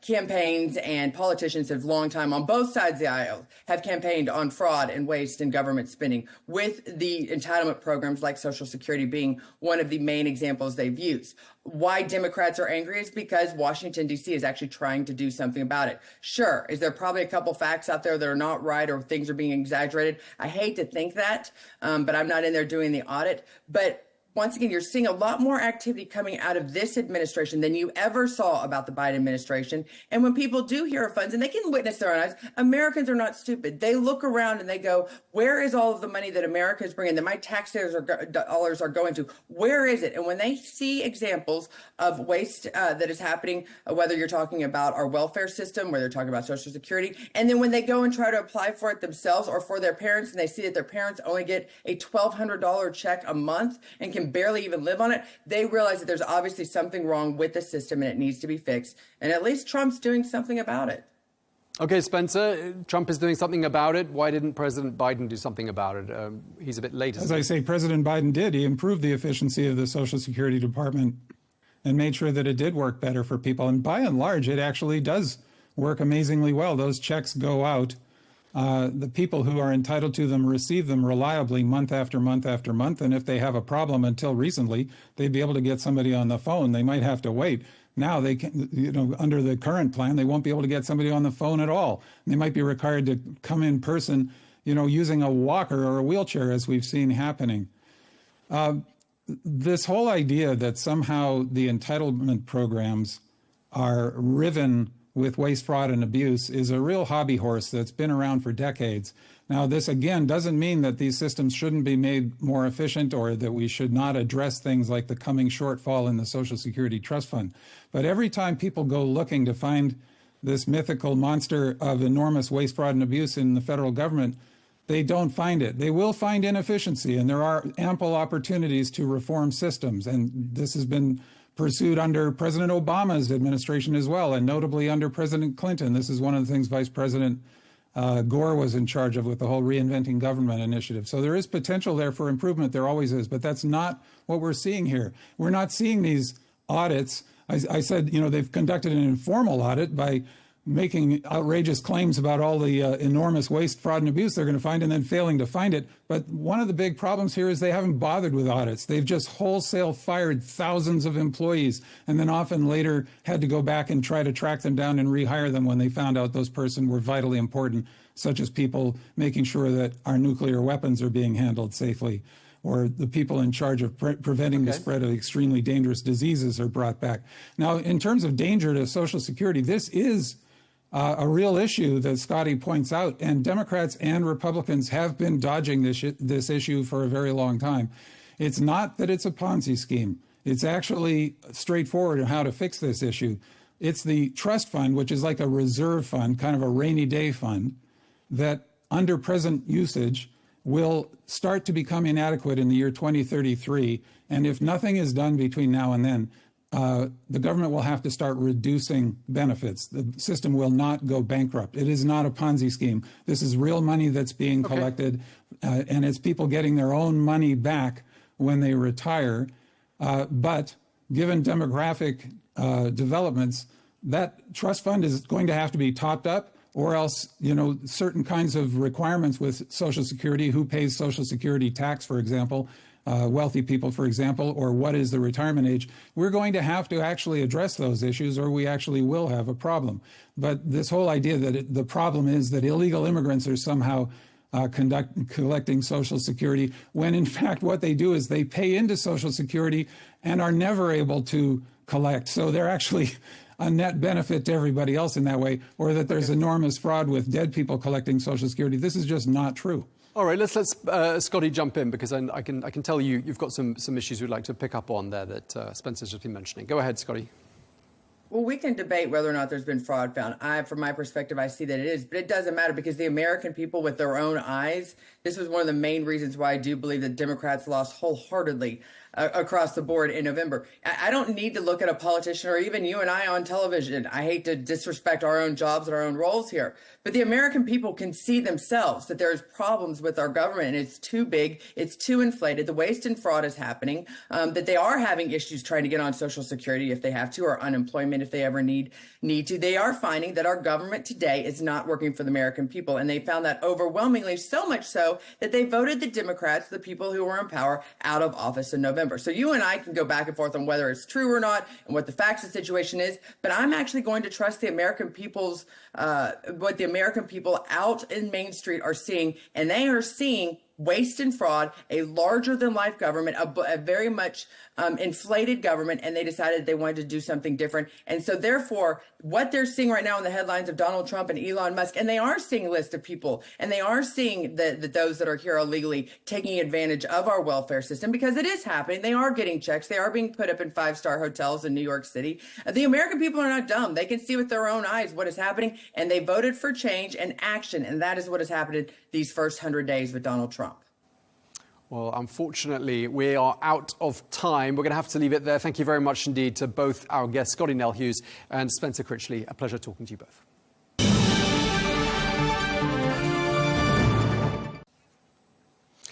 Moving on now, and a little earlier on, we were talking about pressure being applied to certain US universities by the Trump administration, which follows on from last year's protests against Israel's war in Gaza, which has swept right across US campuses. Well, the Trump administration accuses some of those academic institutions of anti-Semitism and support for Hamas. Well, in Gaza itself, Palestinians have today been searching through the rubble of a house in Jabalia, following on from an Israeli strike which killed several people. Amongst those killed were 3 young children. Well, the death toll since the start of the conflict in Gaza now stands at least 51,000. Well, let's get more. We can speak to Miri Eisen, who is an expert from the International Institute for Counterterrorism and a retired colonel in the Israeli Defense Force. She joins us now from Tel Aviv. Colonel, thank you very much indeed for taking the time to speak to us. We've been hearing about fresh air and ground attacks across Gaza. In fact, there's been several of them since mid-March. What sort of targets are being struck, given that so much of Gaza is rubble anyway?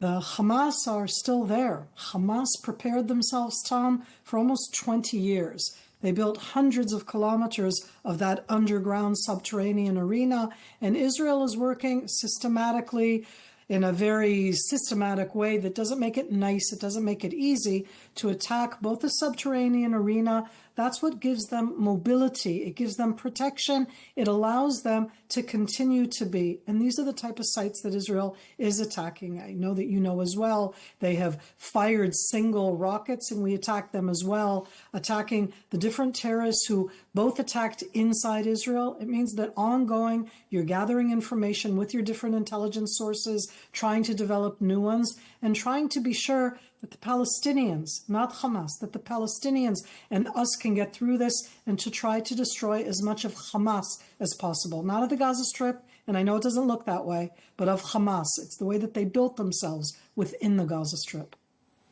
It's hard to understand what's left of Hamas, given the fact that this has been carrying on for 18 months, and how are they managing to rearm, for instance? Well, one of the things that they did is they prepared themselves for almost 20 years. Israel left the Gaza Strip in 2005. That's 20 years ago. I have been talking about the subterranean arena as a colonel, as somebody who speaks on behalf of Israel for dozens of years. So when you say what's left, they built this long term. They built that underground arena, Tom, not to defend the people of the Gaza Strip, not to help the Palestinians, but to protect themselves, to have the hostages there as collateral damage within it for themselves, or more protection. So they have lots left. When I say lots, you see that they still can fire rockets. If before this they said they had 15,000 rockets and they have fired 12,000 rockets or so, that means they still have some thousand that they hide deep underground, bring them out to fire at Israel, because what they want to show is that they still exist, that they're still doing resistance. And at the end, it's on the back of all of us.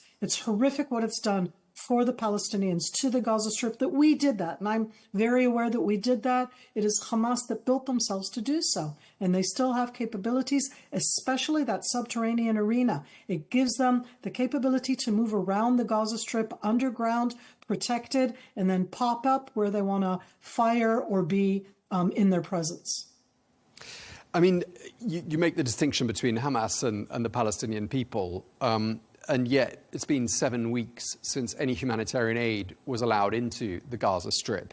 The humanitarian situation is being described as being at the worst point yet in what's been, as we've been saying, a horrific conflict. At what point do you think Israel will reconsider the admission of aid into Gaza?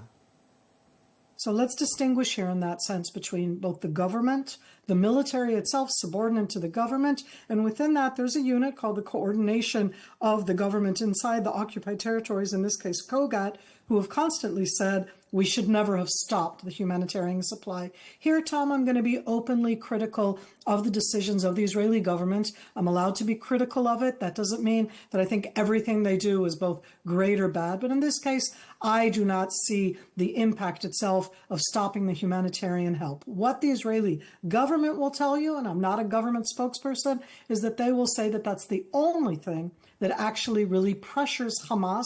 I can't say they're wrong, but I disagree with them. For me, every human being deserves water, food. That's a basic. I don't like the fact that we've stopped it. What Israel is saying that they're doing is to make sure that that doesn't get to Hamas. Again, that it wasn't getting to the Palestinians in the Gaza Strip, that it was being taken over by Hamas, both distributed by them, hijacked by them, enabling them to survive. And in that sense, that's what Israel is trying to do. I disagree, but I understand where it's coming from. Sure, we appreciate you, Colonel, being so frank with us.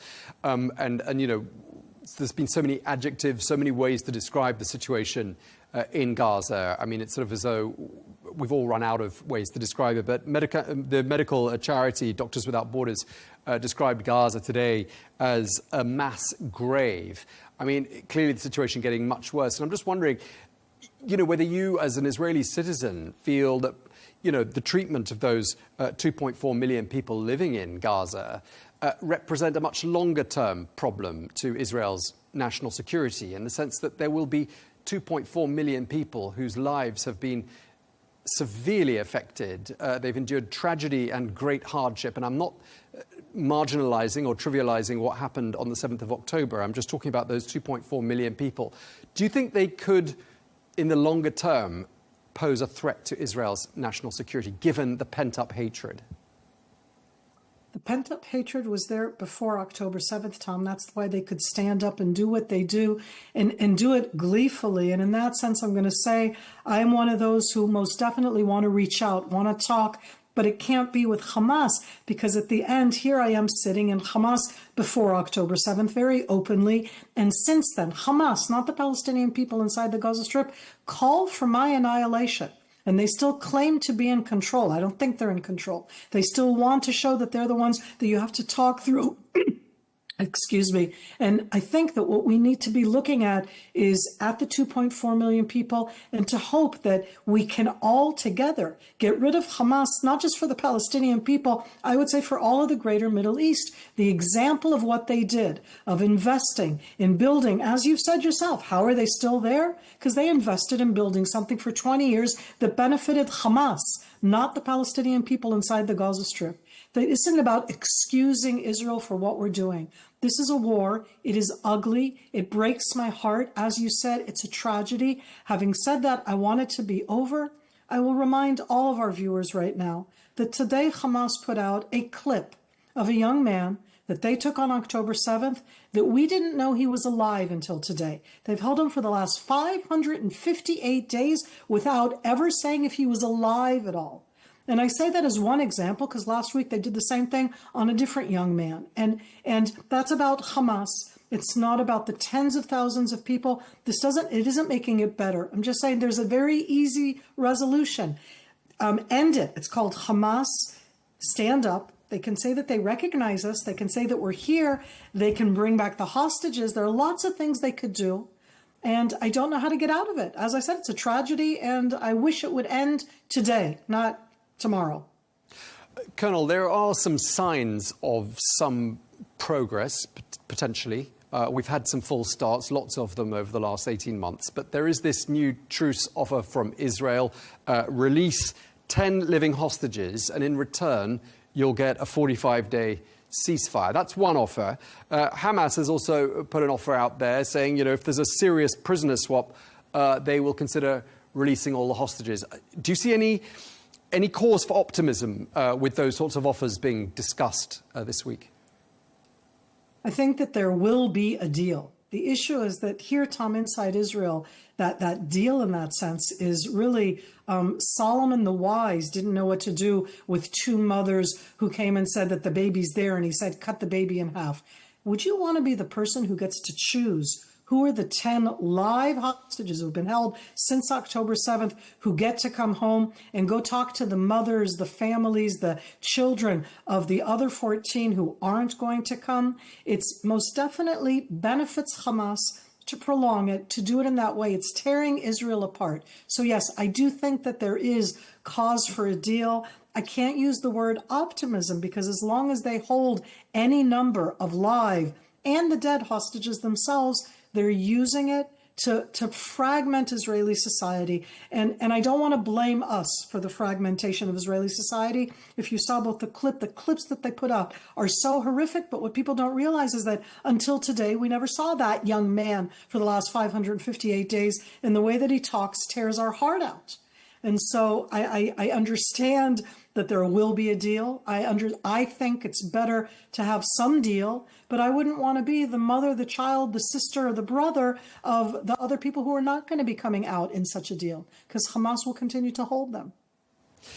Sure. I mean, one thing that someone from Hamas might say were they here, and we haven't spoken to anyone from Hamas for quite some time, but they might say there was a ceasefire deal that was struck on the 19th of January. It included multiple hostage prisoner swap initiatives. It lasted 2 months and then it disintegrated. Why isn't that ceasefire deal still in place? Because Hamas was using it to reestablish itself as much as it can as the ruler over the Gaza Strip. And Tom, I'm an Israeli, and I wouldn't call myself extreme to either side. I want to live here. And tomorrow morning, as an idea, I can't live here knowing that Hamas is ruling over the Gaza Strip. Hamas planned the October 7th assault for years. They built that underground subterranean arena for dozens of years. And so for me, in that sense, when you say, when they're rebuilding themselves, when they're gathering strength, that's not good news, not for the Palestinian people in the Gaza Strip, certainly not for Israel. I'll even go so far as to say, not for the rest of the Middle East. I think that it emboldens Hamas, that there are additional organizations and capabilities in the Middle East who back them. I think that the backing that Hamas get, I'm not talking about the Palestinians, I'm out there for the Palestinians, but the backing that Hamas gets emboldens them, that they don't have to change anything, that in their charter they can continue to call Jews pigs and dogs, and they can continue to call for the annihilation of the state of Israel and rule over there. So it isn't just, an either or. They came in, they took the hostages, and for a moment, as I say, I can't equivalent the amount of people that we have killed and we have in the Gaza Strip to what they did. But I want to remind all of us, we have never targeted innocent people, and every single time that we've been called out in this specific war, that we targeted for some reason innocent people, if it's doctors or medical, etc., we go and check ourselves. We need to stay in that moral arena. We're not targeting civilians ever, and yet we have killed so many. So in this tragedy that's there, I look at Hamas, I look at those who back Hamas, and there are a lot of them out there, and I can't embrace the Palestinians. That would be very patronizing of me. But I want to hope in that sense that the next stage in the Gaza Strip is not one for the people in the Gaza Strip that is run by Hamas, that is backed by Hamas, or that any of these governments around the world back such an organization that both plans, enacts, and continues to talk in the way that it does and act in the way that it does against the existence of the state of Israel. Just lastly, Colonel, I mean, we've had, as we've been saying, 18 months of this violence. 51,000 people, we're told, the majority of them civilians, have been killed in Gaza. We've been saying that there is some cause for optimism, for some sort of a deal at some point. I mean, when do you think this might happen? I mean, what would be your hunch? Another 18 months or in the very much nearer future than that? So I'm going to breathe in deep, Tom, and I'm going to say that looking at it from the Hamas point of view, I'm not even doing it from the Israeli. Everybody likes to put all of this on Israel. From the Hamas point of view, they want to delay it as much as possible. They are fragmenting Israeli society by holding the hostages, by putting out these little clips. And if they can do that for all of 2025, they will absolutely try to do so. I don't for a moment think that Israel is not a side in this. But at the end, we're the ones who have to give. We have to give people who were arrested, put on trial, found guilty, and put into jails. All of those that we have to let go, we're going to have to let go. But we also are going to have to leave the Gaza Strip.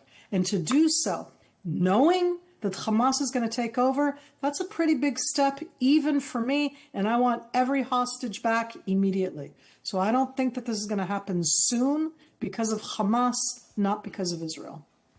Okay, well, we're going to leave it there. Thank you very much indeed. We really appreciate you taking the time to speak to us. Colonel Miri Eisen, thank you very much indeed. Thank you.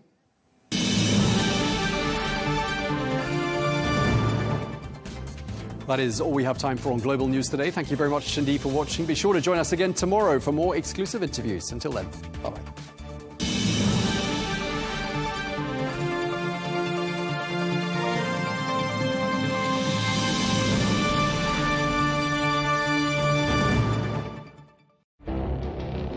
It feels like decades are passing by in a matter of weeks.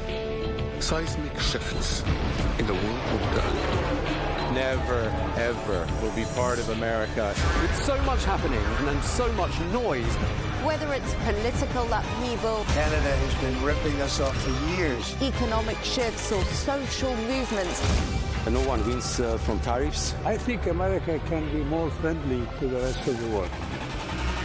For in-depth analysis and all the latest developments across the globe. To have an inclusive policy together. The meetings with Hamas gave me some hope. We're in another nuclear arms race. The most important development straight to your screen. Welcome to the dressing room. I'm on my own. I need backup. And an insightful look at the issues shaping our world today. It was not going to happen, that war, and it happened. Join us on Arabiya News, where the world talks.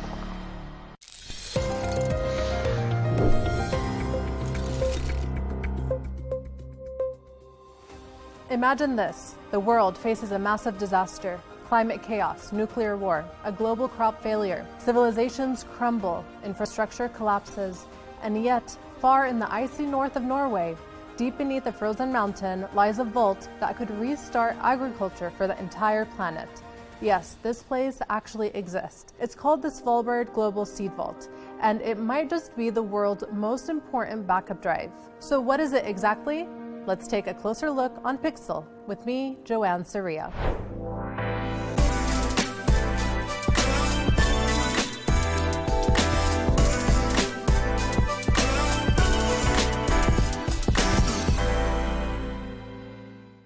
The Svalbard Seed Vault is a secure underground facility specifically built to store backup copies of the world's crop seeds, millions of them. Its mission? To safeguard global diversity in case something goes terribly, irreversibly wrong. It's located on the remote island of Spitsbergen in the Svalbard archipelago of Norway, just over 1,000 kilometers from the North Pole. And that location is no accident. So why build it in such a remote place? Because Svalbard offers three key things: isolation, political stability, and natural refrigeration. Its extreme northern location means it's far from areas of conflict or political unrest. And thanks to the Arctic permafrost, even if the power fails, the seeds stay naturally frozen. That gives the vault a huge edge in long-term preservation. And get this, it's built 120 meters deep inside a sandstone mountain. That makes it strong enough to withstand natural disasters like earthquakes, floods, and even man-made threats like nuclear strikes. This place was built to survive the worst and protect the best of what humanity has grown. The vault officially opened in 2008, and it's been quietly receiving deposits ever since. Each deposit comes from seed banks and agriculture institutions around the world. Countries send their seeds there, kind of like uploading your hard drive to the cloud, but for agriculture. Once inside, the seeds are stored in sealed packages, stacked neatly in boxes, and placed on shelves inside the vault's frozen chamber. And here's the key part. Once seeds are deposited, only the country or institution that sent them can access them again. No one else can take or touch them. It's a one-way door unless you're the depositor. And the vault's capacity?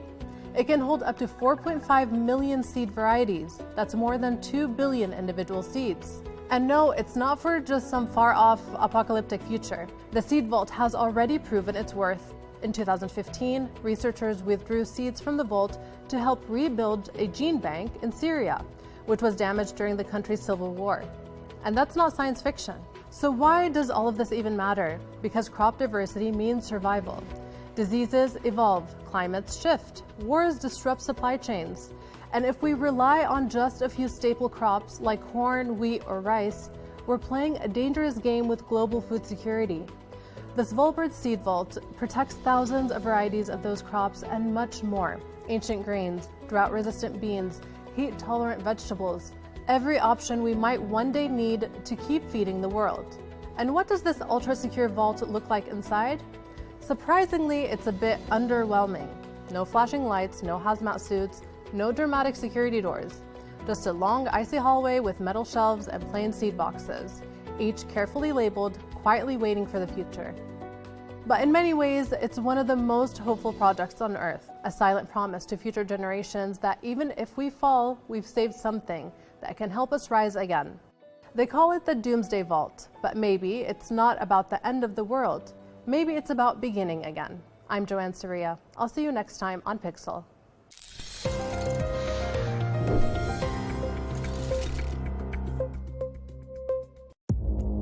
Our allies, in many cases, are worse than our enemies. Stay informed and connected with the latest international headlines. There obviously is a risk. From breaking news to in-depth analysis, it would appear that this war is coming to an end. Who buys this stuff? Investors, pension funds. We deliver the most important developments straight to your screen. Iran always wanted to deal with militia. Join us for compelling, expert-driven conversations. A curfew order has been established. And an insightful look at the issues shaping our world today. There are a lot of proposals about European architecture for security. I'm Leigh Ann Gerrans, and this is W News. We dealt with this when I was Chief of Staff in the first term. Where you don't just hear the headlines, you get the full story.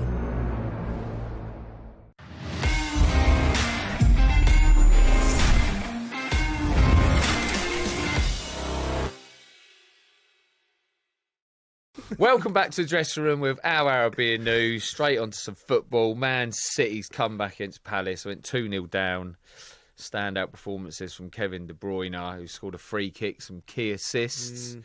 You had James McAtee, who netted his first goal on the first Premier League start. Yes. What a celebration he has, by the way. Yeah, little backflip. Wow, mate. I was not expecting that. No, mate. I wasn't, to be fair. You know what I mean? Listen, I was there, wasn't I? Yeah. I love going to Man City. I think it's a great club to go and watch the football. The only problem is me and Crouchy were sat behind the bench, and the big man, it was tight. So his knees are up near his ear rolls. Yeah. My knees were struggling. I sympathise. Do you know what I mean? Yeah, it's not nice. It was a real struggle, but we went there. It was a lovely day in Manchester, Bridgie, which is very unusual, as you know, and beautiful weather. We interviewed Pep before the game. He was looking lovely, Pep. He does, doesn't he, this time of year? No, he does. Like some you bit of pep in you. You've got a bit of pep in you. I was looking at him thinking, more Maresca. brothers. No, more Maresca. Mate, I've been mistaken for Maresca. Yeah, I can tell that. I was in my motor outside Chelsea, and there was all Enzo. You got Enzo the off. geezer's gone, it's not him. Oh, I thought it was Joe Cole. Oh my gosh. Oh, these kids nowadays. No. We interviewed Pep before the game, and he looked well. Yeah. He had that spell, mate, where you was thinking, I don't know, you don't look great. He pulled that face at one point. Yeah. I see him pull that face. Well, probably after one of my questions. No, I can't answer this. This guy, what's he talking about? You ain't framed it right. Yeah. It was a weird game, Bridgie, because Palace, for the first 20 minutes, were absolutely brilliant. Like they dropped City didn't look like they were at it. No, they dropped off into like this block, which we highlighted before the game, where they condensed the middle of the pitch. Man City trying to play it through, they're winning it, and then they was feeding it out wide right, and then Sarr would run out there. Munoz would run, and they were getting down Man City's left-hand side with a young lad, O'Reilly, and they went 2-0 up. They went 3-0 up. Eze scored a tap in. Oh, so they're going down O'Reilly's. Yeah, down his they side. would do because he's not his position. He's not his position, right? And they 3-0 up, Eze, right? And the place was was like a morgue, right? Wow. And then game of two halves. Yeah, that's for sure. Absolutely. And then I didn't think there was no ways offside. Looking for but it was offside. It was the right decision. Yeah. If it would have been 3-0, I think the place it would have been. Even Man City, I don't think would have come back into it. But then obviously the VAR disallowed goal, and it seemed to just wake up Man City. Yeah. Kevin De Bruyne, started to get on top of it, and then he whipped that free kick in, and then the second goal went in, and then we're by the bench, and then Pep was like doing the getting the crowd going. Like, I don't know if he was getting a bit of stick from the crowd. I don't know, but he was like, the Hulk Hogan one back in. Like, come on, doing that to the crowd, and then I was doing all that. And getting the crowd going, and it got to 2-2, and then it was never in doubt. Then, Kevin De Bruyne was absolutely mesmerising. He's mesmerising best. At his best, yeah. I still think there's a twist in the tail here with Kevin De Bruyne. Another contract. We interviewed him after the game, and he was very interesting because, when you're interviewing him, I'm like, you don't just want to. It's a hard job, right? Because you're like, I don't want to ask you a stupid question, and you bounce around. I know he can't say what he really feels, but he actually said, I think I asked him something like, how do you feel about moving the next step? But he's like, and he sort of like said his kids are a bit scared, and I'm like, oh, okay. And I got the impression from him that he really doesn't want to leave. I think if the contract offer was right, which he deserves, like what Liverpool have done with Mo Salah. He's been offered one. I don't know. He's been injured. Do you know what it is? He's been plagued with injury the last couple of years when actually Man City's actually needed him, but they proved that they didn't need him for one stage of the season when they went on. Was it the Champions League year? Did they win the Champions League without him, kind of thing? Yeah. He missed a lot of football. He missed a lot of football, and last season as well. He missed a lot of football. Do you reckon there is chat that he could get something, or you? I don't know. Are you just speculating? I'm speculating. I'm throwing it out there. Look, that's what we do on there this you podcast. Go. Come on, see. You ain't said Harry Kane to Arsenal yet. I just it wouldn't surprise anyone if he got offered one. Really, I don't. Well, he's been offered. I think they have offered him. Have they not offered him? And it's just not. I think it's one of them negotiated properly. You never know what the truth is. If he carries on playing like he did at the weekend, mate, they got off. You like to think they offer him something. You don't let that go. Yeah. You let that walk out the door. Yeah. On a free. On a free as well. On a free. Yeah. And I even said afterwards, by the way, if he's that worried about, moving to, maybe he's settled in England, maybe there's another Premier League club for him. Do you know? Because I know, listen, if Alex Ferguson was about, he'd be on his door when he comes home from training. Can I take you for a coffee, son? Yeah. What do you think about it? What other? Let's talk about it. What other Premier League club can Kevin De Bruyne go to and make an impact? Well, anyone, but is there anyone cheeky enough to try it? Like who? Who are the teams? Mate, do you know what he's perfect for? Imagine him linking up with Salah. Liverpool. Oh, imagine. They couldn't let that happen. They couldn't let that happen, though. They couldn't let that happen. Do you know what? Like Chelsea. I know he's been there before, and he I'm just thinking. I think they'd rather keep him and let him go to one of them. Yeah, that's the negotiation. Yeah. Negotiation. That's negotiation. I'm coming. You're not going to let him go to that, and then you think, hold on, he's still got legs on him. Yeah? You're saying you're not for us for the next 2 years of what we want to do. Well, you're on a free. You can go anywhere you want. And I'm saying, and this ain't me trying to, cause trouble. Chelsea need that. I'm Chelsea and I'm sitting around with them going, we need experienced players. Like Kevin De Bruyne, he's been injured a bit, but what he gives the changing room as a winner, as a leader, we might only need him for 30 games a season. We can manage him. Quality once he's out on the field. Imagine him walking through the door with them young players in them difficult moments. Yeah. Mate, I'd say, listen, whatever you want, we'll write it off. Yeah. Whatever you want, come and play for us for 2 years. And because there must be something in him as well that thinks a great career he's had, to think to himself, because the Chelsea thing didn't work for him. Do you know what I mean? Yeah. And they say never inside go back. Inside it hurts a little bit. Do you know what I mean? And also, I don't know, man. I'm just throwing. That's just something that's come to mind. That he can go anywhere. From what I see on Saturday, he's still got a massive Massive. He'll probably go abroad, though, innit? Well, probably go abroad, wind down a bit. Yeah. You know what I mean? How old is he now? Might not want to wind down. Yeah. We're putting him in a retirement home already. Wind down, mate. You can't wind down after what you see at the weekend, He mate. won't wind down on Saturday. He's winding up. Yeah, mate. But yeah, he's a top player. And good luck to him. I hope everything works out for him. He's given the Premier League some great moments, isn't he? And yeah, hopefully he gets what he wants. Yeah. If it's at Man City, it is. If it ain't, it's not. You crack on. Yeah. Maybe it's at Chelsea. You never know. Yeah, I'd love to see it. Yeah. Harry Kane to Arsenal, Bridget. Come on, make it happen. You could have both of them there, couldn't you? De Bruyne and Harry Kane at Arsenal. Mate, I wouldn't want to see that, to be honest. I won't want that. No. Right. Where Well, we going? Everton Forest? Mate, that was a shock, wasn't it? But is it the way, like, they've been playing since Moyes has turned up? I don't know what the Moyes mate. But the Moyes. You know what I mean? They just look solid, don't they? The way they set up, the way they press. Yeah, the way they Organisation, mate. Yeah. Organisation. Everyone knows their roles. No Belief. one's Yeah, but wasn't that They've what probably got Daesh belief. was? I think Moyes brings a little bit Well, more because I was with Daesh. Yeah. I was with Daesh. We went to Como. Right, okay. And listen, Daesh just says, listen, mate, he could only take the team a certain place as far as he can go. Yeah. And the players needed re-galvanizing. Yeah. Sometimes it's not even the manager's fault. It's sometimes the players just got a lack of concentration levels or just gets bored of doing the right things all the time. They want a bit more spice.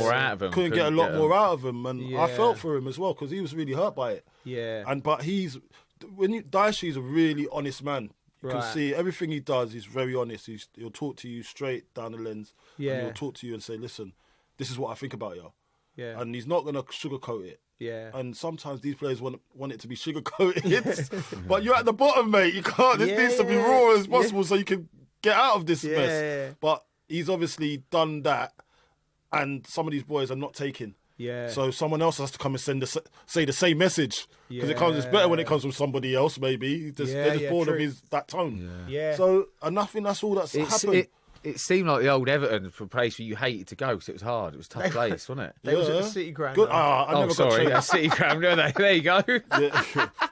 No, but I just thought it was like the City Ground. But in general, I know what you're saying. I know what you're saying. Yeah. He's an old made Everton where it's Goodison- just tough. In the last few weeks, he's made Goodison Park difficult to go to, isn't he? And if when you've done that, then you could go. Then you could your go base. away. Yeah. Then you could go away and then try something. You know what I mean? But your base has to be a difficult place to come to. Yeah. And that's what's happened there. Like he's made his base his castle impenetrable. Oh, what a word, mate! You've nailed it. What a word! Impenetrable. Impenetrable castle. So now, so it's built up resilience. Yeah. Now he goes on the road. It's got shields. Yeah. You know what I mean? He's got his war horse ready now, and they could go and get results at a place that Forest unbelievably done unbelievably this season. Yeah. And that's one thing we've got to talk about. Forest's football. Forest has been unbelievable. I've seen Now I know what you saw when you went to that training, and that's why you want them to do well. Yes. Because I watched little bits and bobs of them, and Ola Aina. What a character. What a guy, mate. Ola Aina, I'd have him on anybody's team. And he can play. Yes, by the way. Good footballer. Good right back. Yeah. Good footballer. And he's a good character to have. He got great energy. That's what we're like. We're the same. That's why we love him, I think. Because I think having someone like that in your dressing room, you need someone like that. He loves a smile. And you just know that you're going to get along with him. Yeah. And if It you've got reminded that, me a little bit of Jeremy. When I used to go to Chelsea, Jeremy used to just make me smile all the time, mate. Yeah, he's infectious. Do you know what used to make me smile about Jeremy, right? This man, right? This man, I love Jeremy. him, right? Like, listen, but I've never seen a footballer in so much disarray after 90 minutes of football. Remember him getting off the plane? I remember. I'll be like, Mash, how old are you, man? We used to call him, remember, we used to call him Prof. Mash or Prof. Professor. We used to call him the Professor or Mash. Yeah. I used to call him New Tap. New Tap, come here, yeah? Mate, he's got... we've gone off a tangent. He's got a great job, you know. We saw him, didn't we? Remember we was in FIFA doing something. Yeah, see him out there. Yeah, we was in FIFA, and he's popped up in this bar. Me and Bridgie are there. Mash, where are you? I'm working with the World Footballers Union. Yeah, this guy. That's the thing with being a footballer. It's like when we finish our career and we have to sort of grow up and get real jobs. You're like, I can still only see these guys as footballers. Yeah. And we sat down. We had a beer with him. Yeah, he's a great guy. And he's telling us through what he's doing. He's trying to do a really good thing for footballers worldwide. You know, because you do need protecting. You know, we're not down the coal mines or anything like that, but you do need a union. You do need to be protected. I'm pleased to see he's doing great. But what we'll say is just going back to Forest and the Everton. Did anyone see Decore's late winner? But did anyone see the celebration? No. See it? Because he's on a good contract. finish, wasn't it? Great finish, right? And he's a goal scorer. Listen, I think he's perfect for Everton in this stage because he fights, he carries, and he runs forward and he scores goals. And he'll get you like. Daishi said he loves him. Yeah, Daishi loves him. I don't think he's for everyone, Colton. I think if you put him in a team where he had to handle the ball and build up and be involved in lots, I don't think technically he's great. But goal scoring, running off the back of midfield, I think he's good. But he obviously wants a contract because it's on his mind because he's run to the crowd, he's scored, Goodison last minute winner, and you think you just lose your mind. But he's going, call me. Is that he done? Did he do that? He mime it and everything. Hey, he was brilliant. I'm watching Match of the Day and that's brilliant. I'm going, that's a belt. He's a businessman. Business first. Forget the celebration. Hey, you, I just scored for you. Contracts, please. He's got finances on the brain. Yeah. He wants a couple of more zeros. Yeah. He's a good player to have in your team. When you're in the downs and outs as well, because you can at least he's going to show you how to run. Goals, mate. He scored some good goals. So good on him, man. Good on him. Hopefully, he get that contract because he deserves it. Because they've done well. I hope he does. Stay up. I hope he does. Spurs. Have we done Spurs? Hey, Spurs. No, don't think we have. I don't think we talked that about was a lot of carry-on movie from the bits that I see. There's a lot of mistakes in there, mate. I saw the goals, mate. Oh, blimey. Yeah, Vicario. Oh, blimey. It was Sunday League stuff, innit? Yeah. You don't even get that in League 2. Do you get in conference? I might get in conference, but some of the goals that was going in there was diabolical. Rubbish. Yes. I mean, listen, goals from Out-Nouri, Strand Larsen and an own goal, and Cunha secured Wolves' 4th straight league victory, lifting them to 16th. 14 points clear of the relegation zone. They're safe. And what a job the manager's done. You have to say that. Tottenham, they was, like you said, abysmal. They've got this game. They're going to Frankfurt away. Cool. We've got some stories about Frankfurt. We've Frankfurt. Got some stories about Frankfurt, and that is what's the aggregate? Tough away game. It's 1-1. Yeah. They got to go to Frankfurt, and if they defend like that in Frankfurt, they're getting tampered with. Yeah. Let's be honest. Yeah. And it's almost like a death with 1,000 cuts for Spurs. We talked about we've talked about how bad they've been at times this year, and we've also that was bad. But that took the biscuit, Bridgie, didn't it? To come back from that, you've got to be they've got to be able to forget that, like really forget it. 4-2 v. If you go in thinking about that game, mate, you're in trouble. You're in trouble, yeah. They've got to get that out of their system, like quick. I know. Okay, you've been there, yeah. How do you get out your system? Because I think that's down to the manager helping them get it out of the system. Yeah? I think so. I think that's got a. That's got a Monday morning. To the manager. After that game, I'd be thinking, that's a Monday morning team meeting. Isn't it? You don't want that Monday morning. Something's got to be said. All right, so it has to be. It's either a Monday morning team meeting before training, or how many Mondays have they had? They've had a lot of them. Monday. It's a few words before you start training. Something a bit inspirational that we've got to forget about it and move on and have a really good training session. They might be doing it all season. They've been doing it all season. That Monday morning has been detrimental to where they are now. They have literally got to get that out of their system before that next game. That's a good point. I mean, it's all or nothing for Spurs in this game, right? If you're Ange, right, they're walking down Tottenham High Road, protesting against Daniel Levy. Yeah. Right? You know, the fans have lost. They've lost it with him. Yeah, lost it. The with manager patience. they're not having. The players, right? For me, if I'm Ange Postecoglou now, and I know that this game here this is the turning point. We win this game, we've got a semi-final, and then if you win the semi-final, you've got a final. Blah blah blah. If you lose the semi-final, it's 2 games to go, and you're going to get sacked, or you anyway, right? So like you both said, they've probably had meetings where they've gone through the mistakes they've made. If I'm Ange, I'm leaving. I'm going straight. I'm going in there on Monday morning, and I'm digging a few out. Like, doesn't matter. I'm not going to see you in 4 to 6 weeks unless I'm saying, as your pride. You know, we're going to the hardest away game you could possibly get, Frankfurt away, in this competition, I think, because we'll talk about that in a minute. And it's got to be the group of players that have got to come together and do it. And it's got to be something. It's got to come from like, we're going there, and we're not going to get beat, and we're going to take this. We're going to either win the game or we're going to take it all the way. You know, we're going to be strong, because I don't think Ange can motivate them.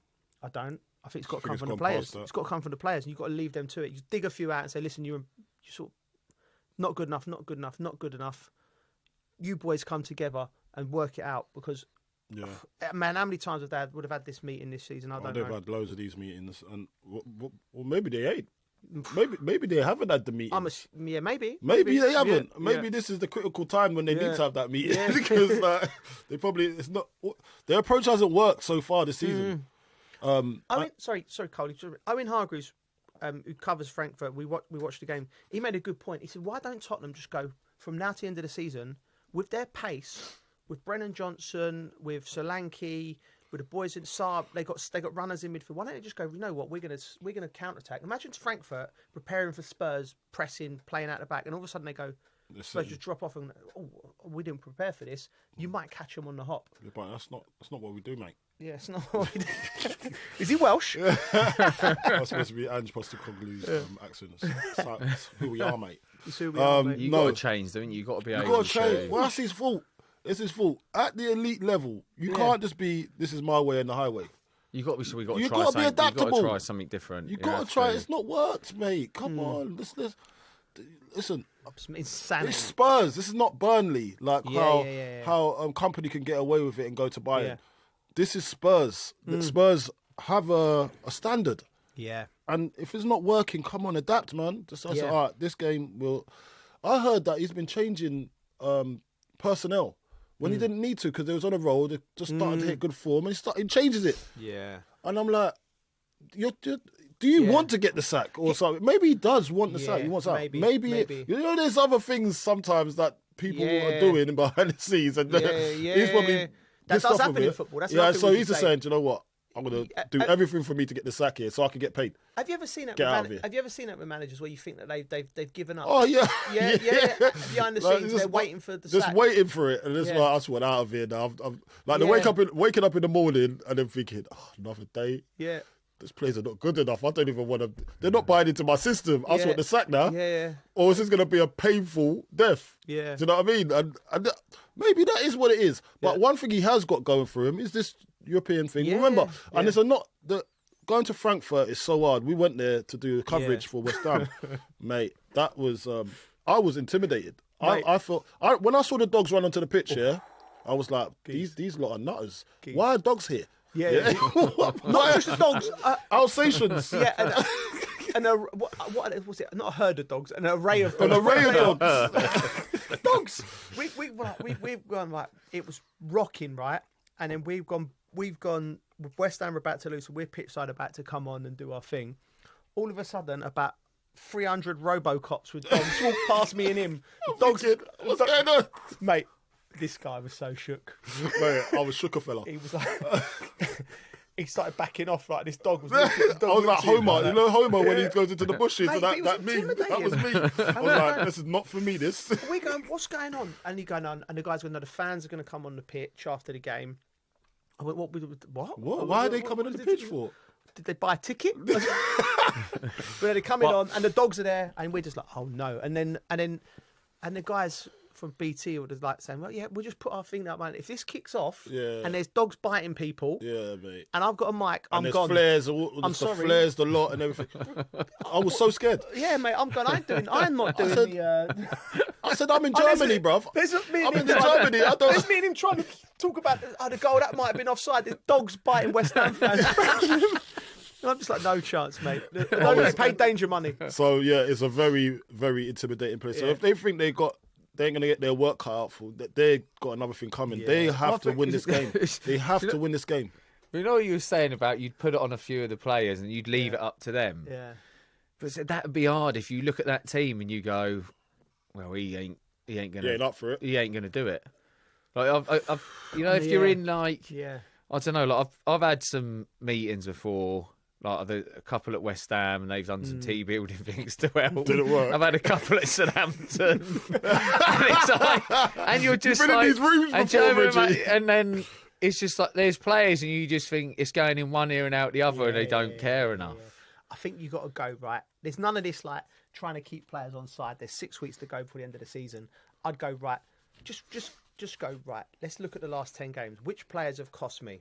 Right, which players do I not think's with me? Right, and you go right. He's not with me. He's not with me. He's with me. He cost me goals. He cost me goals. Right, go right. Use lot. Go over there. You're not with us, right? Even if you've got 13 players out your squad that you think I can at least trust you, you go and get the youth team and go right. And then I'd probably do something like I'd probably get someone who's been a fan. How do you find that? How do you find get out? a feel for it, Colin. You get a feel for you trust. I guess if you say, right, these, I really trust you. At the moment, you lot, I ain't got a lot of trust you. You got to show me something. You got to give me something. Reggie. Yeah, but they can be poison. I think that might be unfair because I might actually be with you, but I just might not be good enough. But you think I'm not with you? Yeah, you could stand up and say that. No, but Colin, you know it. Colin, you would never play. I'm not going to stand up and say it. Oh, you can trust me. I'm just not good enough. I'm just rubbish. No, so I was talking to Daisy the other day, right? So I've had a good experience. Come up on quite a lot. He's my mate now. Yeah, we're on a group chat. Anyway, so Daisy goes, the way he figured it out one time when he was at Burnley. Yeah. He come in, yeah, I think they lost on the weekend. He comes in and he says, right, lads, we're doing the bleep test.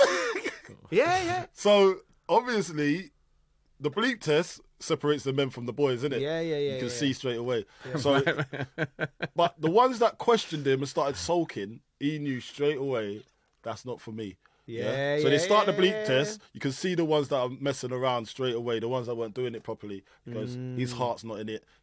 But the ones that are doing it properly is like, they're my tribe, that's my people. So he separated the two straight away. It was quite clear as day for him. Yeah. And then there was a few that was in the middle. Yeah. But those are the ones that he just knew, they're my people, these are not with us. So it actually clears the air. What about so if you know got exactly where you I are. remember Matt Lettiz doing the bleep test and him walking off at level 9. There's always walking off at level 9. I swear my kid's got more than level 9. I'm sure he's level 9.8 or something, but then he go and banging a few goals, didn't he? There's always an anomaly. There's always an anomaly. There is. Trust me, there's no Matt Letizier's in that Spurs team. No, there probably ain't. They definitely ain't. But definitely this game for Spurs, he just needs to know, listen, who's going to go and fight for him. Yeah. And this will be the make or break for his season, man. Because I think even if he wins the European Cup, Euro, what's it called? Europa League. Even if he wins the Europa League, right? He gets sacked at the end of the season anyway. I don't think he's got another season. I think you might be right, mate. I think he might be right. The league position's not good enough. Well, accept that league position. It's not changing. It don't work it don't work in the Premier League. Yeah.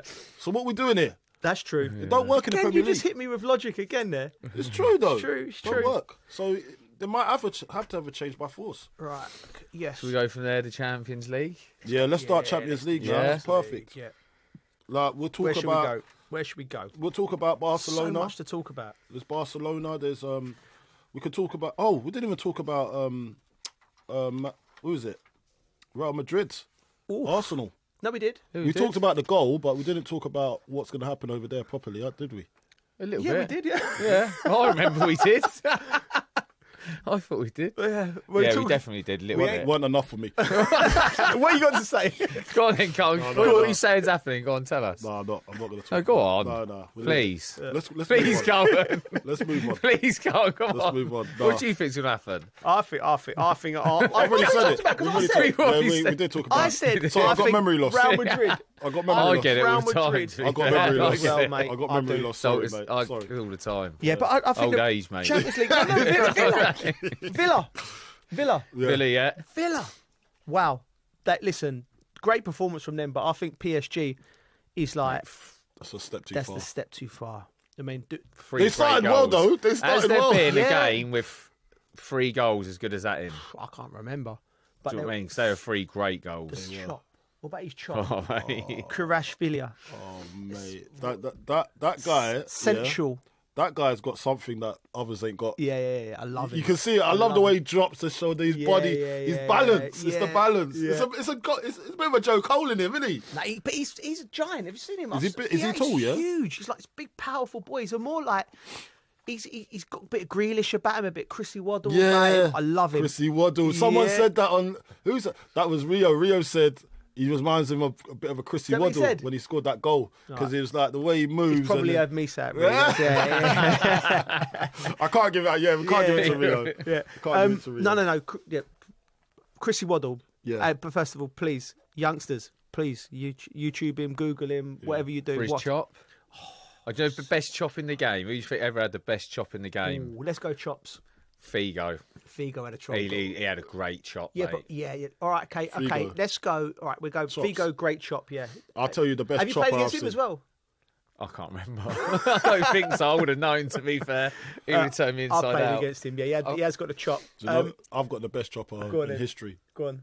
Yossi Benayoun. Yossi Benayoun. Oh my God, he was like. What's those guys that cut down timber in the woods? I tell you, he's a lumberjack. I tell you, had one as well. Right, and it was so slow at the same time, but it just done you. Mahrez. Yeah, Mahrez. Yeah, because he accentuated weird. it. And I was just like, how have you done me there? It's get away with that? It's like one of them. It's like one of them. What's them snakes? Them charmers. Like they do something. Cobra. The cobra. That when they make it, they move like that. And it's like bang. Yeah. Peter Beagrie. Remember him? Yeah. Peter Beagrie. Yeah. Peter Beagrie be buzzing with being in that company. Yeah. I was talking about Peter Beagrie with Daishi as well. Mate, new best friend. Football friend. I heard he was unbelievable. Yeah. Peter Beagrie. We need to get him on. we get Beagrie on. Do you reckon we get Sean Dyche on at some point? Yeah, we need to get Sean. We'll talk to the big man. Tell we'll get him on. Yeah, that's his pal. Okay. We've got to get Shawnee on here. Yeah, I did ask him. He says, anytime. So we just got to hook it up. Yeah, okay. That would be good. Right. Yeah, Peter, Paolo Di Canio as well for West Ham fans. He had a chop. That was a chop. Yeah. Oh, he had a lovely chop and proper chop suey, innit? Proper lamb chop. He did. And, well, listen, let's get back to the Villa, right? What, they got a chance? No. Unfortunately. No. And it's a step too far. It's a step too far. And I think they've done unbelievable. And we've talked about their recruitment as a club. The players that they've brought in, they got as much firepower. I think next year, Villa, I'm going to throw it out there now. I think will be title challengers. Yeah. I really do. Yeah. I really do. I think there's something. They're on the track. They're on the track. I think 1 or 2 players in, yeah. one or two players out. Yeah. Kevin De Bruyne. Oh, imagine. That's a good shout. Yeah. Imagine him going there and then winning the league. He could still live at home in Manchester. His kids would be happy. Shout. I didn't actually think about that. But yeah, mate, I think they've been absolutely big. But I think this PSG team are the best side in the competition. Great, don't they? They look so good. Dembele. Pace. Yeah. Doué, yeah. 19. That was, by the way. 19. How is he pulling up? Look, for him, like, where's he come from? First and foremost, was he in the team last year? Was he Bits academy? and do you know what? I think he might have been. We'll have to check. Did he buy him? I think they bought him. Maybe. I think they bought him for a project though. Yeah, but he's doing things. He's doing things already. But let me quickly talk to you about, because obviously played in France, right? So I've saw at the start of the project, right? The money was coming in and they wanted to win the Champions League, right? They dominated French football, right? Yeah. They've been the best side. the Qataris, they wanted to win the Champions League, right? And they've literally thrown everything at it. They've gone, we got Mbappe, we signed Messi, we signed Neymar, Cavani, Ibrahimovic. Every player who's been a top player has been at that club, right? They've had every manager. They've had Ancelotti. They've settled now with Luis Enrique, and I think fair play. It's like they had everything they needed to win the Champions League within that club. Young players from Paris. Yeah. Right, a manager who can operate with young players, which we've seen with Luis Enrique, and we're going to go with that. And they've gone. No more stars, because when they were playing with Messi, Neymar, and Mbappe, it was off the ball was embarrassing. Yeah, it was like running back, the 7 guys, and then and the other guys were just standing up there, but. The way that this PSG team press, for each other, you know, they work for each other is incredible. They've even got Barcola on the bench. Barcola, what a player and he's a player as well. What a player. That Doué, Barcola. So Barcola was before Doué, innit? Yeah. And then Doué's just come from nowhere and taken Barcola's place. Yeah. So Doué, they bought him from Rennes. Like which is a fantastic club for developing players. Yeah. It's a bit like West Ham, Rennes. Oh, is it? Yeah. Produces players. So they bought him from Rennes, and like when you look at players like that, you're thinking scouting network's got to be bang on to even retain them to stay in. Because now he's on the map. Who's going to come and get him? And I know PSG is not. Is he going to leave PSG? I don't think players want. If they go and win the Champions League, you're living in Paris. Yeah. You're Champions League winner. No one of them players, no one's going to want to leave. Like, why would you want to leave? Paris is a destination. So I think. Don't you think any people look at the Premier League as like the destination to be? Not everyone wants to live in the UK. Yeah, true. Yeah, true. It's just living in the league. Everyone's different, aren't they? Yeah. I look at it and I think I'd love to go and play in the Premier or play in it, but I'd look at it and go, it's a great league to play in. Yeah. But Paris is a different proposition. Yeah, Paris is different, innit? Paris is a lovely place to live as well. Yeah. So, there's not many people that want to leave Paris if you're on big wedge as well and you're getting paid. League's not that great, though. But Premier League, there's that challenge if you're a young player, you want to be in the Premier League. Yeah, the Premier League's the most competitive league in the world. But if you're winning the Champions League and you're playing for PSG, you're in the right place, that's for sure. And that's what they ain't had that for quite a while, winning a Champions League. And that actually brings prestige to what they're doing over there, to that league. Yeah, should we quickly jump over to Inter Milan and Bayern Munich, Harry Kane, because listen, they drew at the weekend. The league's actually tightening up, and Bayern should win the league, but Leverkusen are chasing them down. I covered the game actually. Both very good teams, right? But Harry missed the chance that you would have put your absolute bottom dollar in the score. Yeah, see that. Yeah, and what was it? I can't remember. The ball's dropped to him in the box a little bit, and he just had to open his body up, not just bend it. Yeah, like he just put it wide. He just hit the outside of the post, and that was the difference in the game. Yeah. Lautaro Martinez finished his chance. Yeah, I saw that actually. I saw the beautiful goal. Thuram was very good. Yeah, and Harry Kane missed these. I want Bayern Munich to go through for Harry Kane. Yeah, that's the only I want reason. him to go through, but I think Inter Milan, I think they get the job done, and I think they got a chance in the Champions League. I really do now. So Harry Kane wins a trophy this year anyway, doesn't he? Mate, he's won one already. No, he's not won anything yet. He's got the it's tightening up. It was in the bag, but it's tightening up. Like, what was it? I don't want to see him not lose the Bundesliga. Listen, if he don't win anything this year, I've got to say it's Arsenal can't take a chance in then if they want to win something. Well, it probably suit Arsenal. Oh, sorry, Harry, we do love you. I do hope you win it. Because if you don't win nothing this year, then definitely he's got to take a look at himself now, isn't it? Like, imagine that look in the mirror. I mean, what a great player! He's a great player. Are you picking? Who are you picking to win it? Go on and win it. PSG. You still play PSG, aren't you? Yeah, I'm not going to blow my own trumpet, Bridgie, but seeing as I've got it out, I did say it when they nearly got relegated. Past them, isn't it? How can you look past them? With the way they've been playing. And I think, that's the bad thing for Arsenal. If they go to the Bernabeu and win, and they've still got to run into PSG over two legs. I don't think they can. Yeah. I don't think they can. Although, no, they can't. Surely Arsenal. I don't know. Do you think Arsenal beat Inter Milan? Arsenal play. Can they play? No, but can they beat in the final? Milan? Yeah. No. No. I think Arsenal. Saliba's out. Is Saliba's Gabriel? Which one of them's out? Gabriel's out. Yeah. If they get them two pairing back for a semi-final and a final, then they got a chance. But I don't know. No. Quickly before we end, the introduction of semi-automated offsides in the Premier League. Well, I get fed up of talking about all this stuff, but basically got introduced. It's obviously increased the speed and the accuracy of decision making, which needs to happen in football anyway. So it's not a bad thing it's been introduced, because I think fans are getting fed up with having to wait for decisions. The game's going on even longer. Yeah.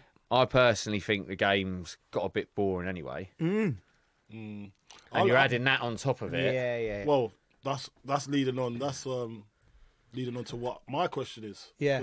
Look, I don't mind this semi-automated. Oh yeah, because it quickens the game up for the fans. This is good. Yeah. This is very good. But So talking I'm about for boring it. football, why is everybody playing the same style of football now? Like, the Premier League is. When I watched that Spurs and Wolves game, I saw some bad defending, bad football. Yeah. Some of the football's basically. You get in the Sunday League park. Do you know what I mean? Like, some of the football I'm seeing, you get under 12 level. Yeah, but there's always. Do you know what I mean? Like, the goals that I'm seeing, I'm thinking, what is this? There's always been bad football, Coley, and good football, right? But why is it now? This is the first mistakes, time. though, Coley, yeah, but is like- this I is the just first think time when there's- people are saying it's boring. Yeah. It can't be boring, man. This is the people's game. Like, so But we got to have a look. Why is people saying that they're Because getting there's- bored So of it? I think there's too much patience Too much in patience. the game a little bit Methodical. sometimes. You know, like when I was hearing the Chelsea fans talk about it was the patience of playing it around the back, slow, no, rather than taking the game to someone. I don't think it gets. Do you know what I mean? Yeah, Is that so? It's a lot of passes around the back, but I also think sometimes I'm like, when I see it, I'm like, clear it, mate. You might as well clear it. And they're playing themselves into trouble. Yeah. I mean, goals are coming from people playing around the back, trying to play too much. But I think statistically, there's more goals now, right? So there's more goals, right? But listen, people say what they feel, right? And people are feeling like football's boring. Like, and I think it's because big business is coming to football, right? This is my opinion, and everything wants to get sanitized at every level. You know, we can't say this, we can't do that. You have to do this. We need to be kind to this person. We need to do this. Football's emerged culturally from the working class as something to play, because people like to play and they like to vent, and whatever's going on in their world, they want to go there. They don't want to go to a football game and watch lovely, beautiful patterns and, you know, building up and wonderful, like really fit footballers that say the right things afterwards. They want to go and watch players like Characters. Paolo Di Canio, Eric Cantona, Rodney Marsh, Ian Wright, Matt Letizia, and then they want to go and see other types of players crashing into tackles. Lee Catamol. Well, then what are you laughing for? Lee Catamol. You laugh first. You make me laugh. I'd have a Lee Catamol on my team. Mark Noble. I'll have a Scott Parker. Yeah. Do you know what I mean? Like crashing into tackles. They want to see managers. They want to see. He's an idiot. Lee So Catamol, you just put Lee Catamol and Scott Parker in the same bracket. Yeah, I know it's poor. I know it's poor for me. But anyway, but we know what the vibe we're saying, right? You want to see the rawness and the passion, and when big business gets involved, right? And it's like everyone's worried about something, what they're going to say, and everything. Like every fight, and when I go and tell you now, you're talking about, you're thinking, I can't say that because of that. Listen to this though, Coley, right? There's a statistic running out there somewhere. I don't know where I got it from. I plucked it out of somewhere, but. The centre halves and the goalkeepers have way more touches than the midfielders and the strikers. Mate, I know. That is where we're going wrong. Because they're passing it, as you said, patience. They're passing it around the back, waiting for a break. They're taking more touches than the midfielders that are progressive. Yeah. So it does that along the back a lot rather than going forward and then back. Do you know what I mean? It's just back, side, rather than getting forward, having a go, hasn't worked, go out the other side. And it's very slow the way it seems to move around on a lot of the teams, I think. Yeah. Look, when we're playing, your midfielders were the ones that dominated. They got the most touches in the whole team. Yeah. They would get the ball on half turn, back foot, just play it off, get it back, switch it to the other side. Yeah. It was the midfielders that done Yeah. that. Now, because the game's so high up the pitch, because everyone wants to do the same thing, and I don't even want to blame anybody. I'm going to put it down to the disciples of Pep. Yeah. Everyone wants to be a Sometimes disciple of Pep. Yeah. Leave that to Pep. Yeah. Go and create your own style. Yeah. I also look at it sometimes and I feel like people are scared to make a mistake. Yeah. And play it simple. Yeah. Like real simple. Like, I see a centre back get someone, I think you can hit the fullback here. Mm. Yeah, Do you know and what they I'd love don't to do see? it, or hit a winger and they don't do it. No, because if it doesn't come off, they'll get battered for it because they didn't fit the format of what they were doing, the system. Yeah. Our system, we practiced this, we've drilled it into you Yeah. from day one in pre-season. This is how we play. Yeah. So if it goes to him, that triggers him to go there, goes into there. That pass along the line is an extra pass that doesn't need to be done. The centre half could just switch it to the right back and then you're out. But they want to do the extra pass to the right back, to the right centre half, and then to the right back. Yeah. Just like you're doing too much. Yeah. It's got to be quicker. Yeah, Do you know what I mean? I want it from back to the goals are scored. It should be furthest safest pass. Is there a rule you could put in to change that? Further safest pass. It should be always. See, this is the coaching. This is the coaching. This is the philosophy. Yeah. Furthest safest pass. It's not a long ball. Yeah. It's a long pass. Yeah. It's I true. think the long ball. The long pass has been culturally neglected. Yeah. Because when you look at Nottingham Forest, Yeah. they do those long balls all day. They're getting in, they're Long scoring pass. goals. Yeah, Long long pass. pass, yeah. Well, Yeah. we call it long ball Yeah. because long ball football, Yeah. and it's all been stigmatised Yeah. to a Sean Dyche team, to a Sam Allardyce Yeah, team, yeah. to an English manager, Yeah. editing kick it team. Yeah. Do you know what I mean? When really it's actually the furthest safest pass. Yeah. It is. Whether it's in the air or not, it's the furthest safest. If you Yeah. take the space in behind and you're running onto it, that's exciting more than passing it across. Oh, this is slow. Oh, no one's... Might have to change the rules a little bit. Go on. Every 4 short passes, you've got to hit a long pass. For every 10 passes, your player's got to try and take someone so on. you do 5 tuck passes in a free kick. Imagine that. But Every 10 passes, someone's got to take a player on. you joke, but when people like for people at home, when you do sessions, Yeah, that's how you do it. You do. You do And that it's fun, thing where innit? it goes out wide. Yeah. Yeah. If Oh, it he's goes have in- to go against him. He's to do my nutting. But do you know what? Going back to that, right? What I would do with my team, right? One of my mandates for my team, when it does happen one day, and I'd get wingers and forward players who are all good in one-on-one situations. I'd make sure my recruitment is spot on, right? I'd say whatever system I play, when you get here, you've got 2 options as a winger. If I receive the ball up against Bridge, I've got 2 options. Yeah. I'm gonna try and beat him, right? Whether that be inside or outside, I have to beat him. Yeah. Or if I don't beat him with the ball, I've got to beat him without the ball. So I'm playing and I'm running. Yeah. You're not playing and staying. Yeah, a lot of that goes If you on. do that, I'm bringing you off. Forward runs. I'm bringing you off, right? And by the way, if I'm playing against Bridgie and he's having a better than me, he's got the ball with me 8 times out of 9. That's fine because the 9th time, if I get the cross in, we could score a goal. Yeah. And I would have that as a mandate. That's my rule. That's a good rule. Yeah. But you know what? I just think there needs to be more specialists in the game. Yeah. So I'm a left winger. Right. What I do, like Anthony Gordon, I'm gonna take you on. Yeah. And I'm the best at it. Yeah. So I don't want you to think I can play in number 10 as well. Yeah. There's too many polyfillers. Yeah. There's too many players that can move around the pitch. Yeah. So I'll tell you as a good example. Go on. Archie Gray. Yeah? Yeah. Why is he playing centre half? When I coached him for England under 17s, right, he was up front. I'm sitting in the Premier League, he's playing centre half. I'm thinking, what's going on here? Why are you ripping the boy's dream? No. I think it's a beautiful way to end. Yeah, we're going to have to end Cole it there. coached a centre forward for under 17s for England, and he ended up playing centre half. Right. That just makes me feel bad that I don't know what I'm looking at. Not everyone needs to be playing everywhere. Let's have more special. Let's get a number 9 in, not a 10 that we can play into a 9. Yeah. Let's get a number 9 in. Yeah. And he scores goals. That's what he does. Yeah. Let's get a winger in that does the winger job. Yeah. Let's get a centre half that does defence first. Yeah. It's true. Instead of all of this nonsense. It's a simple game, It's see? a simple game, Right. Simple game. Let's get a midfielder. That's all we've got time for. No, I'm not finished. You have. The game's gone. The game's gone. Right, that's all I'm we've got trying to time bring for. it The back. game was gone. You've been listening to The Dressing Room with our Arabiya News.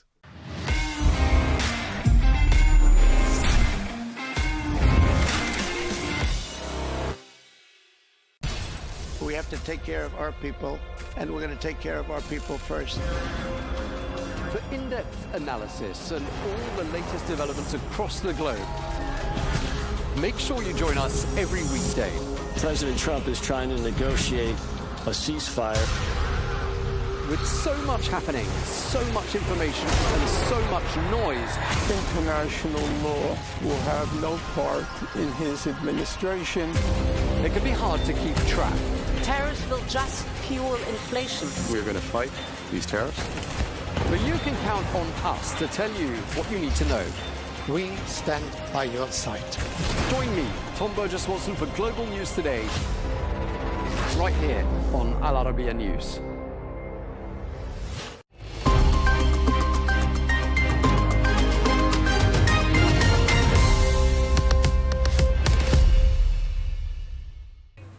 Hello and welcome. I'm Rawiya Alami and this is the Dailies, where we take a look at important news stories, reports, analysis and articles published in newspapers and media outlets across the world. President Trump's policies are still dominating the front pages of most newspapers today, from Trump's trade and tariff wars to news of what many call the new administration's harsh immigration policies were all main headlines, as well as China's GDP growth in the first quarter of this year, despite the tariffs. However, newspapers took a special interest in what is happening in American universities like Harvard and the fight they are putting up against the president's policies. David Ignatius, for example, wrote in the Washington Post saying that Harvard University just gave us all a lesson in how to answer a bully with one powerful word: no. He quoted Harvard President Alan Gerber, who wrote on Monday, as you can see, that no government, regardless of which party is powerful, is powerful or in power, should dictate what private universities can teach, whom they can admit and hire, and which areas of study and inquiry they can pursue. This Washington Post article tells the story of Harvard University standing up to President Trump's administration's demands to change its internal policies in exchange for federal funding. The administration threatens to freeze $8.7 billion in grants unless Harvard agreed to outside audits of its hiring, admissions, and campus activities, as well as other sweeping reforms. Harvard refused, of course, declaring it would not surrender its independence or constitutional rights. In response, the Trump and his administration froze $2.2 billion in grants, putting Harvard under financial strain and also forcing the university consider borrowing and making budget cuts. The article frames Harvard's decision as a principled stand for academic freedom and institutional autonomy, even at great cost. The article concludes that this confrontation highlights a broader battle over free speech, diversity, and government influence on higher education. Harvard's resistance could inspire other universities to defend their independence, setting the stage for a major legal and cultural showdown over the future of American academia. Thomas L. Friedman has never been more afraid for his country's future. This is how he titled his opinion article in the New York Times today, talking about President Trump's second-term policies. The author highlights Trump's nostalgia for outdated industries, noting that while he praises coal miners, he ignores the much larger and growing clean energy sector. Trump's unpredictable tariffs also and his confrontational approach with both allies and rivals are described as reckless, damaging global confidence in America. The article warns that these actions are isolating the U.S. from the world, and allies are losing faith in American institutions, and investors are shying away from U.S. assets. Also, international students are choosing other countries over America. Meanwhile, China is planning for the future, investing in advanced technology and also in clean energy, while Trump's administration is seen as reactionary and short-sighted. The author concludes with deep concern that Trump's leadership is eroding America's prosperity reputation and unity, leaving the country less respected and increasingly isolated on the world stage. Another interesting article was published in the New York Times today by Bret Stephens, saying it is a mistake to think the biggest problem with Iran is nuclear weapons. This article examines President Trump's approach to the Iran nuclear issue, following his claim that he will solve Iran problem and that it's almost an easy one. Trump insists Iran must never obtain nuclear weapons, citing intelligence that Iran is close to having enough enriched uranium for several bombs. His administration's current stance, articulated by envoy Steve Witkoff, initially focused on stopping weaponization, but later shifted to demanding Iran eliminate all enrichment and nuclear arms program. The article argues that focusing only on Iran's nuclear, as you can see, focusing only on Iran's nuclear weapons misses the bigger picture and the true challenge, it says, is Iran's regime, its ideology, its ambitions and history of supporting terrorism. The author suggests that real progress would require Iran to behave like a normal country, ending its support for terror and hostile actions. Trump is urged to offer a bold proposal: full normalization of relations if Iran changes its behavior. But to back this with credible military threats, the piece concludes that the crisis is about values, not just about weapons. Katie Martin offered some advice to Americans in the Financial Times today, saying that Britons are skilled at navigating the humiliation unleashed by political and market chaos, and hence Americans can benefit from this experience.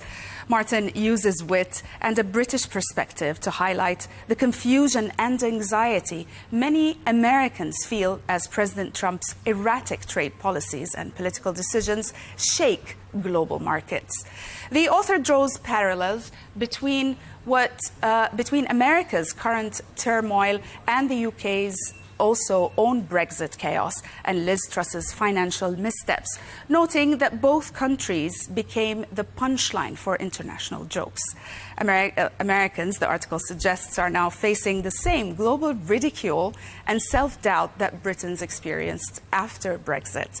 The piece offers tongue-in-cheek advice. Expect awkward questions from foreigners, accept that the US may no longer be the world's economic anchor, and realize that optimism alone won't fix deep-rooted problems. The author warns that America's financial dominance and reputation are at real risk and that the world is watching and laughing. Ultimately, the article is a light-hearted but sombering reminder that political and economic missteps can quickly turn a superpower into an object of global amusement and also concern. To the Wall Street Journal now, which published an opinion article today by William Galston titled "Trump Misunderstands the China Shock." The author draws a line from China's entry into the World Trade Organization in 2001, which led to millions of lost U.S. manufacturing jobs, to today's chaotic trade wars and tariff policies. While technology and NAFTA played roles, the article emphasizes that China's rise was the main shock to American manufacturing. The author warns that Trump's blanket tariffs and attacks on allies like Canada, Mexico, and the EU are self-defeating and risk triggering a recession. These moves, combined with assaults on the rule of law and free speech, are causing allies and investors to lose trust in America. Students and innovators are turning away, and the dollar's dominance is also at risk. Galston explains that China is planning for the future, investing in advanced industries, while Trump's policies are seen as reactive and damaging. The article concludes with deep concern for America's prosperity, unity, and reputation if current trends continue. The Guardian published an opinion article by Johnny Ryan warning that while Europe is strengthening its military, it remains dangerously vulnerable to political manipulation and foreign interference. The article highlights Europe's rapid rearmament in response to rising security threats and shifting US policies as well. The European Commission is launching a 150 billion euros defense fund and urging member states to invest hundreds of billions more, while countries like Germany, Poland and even neutral Ireland are dramatically boosting their military capabilities. Of course, as a result, Europe's defense industry is indeed booming. The author argues that US tech giants controlled by American interests dominate Europe's digital space, amplifying extremism and threatening democracy through algorithmic feeds. The article calls for urgent EU action, switch off recommender algorithms, and until proven safe, also enforce stricter oversight and build a democracy shield to protect against foreign manipulation. Without these steps, military build-up alone won't secure Europe's future. We will end with the Times, where Alice Thompson warned Generation Z that AI will take their jobs if they don't change their attitude. She wrote in the Times exploring how artificial intelligence, especially tools like ChatGPT, is rapidly replacing entry-level jobs once filled by young workers. Also, employers across the industry, also from advertising and law and engineering and media, they all say that AI is more efficient, more reliable and cost-effective than hiring young staff who are often seen as high maintenance or prone to being absent all the time. Now, new employment laws also, the new employment laws, which give workers more rights and protections from day one, are making also companies even more hesitant to hire inexperienced people. As a result, fewer entry-level jobs are available, and many young people are struggling to find work or gain the experience needed for long-term careers. The article warns this could backfire. Without training the next generation, companies risk a shortage of skilled professionals in the future.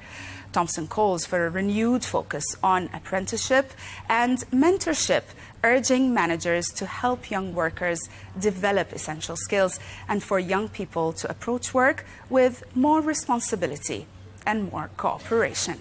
That's it for today. Thanks for watching.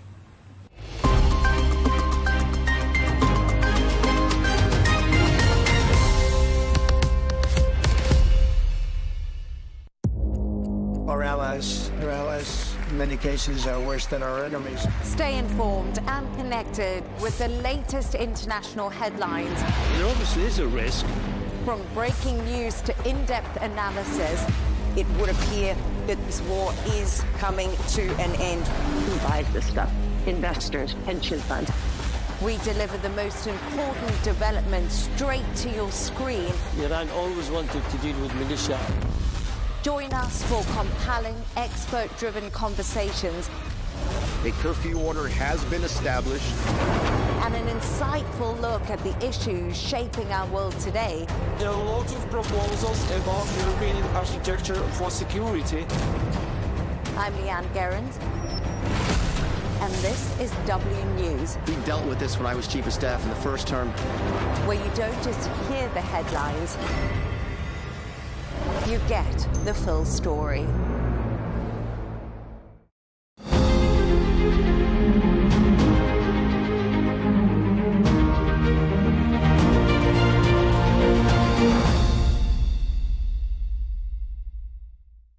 Morgan Ortegas, thank you so much for joining me here at Al Arabiya. I want to kick off by asking you, you've just come out of Lebanon. Is that government moving fast enough? Yes and no. So I will say, first of all, they're dealing with a historic challenge. You know, obviously, the past 10 years have been devastating for Lebanon. The financial crash, the port explosion, and of course, what you've really seen is militias around the country, especially Hezbollah, have a state within a state. Now, I'm incredibly encouraged by President Aoun, by Prime Minister Nawaf Salam. These are people that really care about reform.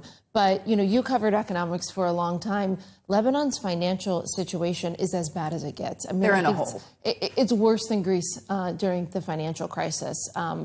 These are one of the toughest things that the World Bank and the IMF have ever seen.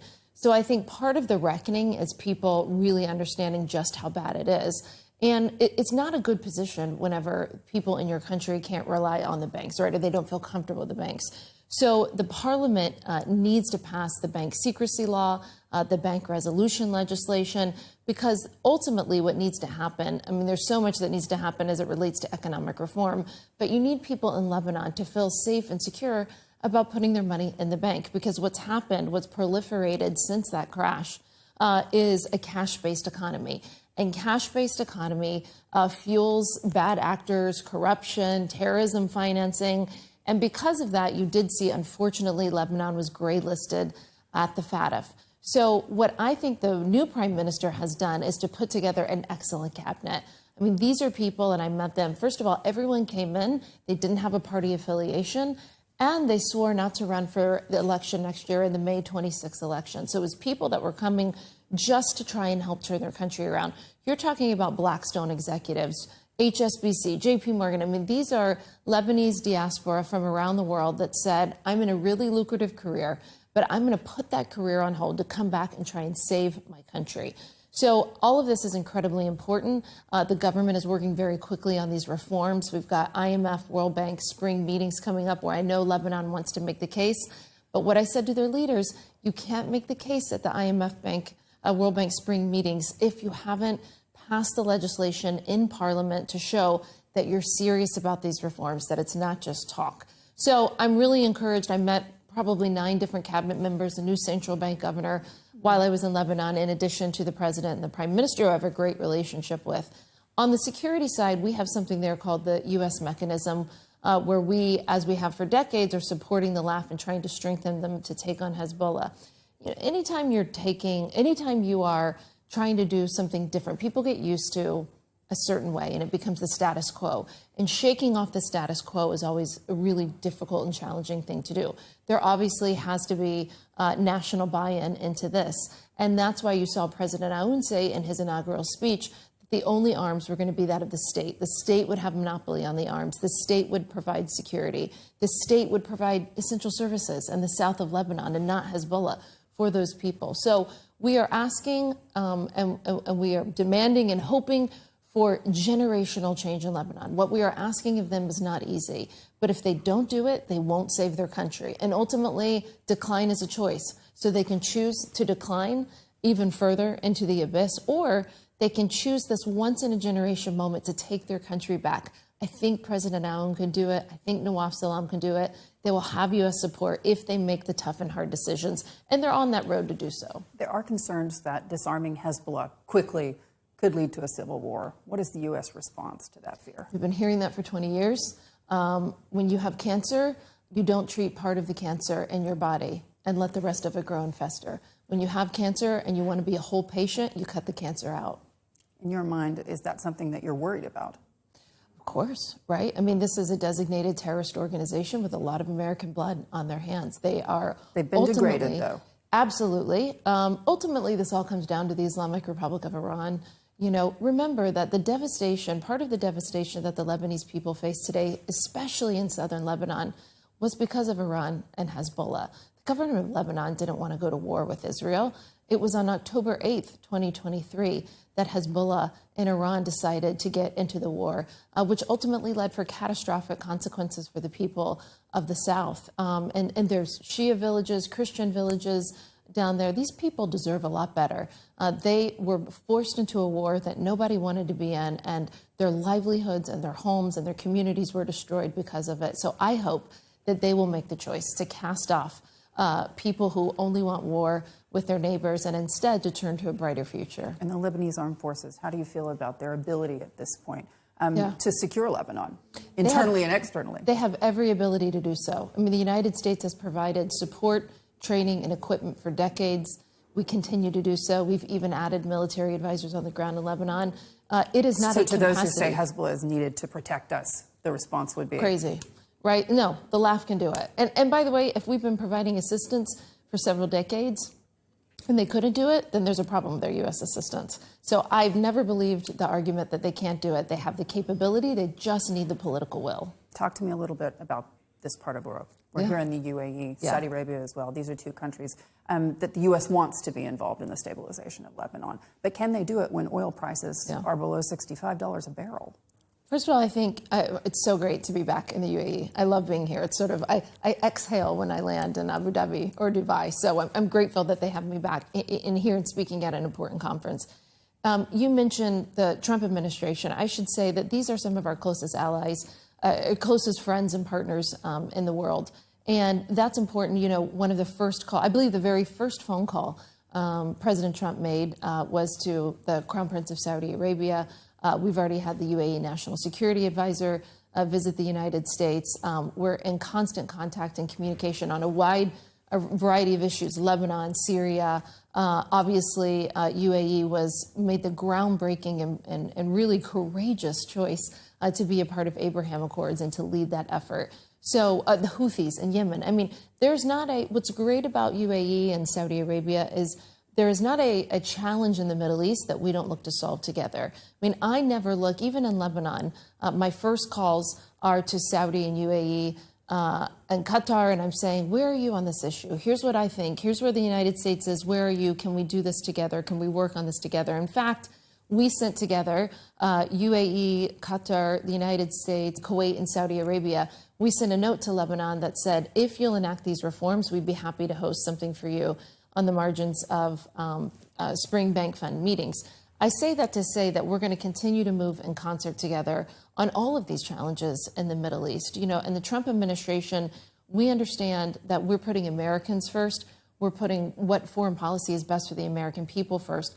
And part of the way that we do that is understanding that we don't necessarily have the right prescription for every country in the world. We're focused on saving our own country. So in the Trump administration, we really work with our Gulf partners in order to help solve these big challenges. It's an excellent relationship. It's some of our closest relationships in the world, and I'm really proud to be a part of it. So lower oil prices great for U.S. consumers, but not great for this part of the world. How worried are you about essentially causing struggle in these countries? Because at the end of the day, these are regimes in the United Arab Emirates and Saudi Arabia that still rely dramatically on the price of oil. They do, but listen, we have a really close partnership. You're not worried about instability? I'm not worried. As a result of the administration's policies? We have a close partnership, yeah. No, I'm not worried about that. In terms of projecting foreign influence, though, it's difficult for them to do that if they don't have the money coming in. They are incredibly wealthy nations. I think they're going to be okay. They're worried. They're worried about the administration's policies with regards to global markets. Is there going to be a recession? Can you assure them that that isn't the case? Listen, President Trump won basically on the economy, on promising that he was going to bring a better life to Americans. But what he and the administration have said as it relates to tariffs and to the economic policy is that they need to bring manufacturing back to America. And they need, and the president wants to have reciprocal relationships around the world.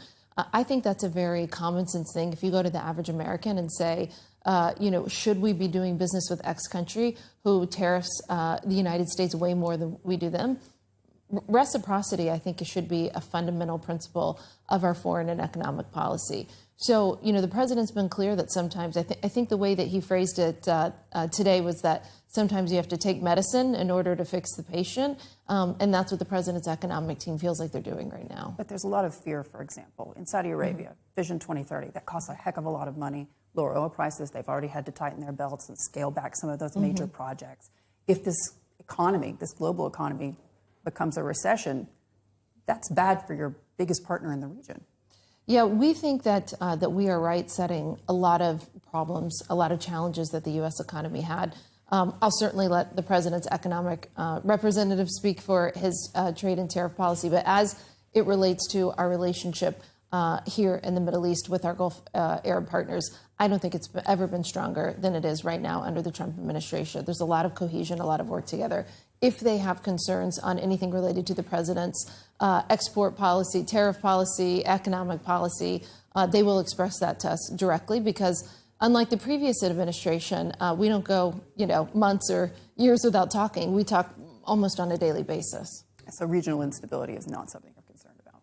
Well, listen, we've had a lot. We inherited probably the worst regional chaos in years. I mean, in many ways in a generation. I mean, we inherited hot wars all over the planet, right? A hot war between Russia and Ukraine. Obviously, even before President Trump was inaugurated, the Biden team allowed Steve Witkoff, my boss, to go to Doha to negotiate to get some hostages out, which was huge, right? That we were able to help get that ceasefire and to bring some hostages home. And we want to bring the remaining hostages home. So we were, listen, here's how I've described it. We were handed dumpsters on fire, and we've been trying to fix it. So am I worried about regional instability? Well, that's what we inherited. What I'm not worried about is our ability with our Gulf Arab partners to be able to solve those problems together. We have big things that, that we walked into. Another one is the Islamic Republic of Iran. UNSCR, UN Security Council Resolution 2231 expires this year in October. And then the JCPOA, what was left of it at the UN, goes away. Iran has been in defiance of the JCPOA for 3 years, and no one's done anything about it. They've been enriching at a minimum of 60% since, I think, April 2021. And in spite of that, President Trump reached out to Iran. They responded. What's the next step? We'll see. The president needs to determine if and how and when he wants to go into negotiations. He's extended the hand of diplomacy, but I think he has made very clear that what we're not going to do is get into the Biden trap, where you do indirect talks that last for years and the Iranians just string us along. Not happening under this administration. If we're going to have talks, they need to be quick. They need to be serious about dismantling their nuclear weapons program. We will absolutely extend the hand of diplomacy and be willing to talk. President Trump loves to get a deal. He's a deal guy, right? That's what he's always excited about, when he can get a deal. But the deal has to not be where we're getting played. And we think under the Obama administration, during the JCPOA, and under the Biden administration, all Iran has done is to sort of hold their nuclear weapons program hostage. And they got nowhere. And in fact, they're in violation of basically every IAEA standard that you could be. They're like I said, they're enriching uranium at record amounts. I mean, we are in an incredibly dangerous place with them. But we don't want it to be that way. President Trump has clearly said he wants a peaceful future for both countries. But we're not going to be extorted the way the Biden administration was. Morgan, it's wonderful to see you here in the UAE. Thank you for joining Al Arabiya. Thank you.